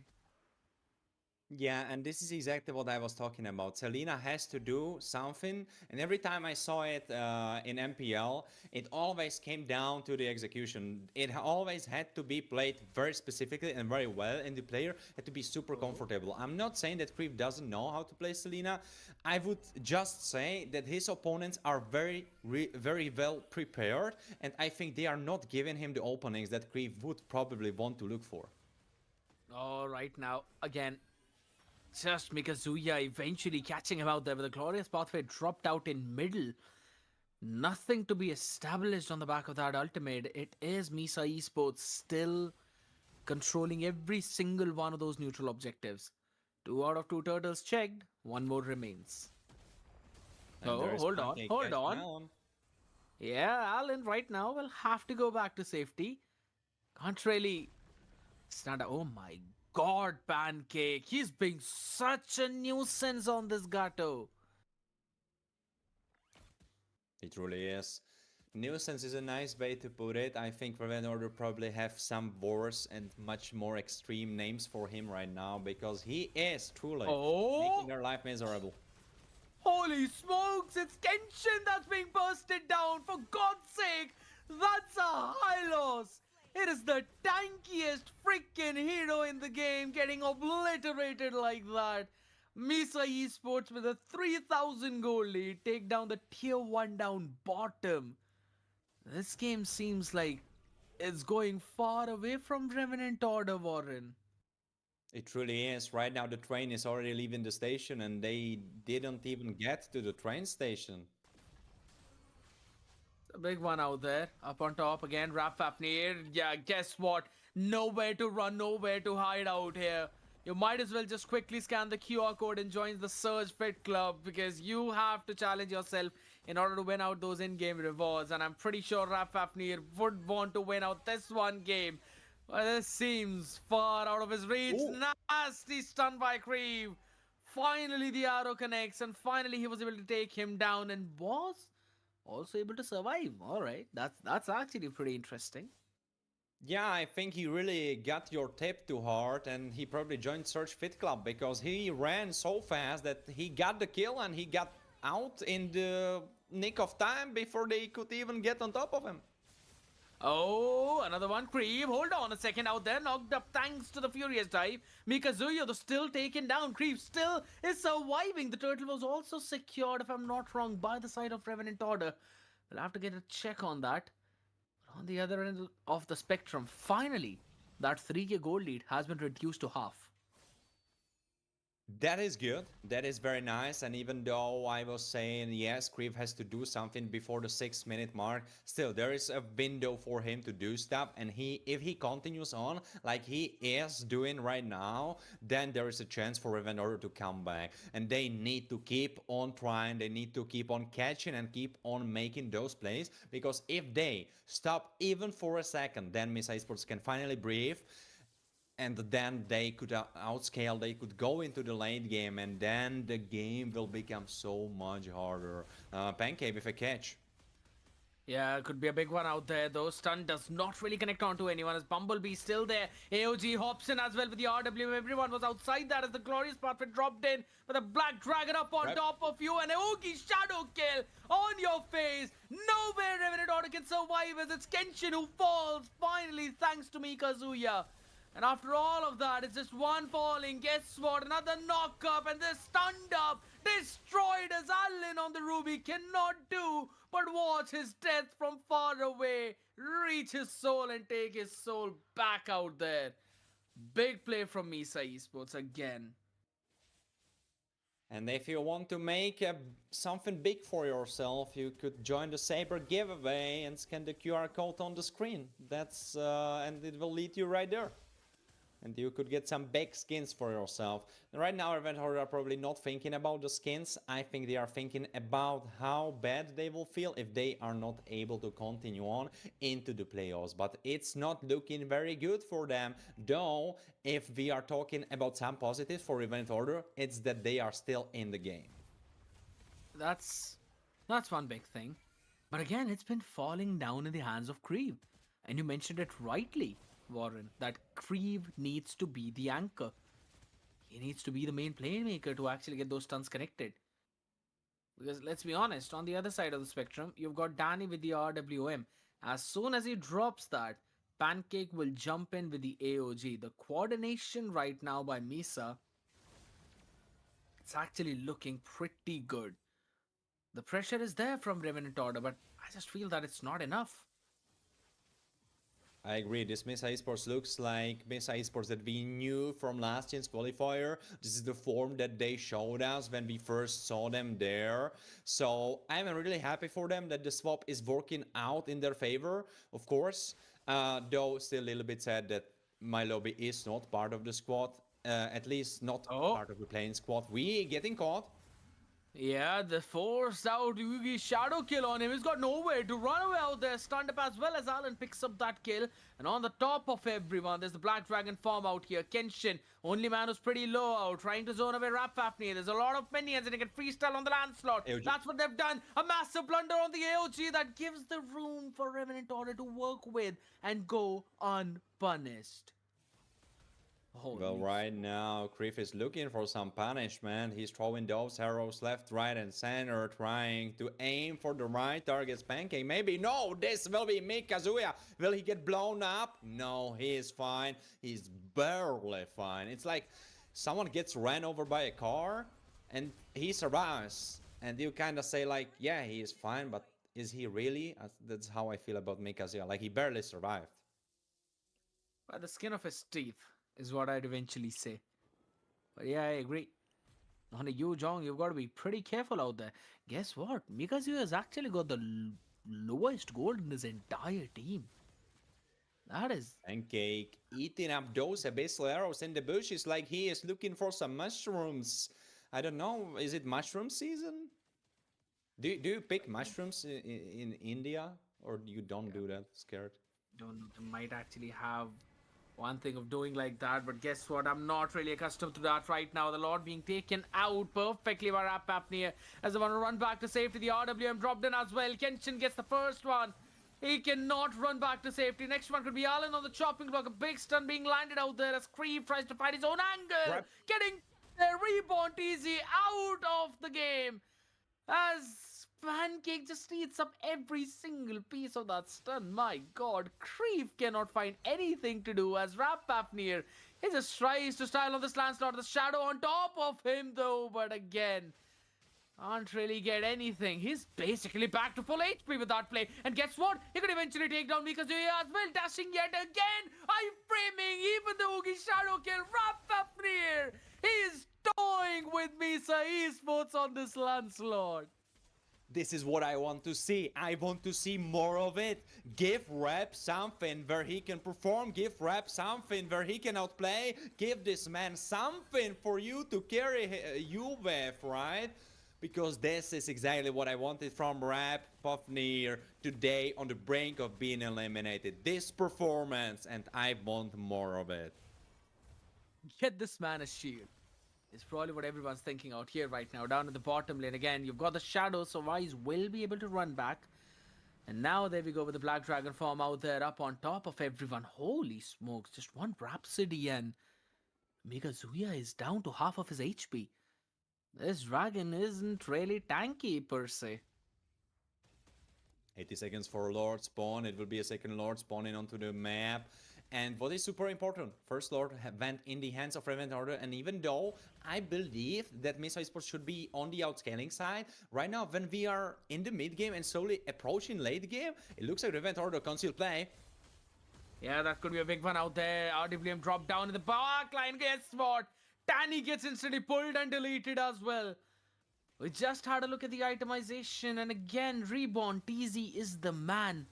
He's got all 4 items built up, and in the back line, holy smokes, the Zuka not being able to survive as another pull on this Dragon hops in. Reborn TZ with 2, and guess what? It's only Wise remaining. His Shadow's being camped, and he cannot survive as well. Wow.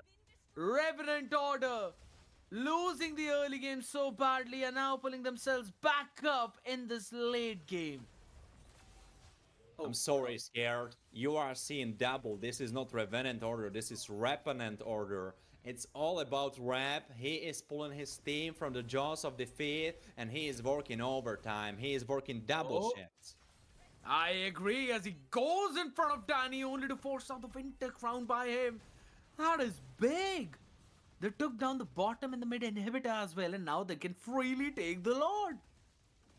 It will be a second lore of the game, maybe, possibly in the hands of Revenant Order. 3,000 gold lead for them, and even though there is still this lingering danger of Mesa Esports outscaling, well, if you close out the game, then they cannot scale because you cannot earn more gold if the game is over.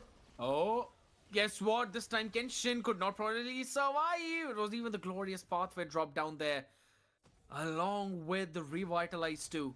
And that is a nice pick off by Mesa Esports right before this Lord hops in. 15 seconds for it to march down all the way towards the base, and since they're not really clearing out the mid wave, that is a good macro being shown by Misa. Though what is kind of scary is that Tezuka has the wind of nature, so if he uses that successfully, it could foil the plans of near. Big pull coming in on the Gato right now, but again, the AOG is there. Help him survive out. The bottom and the mid wave are being properly stacked up. Mikazuya on this Yujong is just making sure that he'll zone every single one of them out with the Black Dragon form out here. Actually wants to go in and chase Creeve. Not quite sure if that's the best possible decision as he goes all the way back out there. The stun did not connect. All right, fair. I almost thought it's going to be a long 3-second stun coming in. Genshin is finally hopping in for Revenant Order. The main priority should be the top inhibitor. You know what? Don't give Rap a shield, because if you give him a shield, that means he will be playing a Bakshi. I don't want that. I want more of Lance. Big pull coming in on Mikazuya as well. The Yugi Shadow Kill almost taking all of them out. But the Revitalize from Kenshin should be able to pull them up all the way in the fighting HPs. But man, that was so very close. If Wise would have had a Sky Piercer, I'm pretty sure this could have been a double kill, maybe even a triple kill per se. But yeah, it's Revenant Order right now with a 3,700 gold lead. In 67 seconds, 65 clock is ticking. Revenant Order could be looking at another Lord in their hands, possibly if in a future of 1 minute soon. 4,400 gold lead for Revenant Order, though most gold is probably on Rep of Near and Reborn TZ. For some time we can of course see the items, right? But right now it's not working in the way that it would tell us the goal differences. So we have to guess a little bit, but I think it wouldn't be a bad guess if I would say that Rep of Near is probably the richest in his team. Could very well be the case out here right now. All the way racking up in the damage numbers as well in the top 5 in this game. I want to see the Zuka now finally getting activated. He's already got a full build out here. Guess what? Lovely stun from Creep. Forcing out the real world manipulation on the other side. And it's a 2-for-1 trade with Mikazuya falling. And it could very well be a 3-for-1 as Kenshin soaks up all the piece of damage.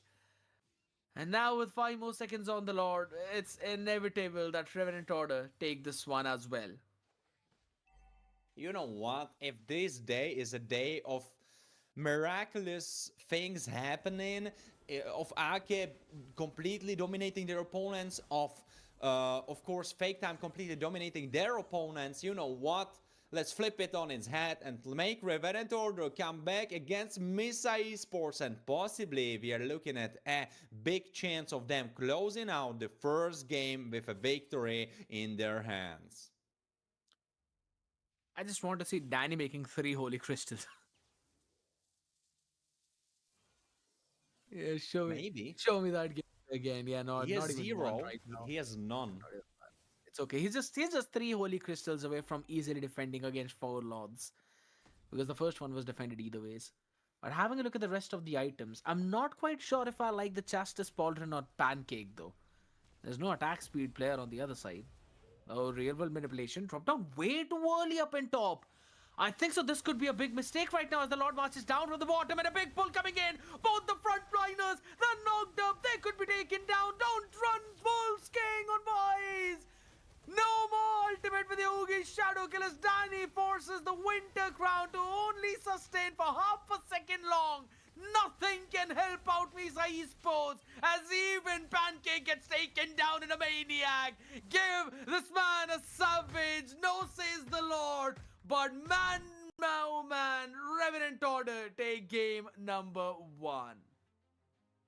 You know what? They are truly stepping up to their nameplate because Revenant Order. Of course, they come back on the brink of death, on the brink of being disqualified. They are coming online and Revenant Order.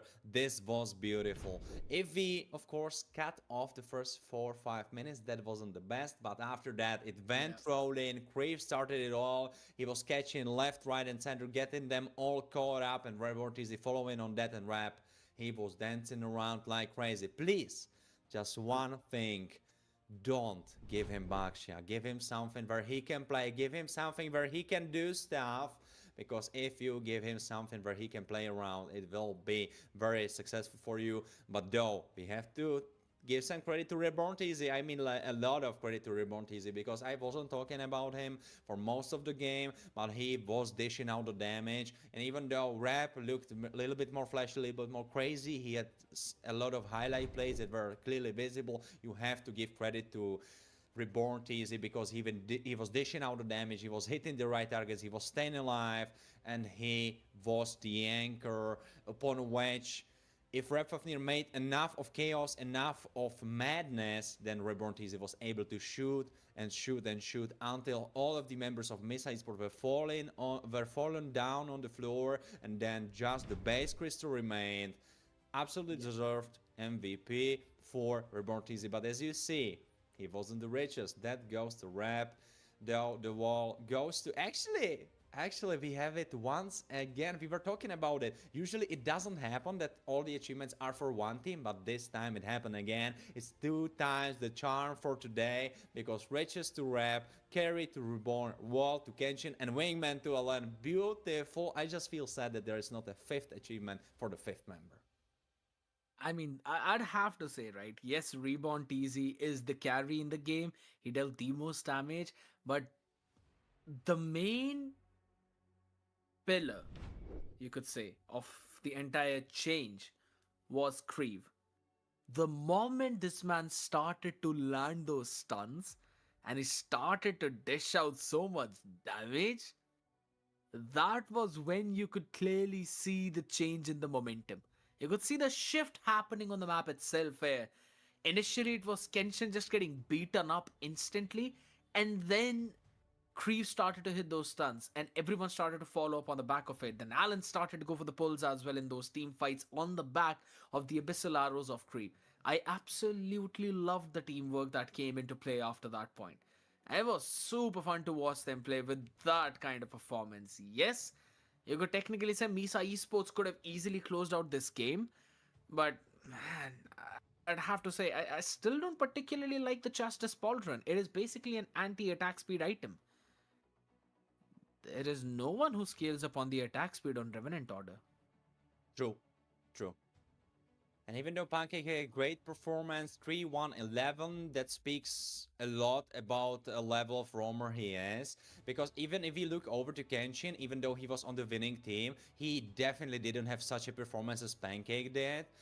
It's also very non-usual that you see an engaged roamer having that low amount of deaths, right? Pancake only having 1 death, so definitely you have to give him credit for the gameplay, but you have to take away a little bit of that credit for the itemization, because going for Justice, I mean, come on, what was the idea behind that? Like, does even slowing attack speed work on Granger? I guess it does, but he doesn't really care. No, I mean, it doesn't work because he goes for skill 1 spam, and that is the Rhapsody. It doesn't scale on the attack speed. That's one of the big things.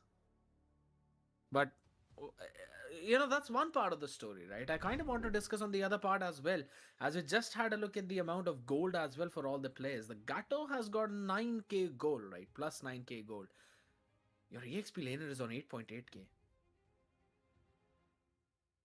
That's over what? 12, 13 minutes of the game.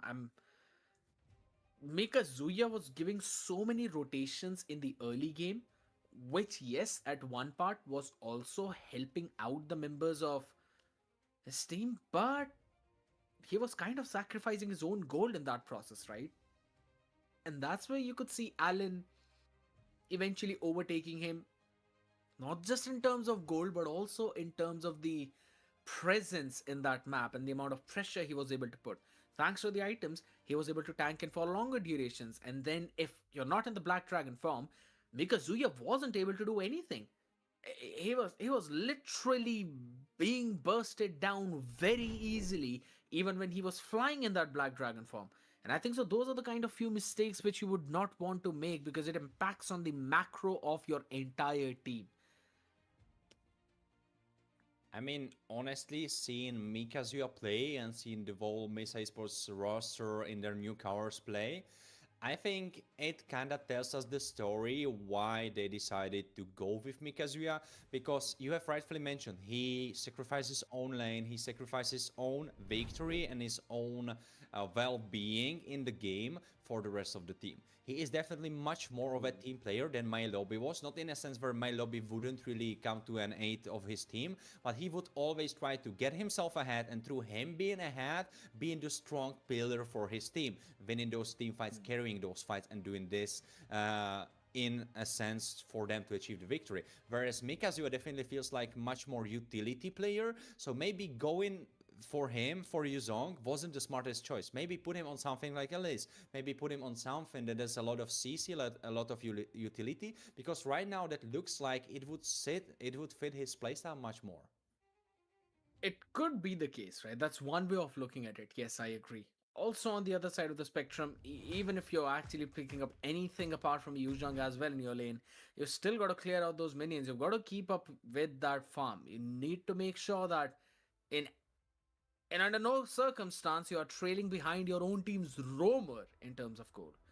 So those are a few things I personally feel like Misa Esports would need to fix, and they've got to fix it instantly.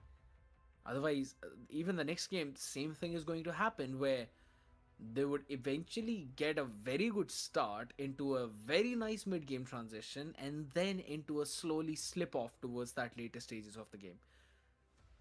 Yeah, I feel being on the blue side should eventually change a few things up at least, specifically now since they will have the priority in terms of the picks.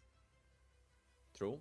And I like that they are switching things up. I like that they are not staying on the side that they were before, because I mentioned that a lot of times today. I always feel like it's the correct play to switch things up. Like if you are not super experienced, like we are talking like 10 years of professional gaming or something like that, I think it's always good for you to swap the sides, because just mentally it kind of helps you to refocus, reset your mental, because you lose the connection to the last game. Because if you are still on the same side, you kind of like going through it, it kind of feels familiar, you kind of still have the defeat in your mind.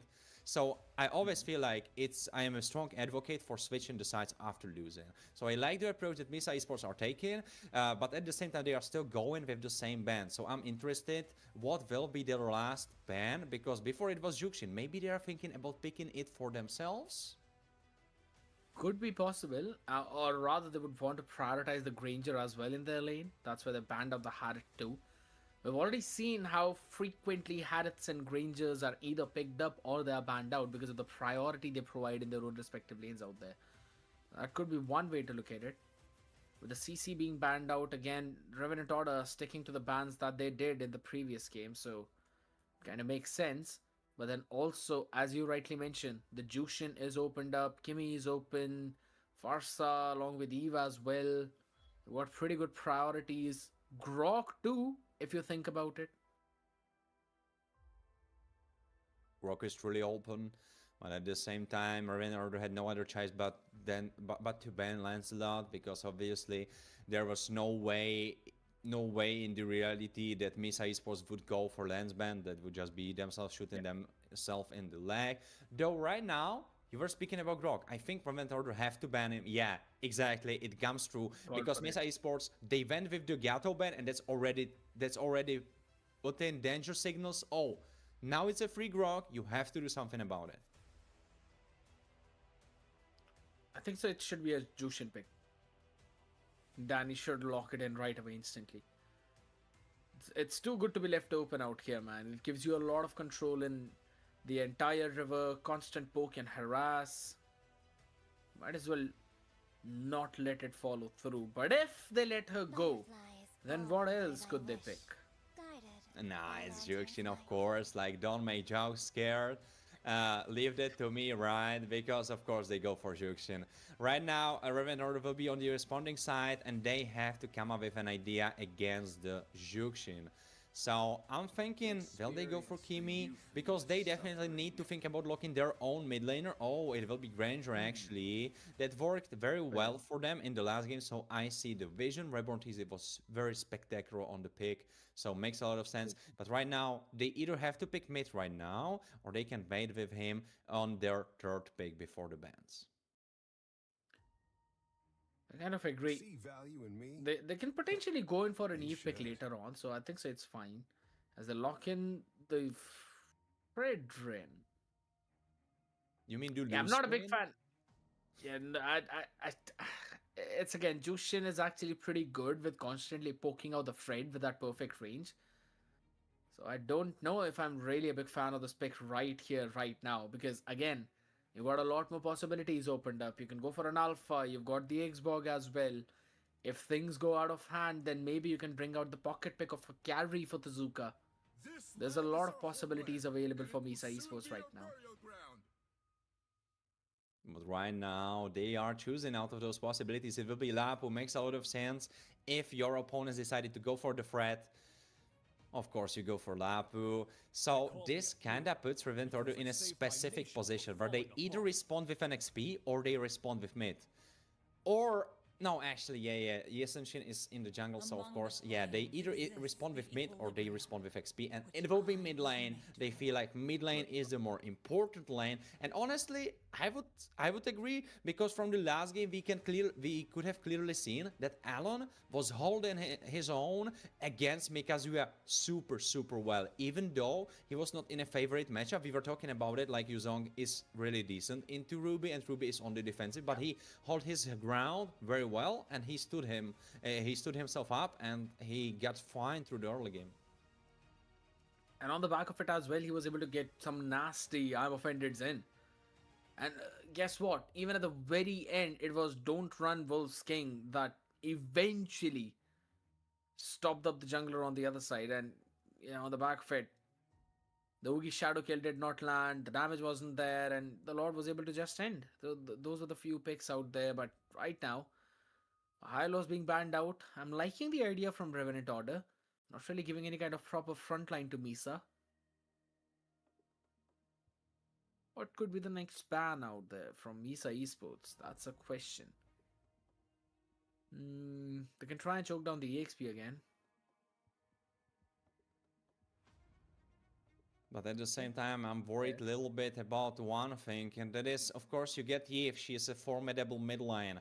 But if you look over at the side of Mesa Esports, they don't really have a typical setup of front to back.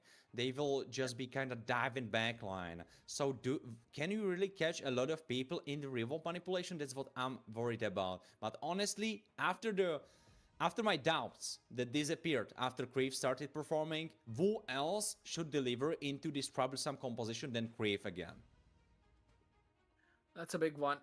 Yes, I agree that Eve is going to provide him a lot of room to work with as well, but at the same time, the Kaja and the Hylos being banned out, so you don't have any initiator, you don't have any re-engage or disengage tool.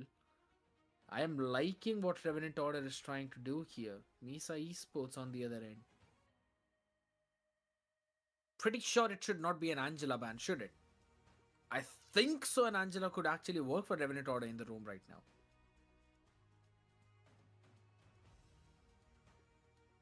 Esma makes sense. I mean, Esma is definitely annoying. You need magic damage. I agree, it makes sense. Fight for the What if it's an ultimate Angela answer. man? It's Hilda. It's Hilda, the big, strong Viking woman herself, will be in the hands of Kenshin and in the hands of Revenant Order. She didn't really come to play a lot. I think if we got the stats, it was like 14 bans, 6 picks. So she wasn't really that played, but she is definitely banned more so. So anytime I see her play, I'm very excited because she is super strong in this meta right now. The buffs did her justice. Lore accurate, Hilda. I agree. So it's gonna fall down again. You've got an open ground up in front of you, constant poke and harass in the form of Hilda, as well as Crave. Yeah, I'm not quite sure about the Ixia here. A double marksman composition by Misa Esports into a Cho? My kiss. Will it grant immortality or death? Yeah, scared. I have exactly the same reaction as you do. Like, I'm thinking the same things you are thinking. But for our viewers, we will put it in a little bit more eatable version, and that will be. It's an interesting team comp that Misa Esports have, but I don't think it's a team comp that I would like to have. They are definitely putting themselves in a dangerous position, and right now, with all the cards being against them, making it even harder by putting more pressure on you by having a very weird and not weird, but very non-traditional composition and kind of off-meta gold lane. You are definitely making it a little bit harder for yourself. But the thing is, can they translate it? Because on one side there is Misa Esports, the paper-wise stronger team, even though they have a swap on XP, and from what we saw from the last game, definitely Mikazua is showing us that he plays a different game than MLBB. He is there for the team, he is trying to help the team, he is the utility guy, and honestly, those land shakers can work in his favor. If he can land it on the correct targets, it can work. But the big problem I'm seeing is Pancake and Mikazua are the only two frontliners, and it's not the easiest for Lapu and Cho to be the solo tanks. Oh my god, look at the burst. Kenshin. Oh my goodness gracious. Kenshin just decided to go up front and he gets instantly dealt with by the 3 on the other side and did not anticipate the amount of damage that was basically put on him. That is massive right now. On the back of it, at least we've got a chance to look at the itemizations here. No changes out whatsoever. Pretty straightforward. Tenacity, Brave Smite for the Jushin. Oh, Kenshin. Kenshin, he is definitely playing. He is truly fighting about every corner, every meter on the ground. He is fighting for that, and he wants to fight again. Yeah, he's just having fun. He's just trying to find where the rest of the members are. Wise has been spotted again. And I kind of like what he's trying to do here. Constantly getting the vision of all the people up in his team. Hold on.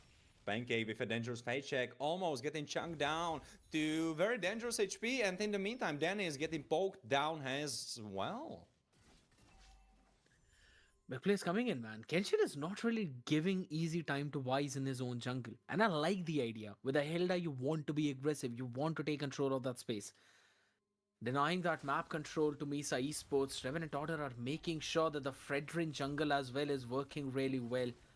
Even in that EXP lane, Alan is technically winning out that lane right now as Mikazuya is still level 3. This turtle could be big. It could be big, but depends who gets it. Mikazuya is already trying to join the fight, but Refafin is able to retribute it in his hands. There is Alan trying to actually escape. Okay. I felt like they could have persevered and maybe try to fight furthermore. But right now, Pancake is on the chopping block and he needs to use his flicker to survive. Big play coming in out here. Again, Pancake burning out his flicker it's fine as long as Wise is getting his own farm. Because the big thing is, Revenant Order have got 3 beefy front lines. Their main source of damage will be Creep, and then in a while it will be Reborn TZ.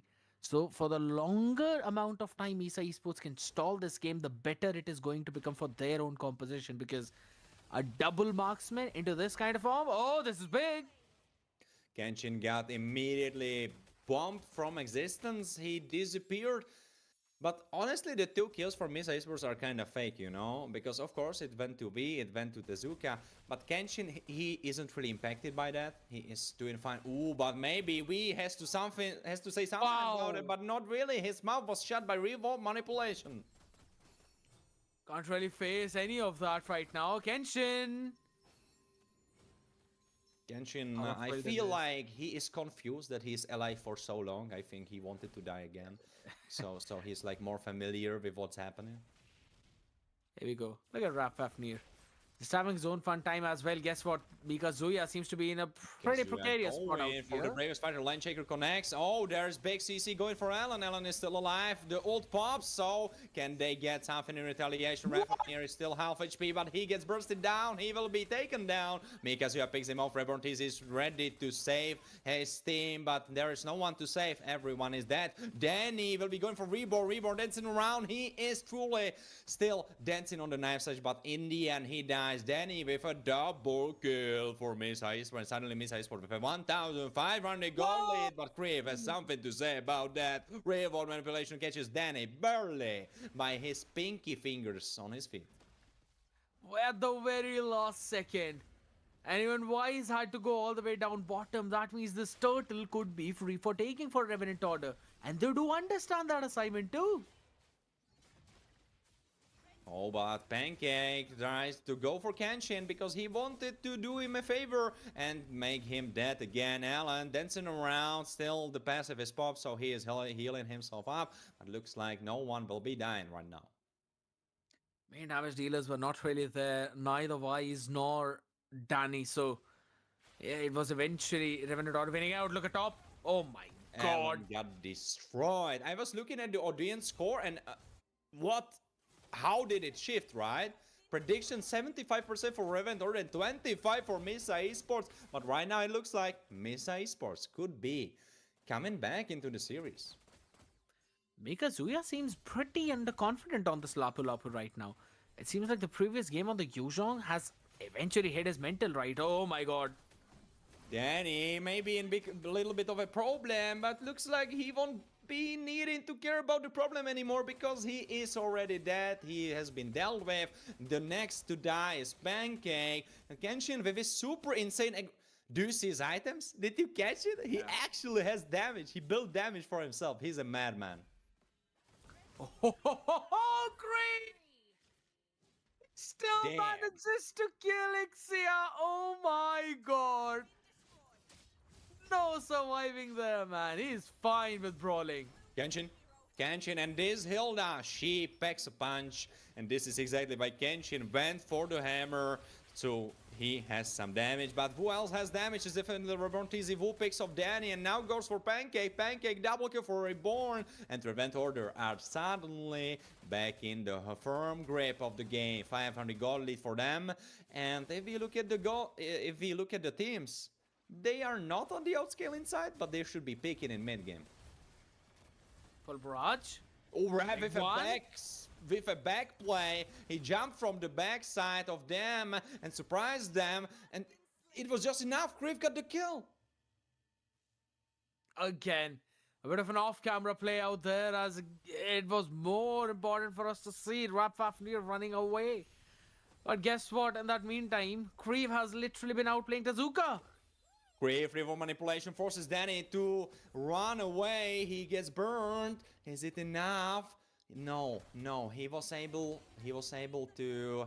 Fafnir was actually able to get the turtle. Now we in big problem, and those problems are actually Reborn TZ. But Reborn TZ has been dealt with by Pancake, though Alan was able to finish off but Alan might be a little bit too deep. Can someone save him? There is Kenshin, but Kriv has to run away. Alan will be fine though, because his big woman friend will keep him alive. Wow, big woman friend. I like how you phrase that. But the barrage from Tezuka hasn't really been catching anywhere. Oh my god, this brawl never stops! Yeah, honestly, I feel sad for you, Scared, that I have the play-by-play right now, because, there is no place for you to speak. Like, it just keeps on brawling. Be my guest. Be my guest. I'm happy. Considering how you've been doing overtime right now. There we go, another one. Oh, there is big kick coming from Pancake. He picks off Kenshin. Kenshin gets bursted down. Landshaker connects on Creep, who needs to use Purify, but he is alive. 60 seconds for Lord, and Revent Order are in a little bit of a bigger lead. There is Pancake with a face check, but looks like he won't be getting any luck here. Ooh, Rapafleet actually in the depths of enemy jungle. Did he get the purple buff? I don't think he did, right? He did not. Yeah, Wise was able to take it for himself. It's fine. They're A-okay as of now. But again, the big shutdown on Reborn TZ all the way up top was important as again And another a big fight go movement on. Two members, Mikazua gets stunned up as well as Pancake, and now Revolve Manipulation pushes everyone away. Maybe a little bit too hastily used though, because there is no one to hit with the Revolve Manipulation. Everyone ran away, and now it means that Creep will not have his ultimate available for the Lord spawn. And if you look over the green squares, we can see that Misa is supposed to actually have the same amount of ultimates as Revent Order do. Yeah, I mean it's again falling out of the hands of Revenant Order a bit. 2,000 gold lead, yes. But now slowly and steadily the damage numbers of Misa Esports will creep up. Pancake We go initiates again. together with Kenshin. They are getting into a little bit of a scuffle. V's get immediately bursted down because Creep was there. Revolve Manipulation has been popped, and now Raging Slash barely surviving, barely keeping alive because Mikazuya, and now Revent Order very happily will go. Ooh, great kick, kicks Creep in, and this could be a good fight, but Revolve Manipulation has been able to be popped in the last second, so it's still the damage at least. Now Kenshin should be fine. Alan keeping him alive, and this means Revent Order will be getting the first Lord of this game as they will march onto the mid lane possibly. Mikazuya? Oh no, Mikazuya actually has to say something about it. Landshaker, Raging Slash still available. He tries to burst them down, but Retribution is available, and Trap is the man that gets the job done. And the same can be said for Reborn TZ. Honestly, what a day this is. Is this a National Cowboy Day or National Revolver Day? Like, what's going on? Like, all the Grangers I'm seeing on my screen are playing out of their minds. It's a big one out there. Reborn TZ for the second game consecutively is making sure that he is carrying his team with the damage numbers out as we brawl again. Initiation comes through, and now Pancake could be the one to die. And yeah, he is dead indeed. Reborn TZ with a mega kill. Wow. I don't know, I didn't quite catch that. Is he on full Skypiercer stacks? Did he have 80? No, not 80. Somewhere around 50 probably. Yeah, 61. Yeah, 60. Alright, so this means that it's 10%. If you are under 10% max HP, you get executed by Reborn TZ. This in a 10th minute game is insane. Make it 71 now. He only needs one more kill for the full stack of Skypiercer. This is just nasty. And he's also going for the last item right now after selling the Leather Jenkin. On the back of it, the Lord was taken care of, right? So Misa Esports do have the wave clear. No problems there.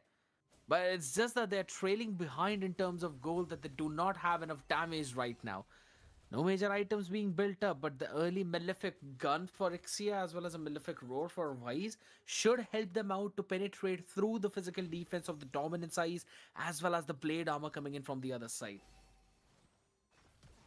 Oh, actually, a big initiation. Rapafleet getting very scarily low. Yeah, he gets picked off, but there is Reborn TZ, and he has his rocket launcher available. Monster kill as he picks off Pancake, and those shots, they don't miss. And if they hit, it's like a rocket. Like what do you want me to do? Like, is it a railgun? I don't know. I could maybe go deeper than that. Like railgun possibly could be, because we gave to Garmadon rocket launcher, so we can probably give railgun to Reborn TZ. But I don't know. Like, are people that educated? Do they know what a railgun is? I don't know. Scared. I'm pretty sure quite a lot of people would know what the railgun is out there, but guess what? Oh my god, they do not give anyone a break. Firing, and it keeps on firing, but Reborn TZ got maybe a little bit overzealous about his railgun because he gets picked off. Now Kenshin, double kill for Kesha, and Creep gets picked off as well, and suddenly Revent Order are breaking their ankles. Rapafleet might be able to save a lane at least, but Kesha with a beautiful comeback. The Zuka out here with that range is making sure that he's eventually punishing Revenant Order for their over-aggression, and now the mid probably could fall. suddenly Revent Order are a little bit in a tough spot because we were speaking about it before. It's kind of slipping from their hands. The grip is loosening up, and I was saying I want a full BO3, and it looks like Misa Esports heard our. They heard our speaking. They heard our words. You know, they want to deliver the full BO3. With the way how things are going right now, I'm pretty sure we could potentially see that. 11, 3, and 5 out here, Reborn TZ right now. That means the Sky Piercer stacks would be 56 at this point. Not really at the highest, considering he just died after 80. Yeah, With the Wind true. of Nature now being picked up, yeah, the Zuka's damage could be immune for the next 2 seconds. But the thing is, Reborn TZ is just playing a bit too aggressive. That Pancake is actually picking him off with the Way of the Dragon. And considering he's running with a flicker, he needs to be pretty careful about that. Can't really get caught there because you have the damage from Wise. Now We's trying to catch someone off, and it looks like it will be Rap. Rap is getting pushed to his limits, only third of his HP remaining, but Grief is pushing everyone away to make some space. Lord is marching onto the bottom side, and Riven Order should definitely try their hardest to translate this into something very significant, because the game is slipping from their grips. That's what they're doing, but guess what? Dropping his own phone right now because he shouldn't have done that. He gets picked up by Reborn TZ, and now we is getting caught in himself in a big scissor maneuver. Kenshin goes for him. No, we will be fine. Of course, what did I think? That Yisun Shield will get caught? Like, if that ever happened. But there is Rap getting caught. Or no, maybe he is the one catching. Actually forcing Mikazuya to use Rage Exercise defensively. Mikazuya is now needing to run back. Landshaker on 3. He is still alive. He tries to jump over the wall, and he will be successful in that. So he still stands his ground. Oh, RWM? Alon misses completely. With a flicker even used, I'm worried about. Did he flicker? I think he did, no? I think so. It was a skill 1 with the ultimate. I'm not quite sure if it was flicker or not. As we have a look at the damage charts though before that. 138,000 damage being tanked by Hilda, but then following them up are again the Cho, Lapu Lapu, and then you finally have the Alice. I mean, it's kind of fair, understandable. 5 of the people who are playing here are super tanky, and then the rest of the 5 are the main damage dealers out there. So yeah, Alan did not really use the flicker. He's gonna have it for the next Lord fight, and he needs to. He needs to make sure that he gives this team a big setup so that they can come close to victory, just like how you guys can actually come close to winning the Saber skin giveaway. Quickly scan the QR code, people, and follow Surge Europe on Instagram, and then you're eligible to participate in that giveaway. And who knows, you might be the next winner. We'll have 10 people who would eventually win all of that. Now, bringing ourselves back into this game. Tezuka has got full build. He's also got the Wind of Nature now, and I think so that is the crucial item which would save his life against Reborn TZ. Kenshin with a concealed play, but he himself will be caught in the crossfire. He almost died. He needed to use his flicker defensively, so that means there is no more actions for him available to be kind of slippery, you know, surprise his opponents, because he cannot flicker now into the thick of battle. He has to run by his own feet, and though Hilda has kind of big feet, you know, she can run kind of fast, but right now you need to run as fast as you can, because Grief is revolve manipulating on top of your head, and he forces everyone from Misa Esports away. Though Mikazuya is going for that backline play, picks off Grief, and now Landshaker on 3. Actually, Reborn TZ needs to save the game if he wants to play more. Reborn TZ with a quick immortality swap, but it doesn't matter. He still gets picked off, and there is just 2 members still available. Alon and the Wrap of Near. I don't think they can defend successfully. Bumblebee, Pancake going for the play. Alan is still alive. Pancake gets picked up. God damn it, people. Can you make the names for your... whatever. Mikazuya gets picked off. Landshaker goes there on Alan. Alan gets picked off himself. And Refovnir is trying to defend 1v3. He gets the damage done. No, he is dead himself. And Winter Crown gets popped on Danny. And this means we go for 1-1. Big one, you wanted the 3rd game here, and Misa Esports pull a rabbit out of their hat saying that sure, we'll go all the way. What a play at the very end, my goodness. Just a few mistakes from Revenant Order, and what a pullback in this one. And I have to say, Revenant Order were fully in control of this game. And then guess what? They just decided to throw everything out of the window by going for those overextensive plays. And that is exactly what was needed by Misa Esports. Easily able to punish out on the back of those mistakes with his double marksman late game competition. The full barrages were on point, and with the range advantage, they were able to bring themselves back. And all thanks to Wise on the Isun Shin, constantly there with that damage. He was the MVP of the game. It really was. Wiz was making plays happen. He was making stuff happen. And he was even making pancakes. You know? Fair. Understandable. He was cooking. That's the best we could say out here. By being the wingman of the entire team with 12 assists. And look at the carry. Oh my goodness. 109k damage being dealt by the Zuka's Ixia. I'd have to say, they made it work, but by the skin of their teeth. Barely. Yeah, I wouldn't even say that, like, of course they deserve the credit. They were able to come out on top after this very brawly and very intense game that went for 17 minutes. It was very close, but there is one super important thing to consider, and that is, I honestly think Revenant Order kind of thrown the game. I feel like they had it, but then through maybe being overzealous, maybe already thinking, oh, we already qualified, guys. Oh, we can qualify, guys. This is crazy. We are beating Misa Esports. And then it kind of, they lost the grip. They lost the boat. The boat was on the sea and they were lost on the sea. Sharks swimming around them and they were taking bites of them, you know? I agree. They really had everything in their back pocket and then it all just fell down out here. But none credit taken away from Misa Esports too. The Zuka with 109,000 damage dealt. Anyone who's close to him is Creeve actually with 102,000. And then you've got Reborn TZ followed up by Wise and then the rest of the members. So all the numbers falling in onto the people or onto the hands of the people who it really needed to go. The only surprising factor was Danny with the lowest amount of damage dealt by him in his entire team.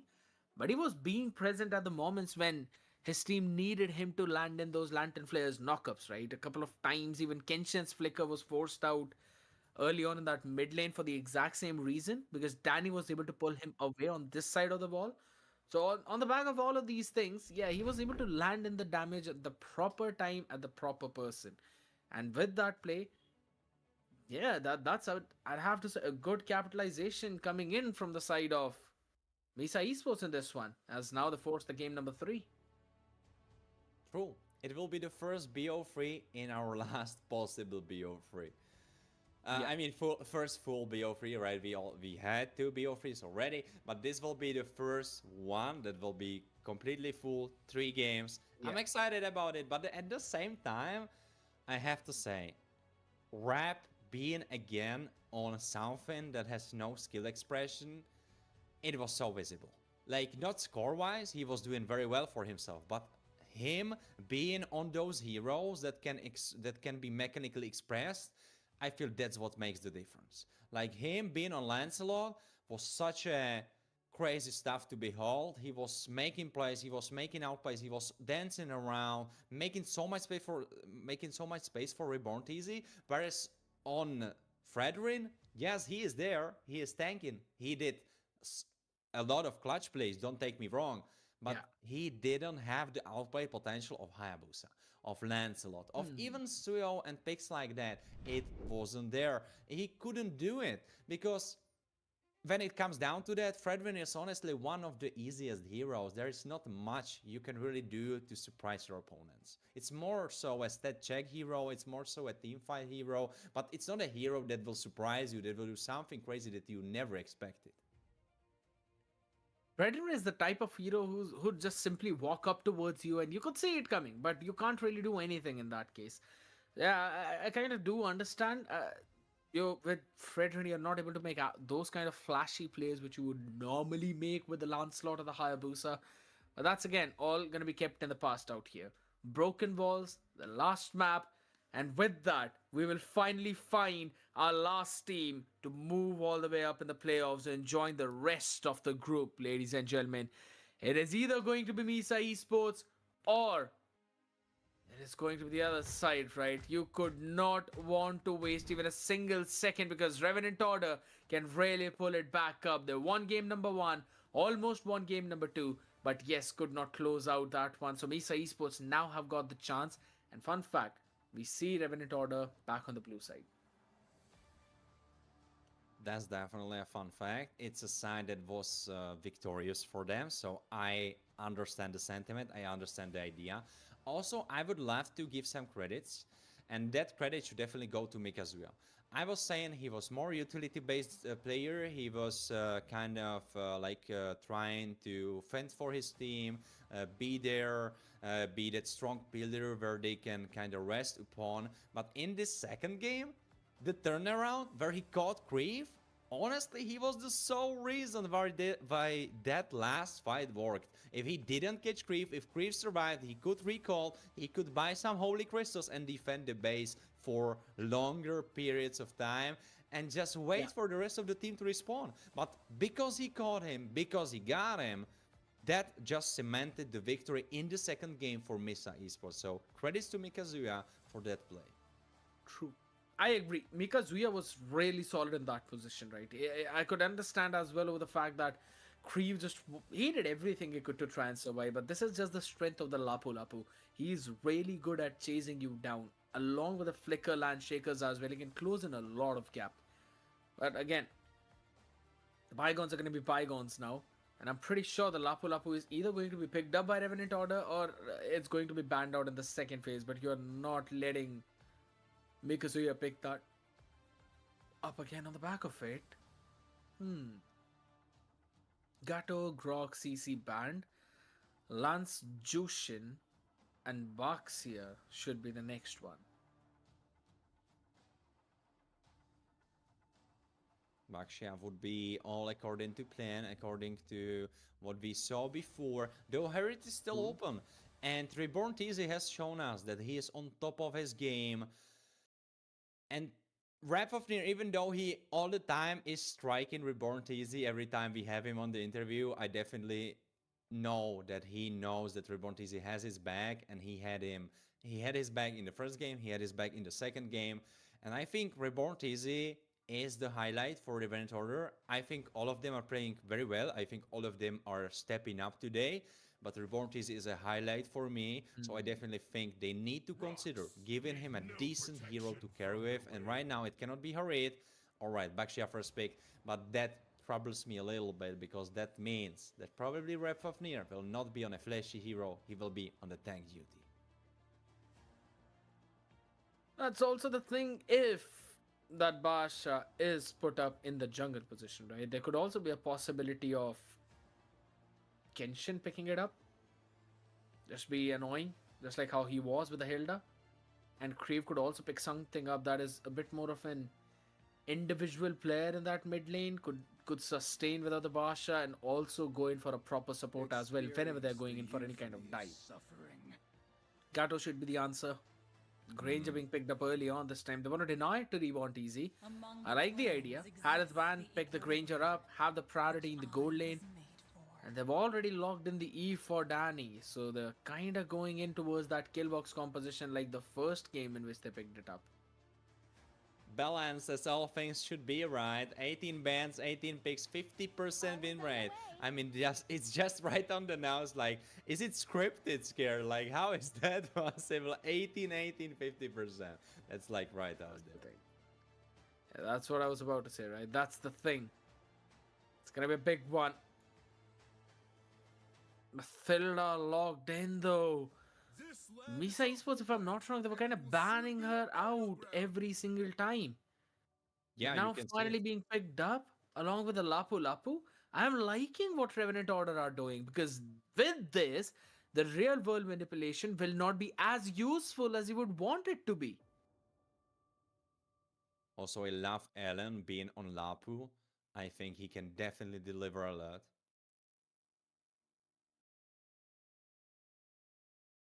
That is true. On the other hand, I'm thinking what you're going to lock in. Maybe a Hayabusa? The Yushin Shin is available too. The Hayabusa. It's a bit of a tanky lineup on the other side as well, man. I don't know. Maybe you'd want to pick up an Alpha in the jungle for this one?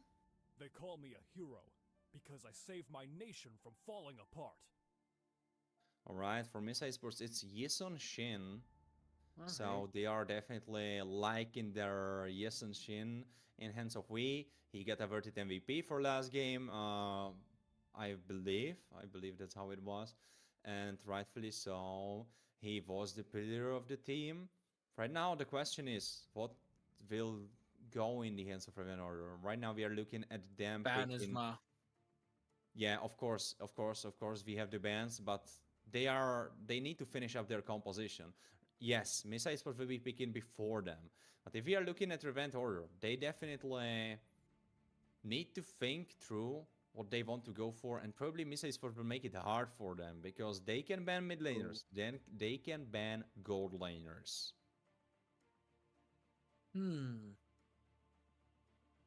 Hell has been taken out. I understand the idea as well. It was a good room for the Eve to work with. I want Revenant Order to ban the Esmeralda. Because if it's an EXP lane Esmeralda for Misa Esports, Mathilda and Lapu Lapu are technically done. Yes, you basically got the anti-heal in the form of the passive of the Basha, but I still feel, considering the amount of shield that you'd be able to steal away from the rest of the members, that is going to be big. With the Lunox ban, I think so Misa Esports could also go for a Farsa to be banned out. Or maybe a Kimi, to be honest, right? Since not a Gato has been picked up, so... Maybe a Kimi or a Farsa. No. Respecting the Selena of Creve. I like the idea. I mean, that has to make Creve... I mean, that has to make Creve happy. He must be like, yeah, man. Like, yeah, they respect my Selena, you know? True. Does give them the confidence. Ban an Esmeralda. That's what I'm feeling like. Nah, it's Yuzong actually. I don't know. At the same time, I feel Yuzong could have been troublesome, but still, if we are looking at the team comp you are building, definitely the shield stealer, the shield thief could be much worse. I'm also thinking in the direction where, what are you going to go in the gold lane against a Granger, Irithel or a Claude? Both of them would Berg. Against an Eve, I think so a Claude is a better choice than an Irithel, considering you also have the Mathilda airlines. I was talking about the Esma. You also mentioned about the Esma. She's been picked up. This could be a Claude Farsa. I would like that. I think that would make a lot of sense, since if we are looking at the composition Misa Esports have, there will be a lot of times where we, Danny, and Tezuka will be in the same position. Ooh, it's actually Nathan. Okay, so we are really harping down on the magic damage. But you know what that means? This game is super big in the hands of Alan. Like, if Alan pops off, there is no one to stop him. Because if you itemize against Alan, then the rest of Revent Order will destroy you. There is magic damage all across the board other than on Alan. But if Alan doesn't perform, if Alan doesn't make the best of it, it will be a very hard game. That's the big thing. Alan needs to be the key out here. And this is the reason why everyone says that this game has become very EXP lane oriented right here. Misa Esports, what are you going to lock in for your own roamer? Everything has been taken away from you, except for a Kalia, which doesn't really work here, so they're going to lock in the Cho yet again. And I think so that kind of makes sense. I mean, in the previous one, you were able to pick a lot of people off of that show. I like the idea, but it's the same thing, right? Just like the Kalia, who are you going to set things up for? Unless it's level 4 wise, I don't think so anyone can actually capitalize on that. So it falls down to that level 4 power spike right now. Misa Esports will try to focus on that, while Revenant Order, they want to try and get this to as much of the late game as possible with the Farsa, with the Nathan, and the full dive composition as well with a front to back idea. I am liking what Revenant Order are cooking up, but I think so it's easy to execute what Misa Esports has. Are you sure it's easy to execute? Like at one part, I would say yeah, in a sense where Yesunshin, yes, he is mechanically oriented, but he doesn't really need to hit some skill shots, right? He is just like more so about the DPS, about the timing, revolve manipulation. Yeah, it's not the hardest hit. It's not the hardest spell to hit. Let's be clear to let's be real, right? But at the same time, you still have Cho, and Cho needs to perform. He's in the same ballpark as Selena. He needs to make plays happen. If he doesn't make plays happen and he just scales up, ooh, there's a play happening. Kenshin already half HP gone. Yeah, that's the big thing, right? Because this game is going to be fiery. This game is going to be bloody. As ladies and gentlemen, this is the one last dance between Revenant Order and Misa Esports right now, as Pancake needs to run back to safety. Pretty low in that HP as well on the Cho. He will survive right now as Vice also gets the Litho Wanderer. This is the battle for survival. The winner goes forward to the playoffs, and the loser will have to go back home and end their season of European 2025 ML as Creve kicks things off in style. I couldn't even get to it, but I wanted to give credit to Pancake after like the last game that he played, after him performing very well on Cho, and suddenly, just when I think about it, he gets caught off. Big It's one just happening unfortunate. there. I would call it a caster's curse, typical. Yeah. Mesa Esports right now with 90 gold lead shouldn't really be significant, but what is significant is that Alan definitely won't be winning those 1v1s against Mikazuya, and what is important is he will start winning in the teamfights. Yes, he will be more useful in the teamfights, but the problem will be if Mikazuya will be able to come from the lane with a lead. There will be gold crabs that he can attain. Wrath of Near actually with a 1v1 against Pancake, half HP chunked. That's a big one out there. Again, Pancake is technically a roamer, which shouldn't be able to deal this much amount of damage out here. Probably Raf Hafni's was already pretty low. It's still all the damage coming in from the Shunpo as well, though. And look at Mikazuya, easily able to zone out the rest of the members as well, as the level 4 hops in. Wise will eventually get that turtle as well, with the feathered airstrike on the other side. Bumblebee doesn't really have anything, has just got to go back for the real world manipulation dropped in as well. The Shield of Unity stopped in, and that is the damage from Tezuka on the Granger, which you do not want to see snowball in the early game. The rotation of the gold lane was the game changer for Misa Esports. This is so bad. Yes, Reborn TZ was able to attain gold for himself, so it's not that bad as it could be. But if we look over to the top side, we can see Ellen being very, very far behind in the gold department against Mikazuya. I know it's just 1 kill and 1 assist, but we need to take into consideration that it's just the 3rd minute of the game. So in this state of the game, it's very important.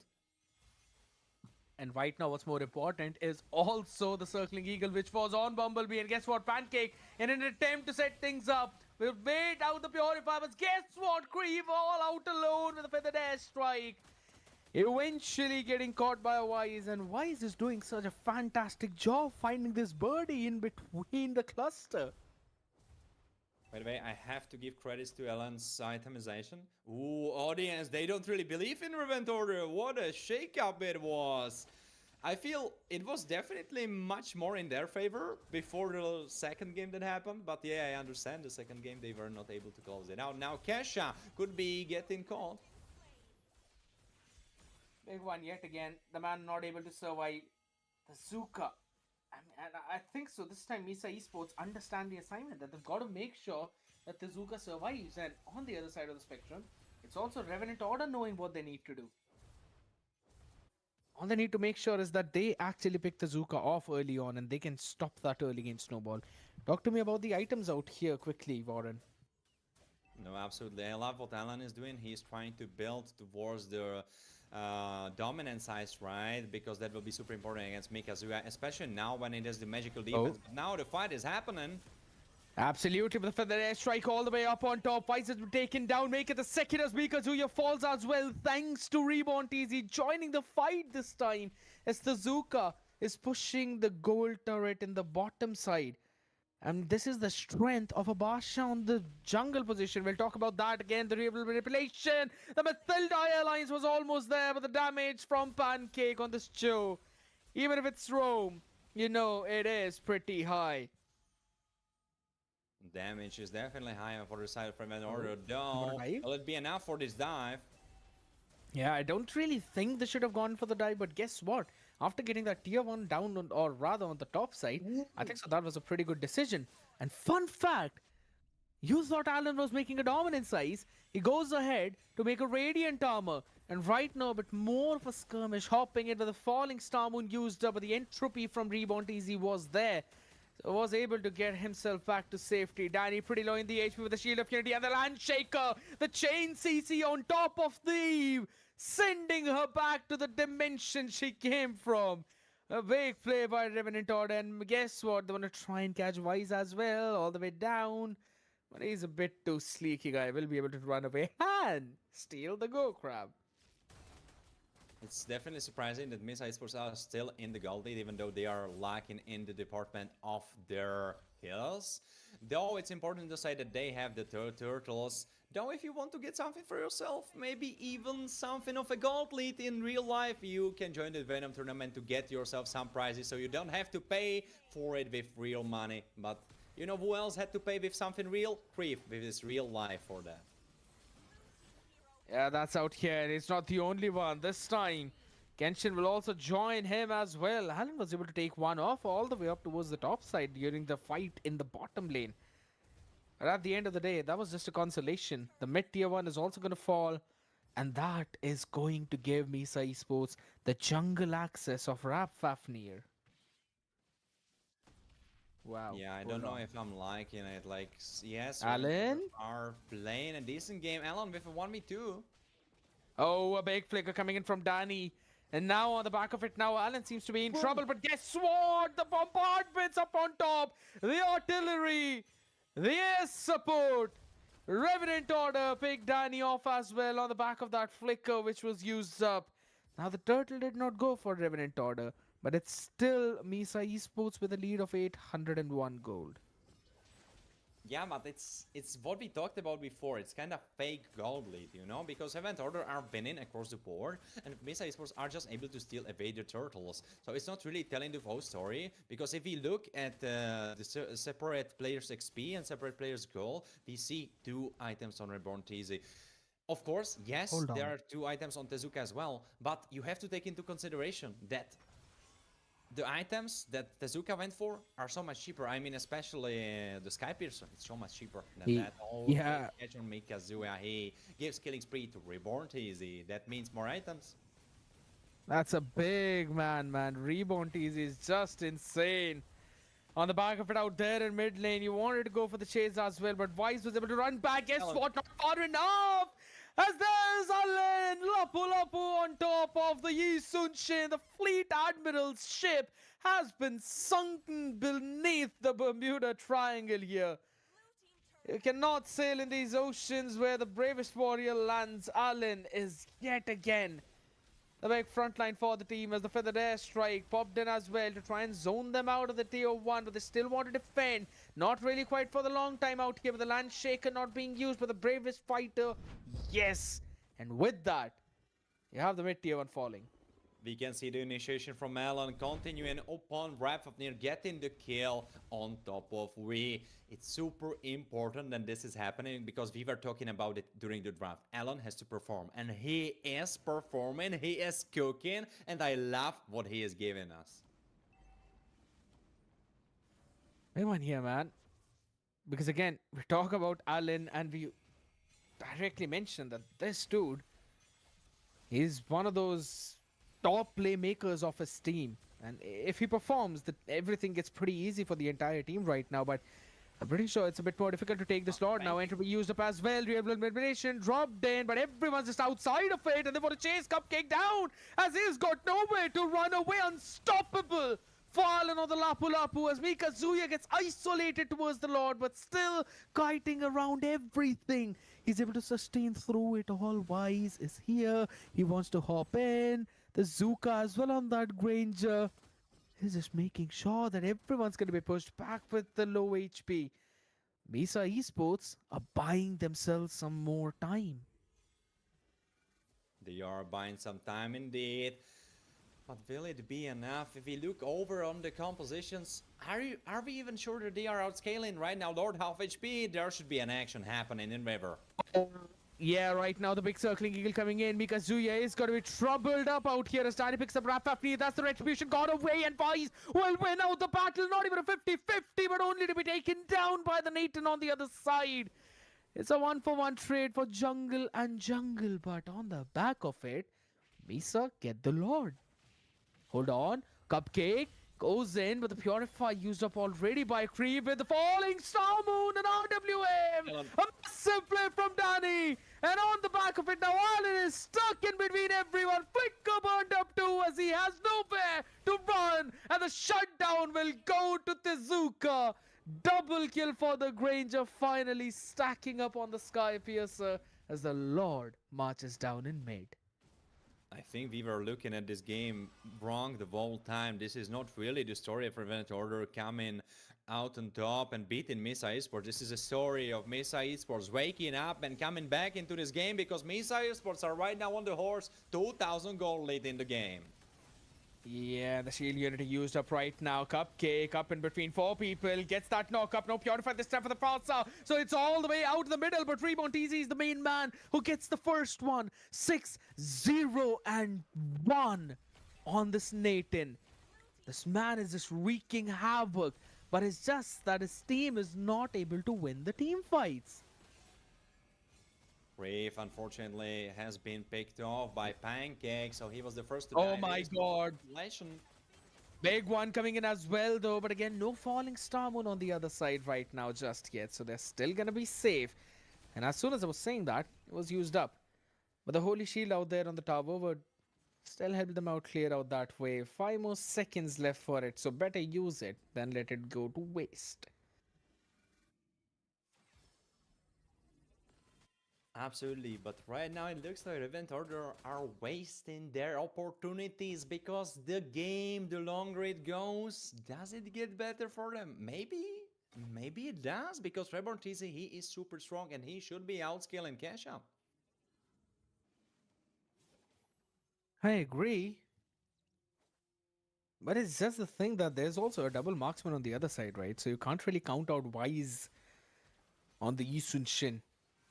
It's like Yi Sun Shin Granger versus the Far Sun Nathan. That's literally the only thing that's happening. Apart from Allen soaking up the most amount of damage on the other side. Now Feather Airstrike landing on absolutely no one. The kiting is pretty good by Misa Esports. There we go with a re-engage with the RWM as well. And a lovely ultimate of the Yi Sun Shin. Allen isolated has been taken down for the first one. And now guess what? It's Raf Afnir on the chopping block. While Bumblebee, Cupcake on their faces with the circling eagle used up. They're all pretty low with the entropy coming into play. They will do nothing but run away. Revenant Order are now on the back foot. Event Order are getting pushed back into the corner, and it looks like Mesa Esports are now very strongly gripping the lead of the game. They are not making it easy, but Mikazuya could be a way for Event Order to come back into the game, though Esmeralda, she is one of the most slippery heroes, but he's actually waiting with the Lord take. He's trying to set it up the best as he can for the rest of the team. Yeah, so basically the only reason why Misa Esports delayed the Lord was because the clock was about to hit 41 seconds. As soon as it hit 41 seconds, that's when Misa Esports took the Lord down to maximize their wave potential, to get as much time as they need to set things up perfectly. And this is the micro play which I always talk about, which is super crucial for the teams at this stage, where you need to maximize every single aspect of the game. Even when you're taking at the Lord, you need to keep a check on the clock. And I absolutely love what they're doing. Big thing, Warren. Talk about the items quick. Yeah, right now, if we look over at the items, we can see that Rafafnir has a little bit of damage, but that's not what is important. What is important is that Reborn TZ has 4 full items, and he is moving into his 5th. He has Holy Crystal. He has a lot of damage in his hands, but will it be enough? Yeah, that's the big thing out here with the Borax picked up by Tezuka. I'm not quite sure if that's going to be best, but guess what? Their zero world manipulation is absolutely perfect. Pretty low HP on two of them, but they both survive. The re-engage comes in, circling Eagle just to cancel it out, only to force Mikazuya away. The mid lane inhib should fall, but guess what? You've got Reborn, who's going to clear out that wave quickly. Entropy used up aggressively to try and catch on all of them, but the poke coming in from Danny as well as from Tezuka. That is big. Guess what? They still want to catch on Wise. Allen could be isolated. He needs to run back to safety with the Matilda Airline, saving his life. Fafnir out in the open as Mikazuya is the first one to fall. But guess what? Reborn TZ is all the way out in the world where he should not have stepped in. A 1-for-1 trade. In that trade, that's not really favorable for Event Order. They need to defend. And for Mesa Esports, they don't really care if they don't have Esmeralda. They have the rest of the team and they are looking to finish. Yeah, that could be a big one as Seal of Unity used up as well. Guess what? The front lining is there. The real world manipulation cancelled out. All because the feathered air strike by Creeve was dropped in at perfect time. I'd have to say, if Revenant Order want to win this match, Creeve needs to land his feathered air strike. Mesa Esports are re-engaging and they're doing that phenomenally well. Wait, is Tezuka rocking two Sky Piercers? Is that really it? Is that really it? I'm not sure, but I caught it for a second. Is Tezuka rocking? Oh, he is. He is. It's a rose gold. It's rose gold. It's rose gold meteor. So But hold on. It's not really Hold the on. case. Yes. Talk about the Vorax on the Granger. He's just getting 50% I mean, it makes of a the lot of sense utility because from you that. want to shred the tanks and it gives you the true damage.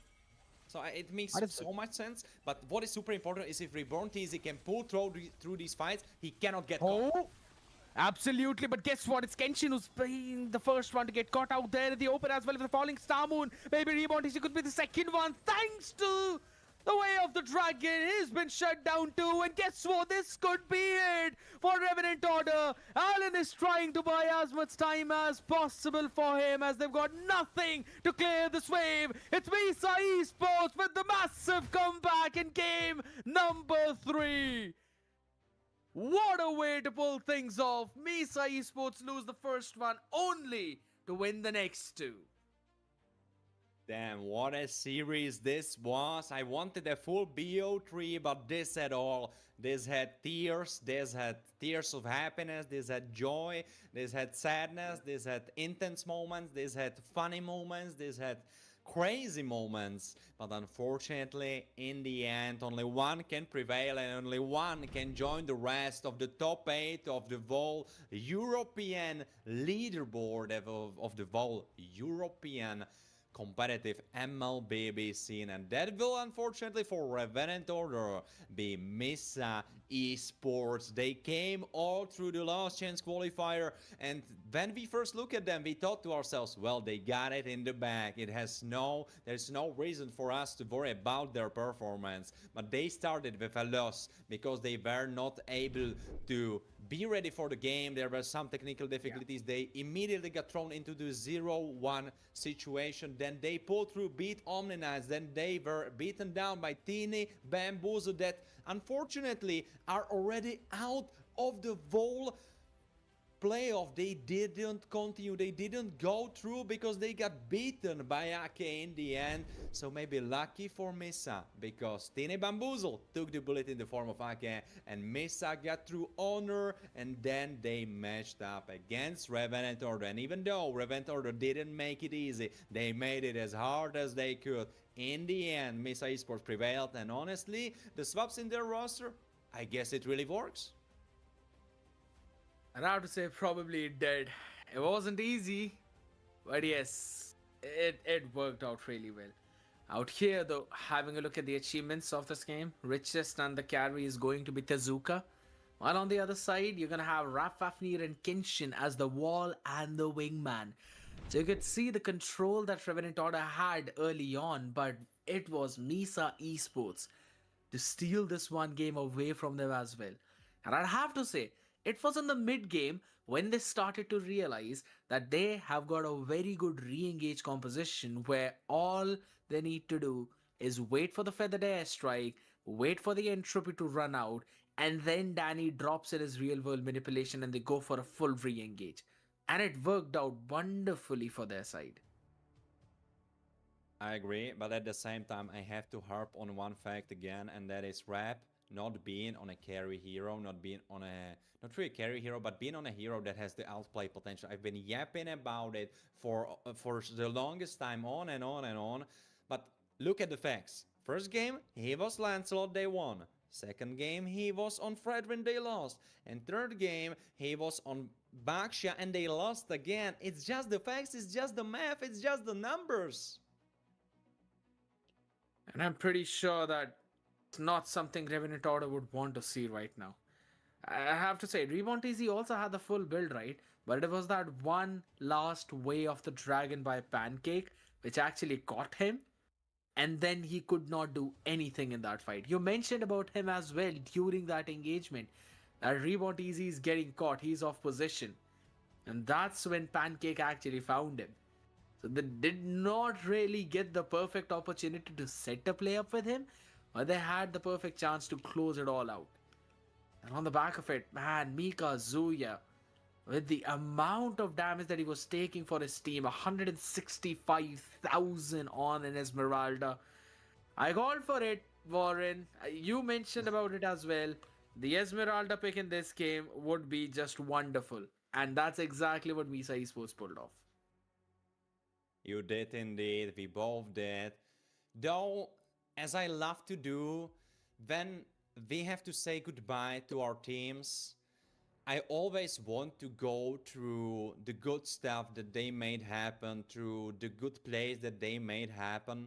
And I think it's very respectable and very on point for us to talk about Alan, his performance, his Lapu Lapu was really holding his team together. Kenshin, he was saving his team in the right moments. Reborn TZ, he was playing on top of his mind for the most of the game. It just came down to one little bad situation that cost them the game. I bet he will be thinking about it when he goes to sleep. It sucks. It's rough. Only one victor can be. And that is Mesa Esports that will be joining Memento Mori, Metashift, Glitch Code, Jackpots, Eternal Oblivion, Ake by D, Fake Time. And that will be the top 8 that will be going to duke it out in the playoffs with double elimination that will be starting, I believe, on 5th of December. Absolutely. Before that, we're also going to have those placement matches. And then in the next week, ladies and gentlemen, just to make sure that you guys are not missing out on anything, we'll also have that show match about which we will discuss pretty soon, right? But again, having a look at that entire journey for that previous month, Warren, I wouldn't say it's not even just about previous month. It all started all the way during the Thunder when we saw all of these players and these teams facing off against each other. And through that, we eventually went in forward to have those Pro Morello and then the Open qualifiers and a team that came all the way from the Open qualifiers and the last chance qualifiers themselves topping the chart out. And then through the entire regular season, losing out on 2 games, then winning out the best of 3s, finally making their last slot in that playoffs. Ladies and gentlemen, let's welcome the Roma coming in from the side of Metashift. We've got Pancake himself. My God, Misa Esports, guys, you have been phenomenal. Pancake, specifically you on that showroom. Talk to me about the first game, though, because that's where you guys dropped the ball. So, what was the reason why you guys could not close out that game number 1? I think the first game, honestly, the Selena was being really annoying, and with that stones every time she was like cooking so much, and let us a lot of times 1 XP and make we go back. We control early game, but in the middle of game we lose some important kills and. All right, now fair enough. I know I kind of threw a question towards you instantly. First of all, tell me, how are you guys feeling? Being the very last team to qualify for the playoffs, right? So how are you guys feeling right now? You guys came from the Open qualifiers and now you stand at a chance of being, or rather you are, in the top 8 European teams. So how do you feel? we feel very happy, of course, very proud of the work what we the screens every day and the practice and make that make we win, of course. All right, perfect. All right, Warren, over to you. I mean, Pancake. People were saying, people were speaking very highly about your Tigreal. They were saying, "Oh yes, Pancake, he is the Yeah. Tigreal Gold. He is the Tigreal OTP."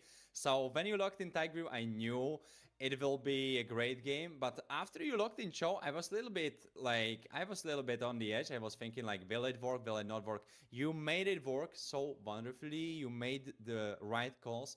Why do you think you were successful in Cho, with Cho, where others have failed? Because we saw many people attend Cho, and probably other than Kingsta, people are not really successful with that pick. So where do you think you are better than them? Where do you think you find success with this pick? I think Cho was very good in both games, and we repeated the pick too because I feel in the second game I feel very good with him. I was doing very good kicks and everything. Mhm. And about my Cho, I think obviously I'm very good Cho. I have like 4K games. That's a lot, and not every young can say that from ROMs from Europe. I mean, a lot of people is good with Cho, but they don't have that for show, or maybe they scared for picking tournaments because he's complicated hero. Okay, you know what, Warren? I'm gonna steal it for a second here. Pancake, Kingstar's Cho or your Cho? Which one is better? I think my Cho, of course, is better. Oh, all right, all right. Of We've got a course. competition here. All right, Warren, go ahead. Yeah, I mean, I would throw it back to you, Scared. You just had to wait for a second. I just got a print. I Yeah. just got excited there, man, because we don't really see a lot of shows, specifically those very good shows, and I really enjoyed this game. Now, there's one question which all of us had in our mind. My lobby was a part of the entire lineup throughout the open qualifiers as well. What was the reason for bringing Mikazuya in, and that too in one of the most important game for you guys? The reason was my lobby have one flight to do, so he was not available for play because he was flying. And for this, we put like another sub player like Mikazuya, very good. So if we have complications with my lobby, he can play too, and he's very good job. Mikazuya too. He do these last games. All right, so we can expect my lobby back in the roster, back playing again, because people were speaking about him a lot. They were asking about him a lot in the chat. So I'm happy that there is like the friendship still holds, the team still holds. I'm happy for you guys. Congratulate you on your victory once again. I maybe said that already. But I want to ask you one thing. Before we let you off the hook, you have been qualified and you will be slotted against one of the teams. Who do you want to match in the first round? Who do you think will I'm not gonna say easiest or like hardest. I'm just gonna say who do you want to match? Who do you think is the good opponent for you in the first round? I think in reality we want someone like Memento Mori. I think is very good.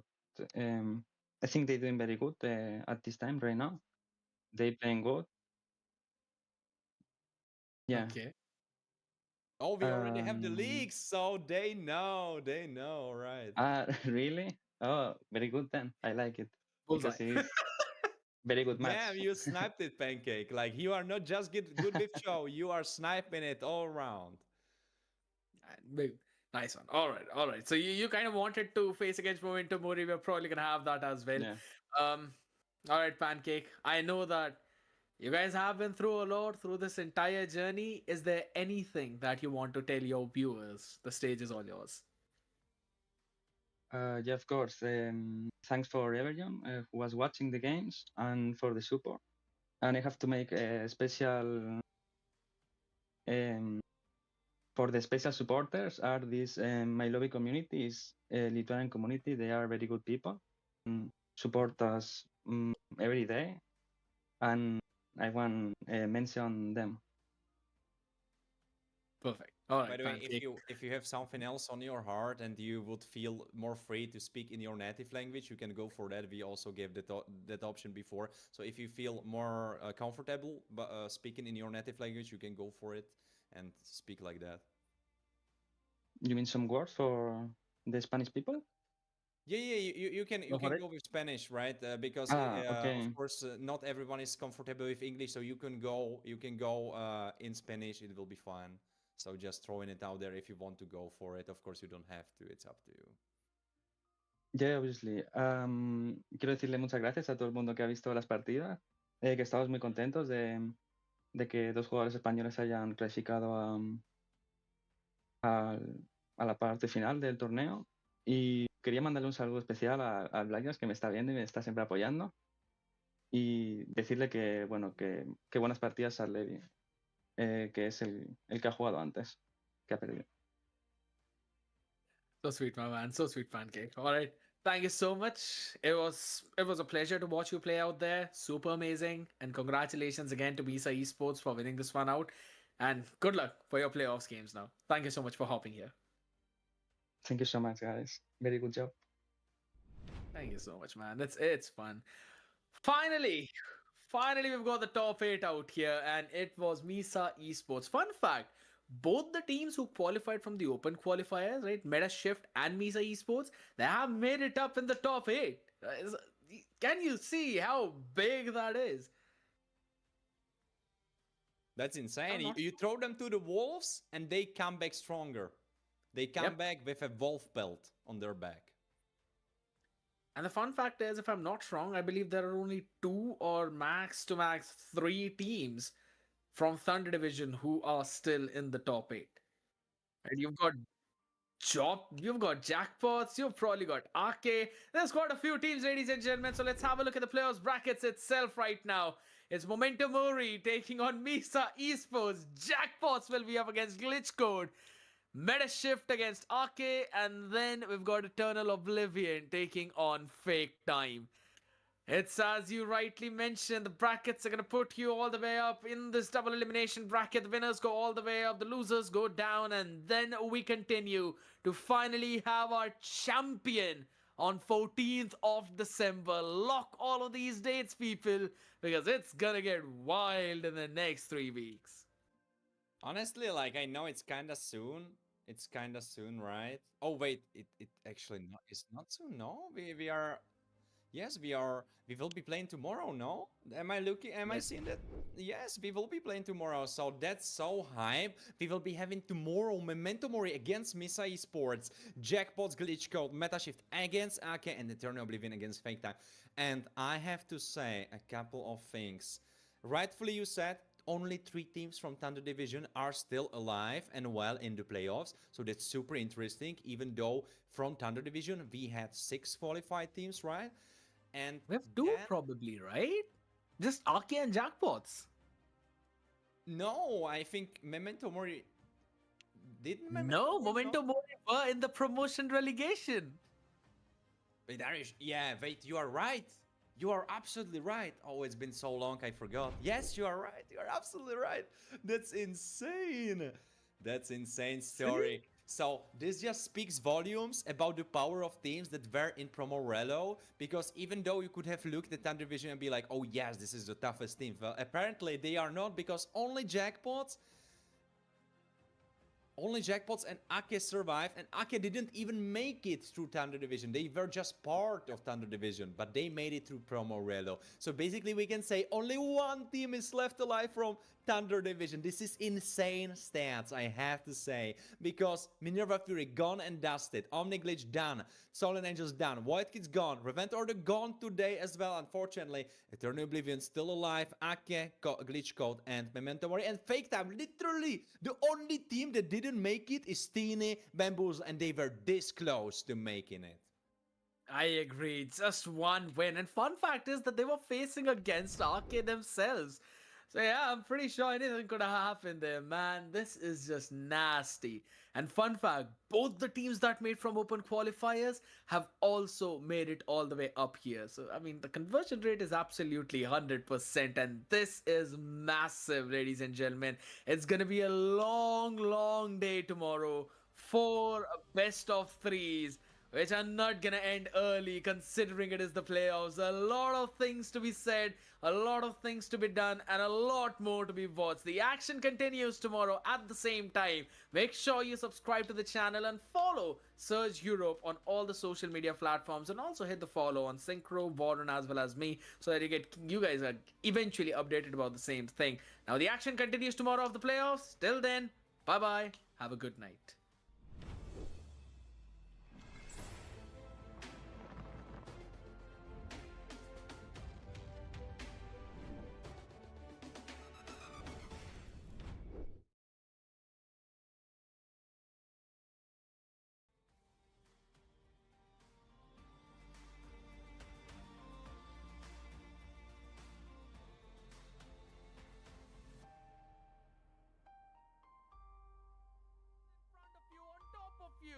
With Genshin falling down in the entire RWM as the AOG connects perfectly. Danny takes Allen down, make it another, maybe not as Creeper. And much more extreme names for him right now, because he is truly Oh, making our life miserable.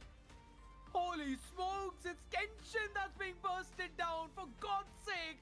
That's a high loss. Not really connect on to anyone as Bumblebee still there. AOG hops in as well with the RWM. Everyone was outside that as the glorious Prophet dropped in with a Black Dragon up on top of you, and AOG shadow kill on your face.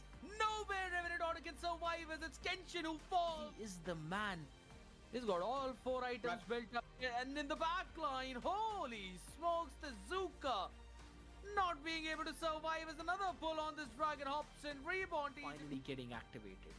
He's already got a full build out here. Guess what? Lovely stun from Creep, forcing out the real world manipulation on the other side, as it's a 2-for-1. I think so. This could be a big mistake right now as the Lord marches down from the bottom, and a big pull coming in. Both the front liners, they're knocked up. They could be taken down. Don't run. Full sking on Vice. No more ultimate for the Oogie Shadow Killers. Danny forces the Winter Crown to only sustain for half a second long. Nothing can help out Misa Esports as even Bazooka. But Kenshin, he isn't really impacted by that. He is doing fine. Ooh, but maybe we has to say something about it, but not. Kazuya seems to be in a pretty precarious spot out For the here. Bravest Fighter, Line Shaker connects. Oh, there's big CC going for Alan. Alan is still alive. The ult pops, so can they get something in retaliation? Here is still half HP, but he gets bursted down. He will be taken down because he was able to. Rapfafnir was actually able to get the turtle. Now we in big problem, and those problems are actually Steadily, the damage numbers of Misa Esports will creep up. Go again. Together with Kenshin, they are getting into a little bit of a scuffle. Weez get immediately bursted down because Creep was there. Kazuya? Oh no, Mikazu actually has to say something about it. Landshaker, Raging Slash still available. He tries to burst them down, but Retribution is available, and Rap. Oh, actually, a big initiation. Rapfafnir getting very scarily low. Yeah, he gets picked off, but there is Reborn hitting on top of your head, and he forces everyone from Misa Esports away. Don't make Kazuya is going for that backline play, picks off Creep, and now Landshaker on 3. Actually, Remortizi needs to save the game if he wants to play more. Remortizi with a quick immortality swap, but it doesn't matter. He still gets. It's very important. And right now, what's more important is also the Circling Eagle, which was on Bumblebee. And guess what? Pancake, in an attempt to set things up, will wait out the Purify, but guess what? Right, because that will be super important against Mikazuya, especially now when it is the magical defense. But now the fight is happening. Absolutely, but the feather airstrike all the way up on top. Vice has been taken down, make it the mid lane. You wanted to go for the chase as well, but Vice was able to run back. Guess what? Not far enough! There should be an action happening in River. Yeah, right now the big Circling Eagle coming in because Zuya is going to be troubled up out here as Danny picks up Rapfafnir. That's the Retribution got away, and Vice will win out the battle. Not even a 50-50, but only to be taken down by the Nathan on the other side. Goes in, but the Purify used up already by Creep with the Falling Star Moon and RWM. A massive play from Danny. And on the back of it now, Allen is stuck in between everyone. Flicker burned up too as he has nowhere to... A lot of damage Oh. in his hands, but will it be enough? Yeah, that's the big thing out here. But the Borax picked up by the Zuka. I'm not quite sure if that's going to be best, but guess what? There's real world manipulation is absolutely perfect. Pretty low HP on Talent, could be isolated. He needs to run back to safety with the Matilda Airline saving his life. Rap Fafnir out in the open.